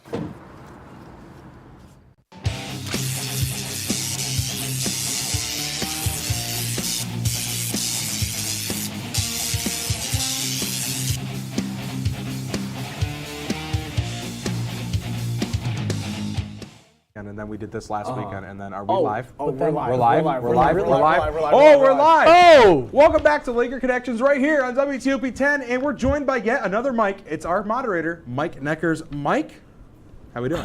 I'm doing wonderful, guys. Happy to be here. I missed Lucas tonight, but we've got Mike Shetler in here. One of my top 3 people in WTOP. Top 3? All right, what's your top 3? Yeah, wait, we got to hear this first. Hold on, wait. Well, we don't have time for that. No, we do. I think we have time. We have plenty of time. I fear I may have misspoke. I fear you may have misspoke. It's okay. Let's get right to these questions. What do we think? All right. So first off, okay, it's going to be, can we pop the lower third up? I kind of forgot the question. I'm not going to lie. Let's get it in there. Which Oswego team is the most exciting during this winter sports season, guys? I'm going to start with you, Mr. Shetler. I want to say I'd probably go with the Oswego State women's hockey team. I stole your thunder, but starting out 4-0, I don't have the statistics of the last time that this team started out 4-0, but you look at them and you watch their games, and it's promise. Promise is the word. Everything is clicking, all facets of the game. They're clicking. They're beating teams. Obviously, the tie last week, but they're beating teams and they're winning and they're doing everything right fundamental-wise. I'm so mad right now. That was my pick. I'm so upset. I was going to say the same thing. No, I'm not going to double down because I got to pick something else. Man. I'm just going to have to say, in terms of excitement, I like to say there's got to be some dramatics behind it. So I'm going to take the men's basketball team. Okay. And I think what's the difference between the men's hockey team is people kind of expect them to still be good. People don't know how to feel about the men's basketball team. So I think every game is exciting because you don't know. Are they going to go out and score 44 points and drop a 44-45 game against St. Lawrence? Yeah. Are they going to go out there and blow up Brockport by 100 points? Right. So I think that team is so up and down that it's the most exciting team to watch, and I think the games, from a TV standpoint for us, I think they're the most interesting to call because you really don't know what to expect. Hockey, you kind of expect what you're going into. Right. Men's basketball, I don't think you do. Yeah, so Kenny, a really solid answer there. Obviously, the Lakers missing guys like Aki Anderson. Or no, he's still here. No, he's still here. He's still here. This guy's picked the answers. You know what he's talking about. Luke Come Van on. Slyke's gone. I mean, they've lost a lot of guys. It's going to be a rough season for them. It'll be interesting to see how they play out. But I got to go with Shetler on this one. He gets the point. That's the right answer. I mean, starting out 4-0-1, a crazy overtime win. Only goes in as a tie. But what a game that was last weekend. And I got to call it with Connor Sangus. I got to watch it from the control room. So exciting. Oh, my goodness. So Shetler's going to get the first point. But next up, we have a question. And I already think I know who my winner is going to be. Are the Bills the best team in the NFL? Kenny, let's start with you. No. Plain and simply, no. They're not. I don't think they're going to beat the Lions. They're not there yet. I think they are a great team. I think they're a very good team. I think they're probably second best after beating the Chiefs. But I don't think they're better than the Lions yet. So I'm going to say just no. Just because of the Lions right now. But I do think they're a close second. And they'll probably still lose in the playoffs too. Mahomes. So, yeah, no. You know, as much as I want to be a delusional Bills fan, I believe wholeheartedly that the Bills are the best team in the AFC. In terms of the National Football League, I think the Lions take it. I think we fare well against the Lions, I will say. I know I'm supposed to come up with a different take than you, but I will say this. I think that this is the best team that they have rolled out in the Josh Allen era. So much for a rebuild year. We're 9-2. That's the best record we've had since before those 4 Super Bowls. Don't give me anything. At least we made 4. Cowboys have not been relevant ever. Just kidding. But anyways, I think Josh Allen is playing, and I want to say this in not a derogatory term, but a carefree Can this guy stop football. now? Can we pivot? No. Can I pivot? Can I Hold on, pivot? let me finish Can my I sentence. pivot? Let me finish my We're running out of time. Carefree football. The Bills are the second best team. They're winning the Super Bowl. No. I'm going to pivot. I'm going to pivot. Go Bills. Go Bills, baby. Go Bills. Oh, the Bills are the best team in the league. Oh, so you're saying yes? Okay, I'm saying no. I'm saying no. The Bills are the best team in the league. No. Well, Shetler, I am not a fan of the Bills at all, and frankly, they are not the best team in the league. Kenny Gerard is absolutely right on this one. So I'm going to give this one to Kenny Gerard. Woo! Score is 1-1 going to this final question, and folks, we're missing someone here tonight. The man, the myth, the legend, Lucas McGarry could not be here. He is swamped with homework and other things. Allegedly. So legend might not have been the best word to use there. So am I. But with that being said, this third question is about Lucas McGarry. What is his best quality? So, rock, paper, scissors to decide who goes first. Best of one. I'm going to throw rock. Okay. I'm telling you I'm throwing rock. I'm throwing paper down. Okay. Okay. You sure you want to answer this question first? I'm throwing paper down. Okay. On my count, rock, paper, scissors, shoot. I lied. You're up. Kenny Gerard, take it away, sir.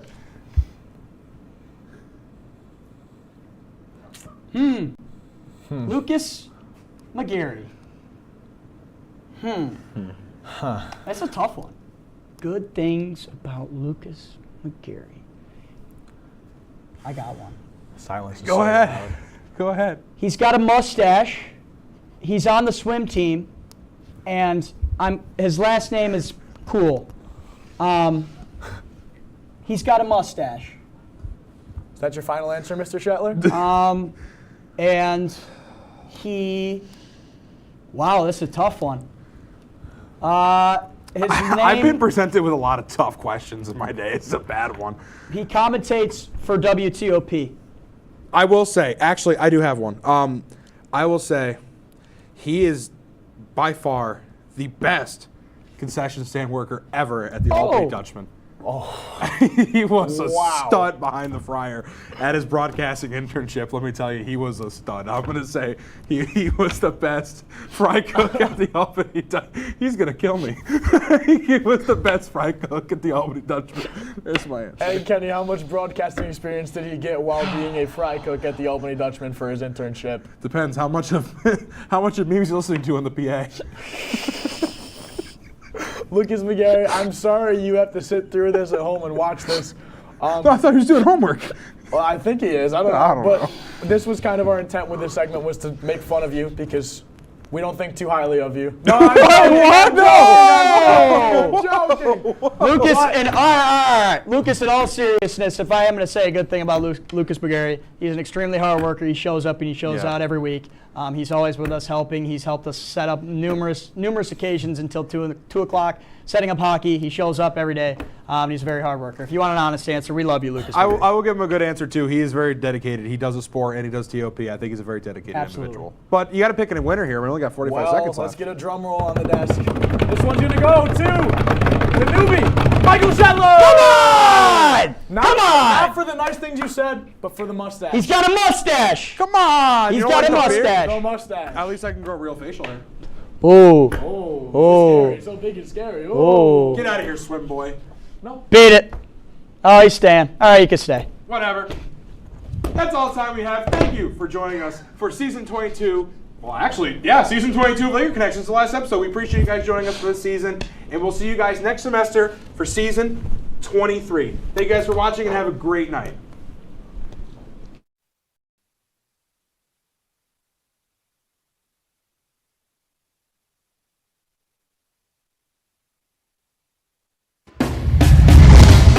Tonight, spring is here. We're talking what's trending in entertainment this season.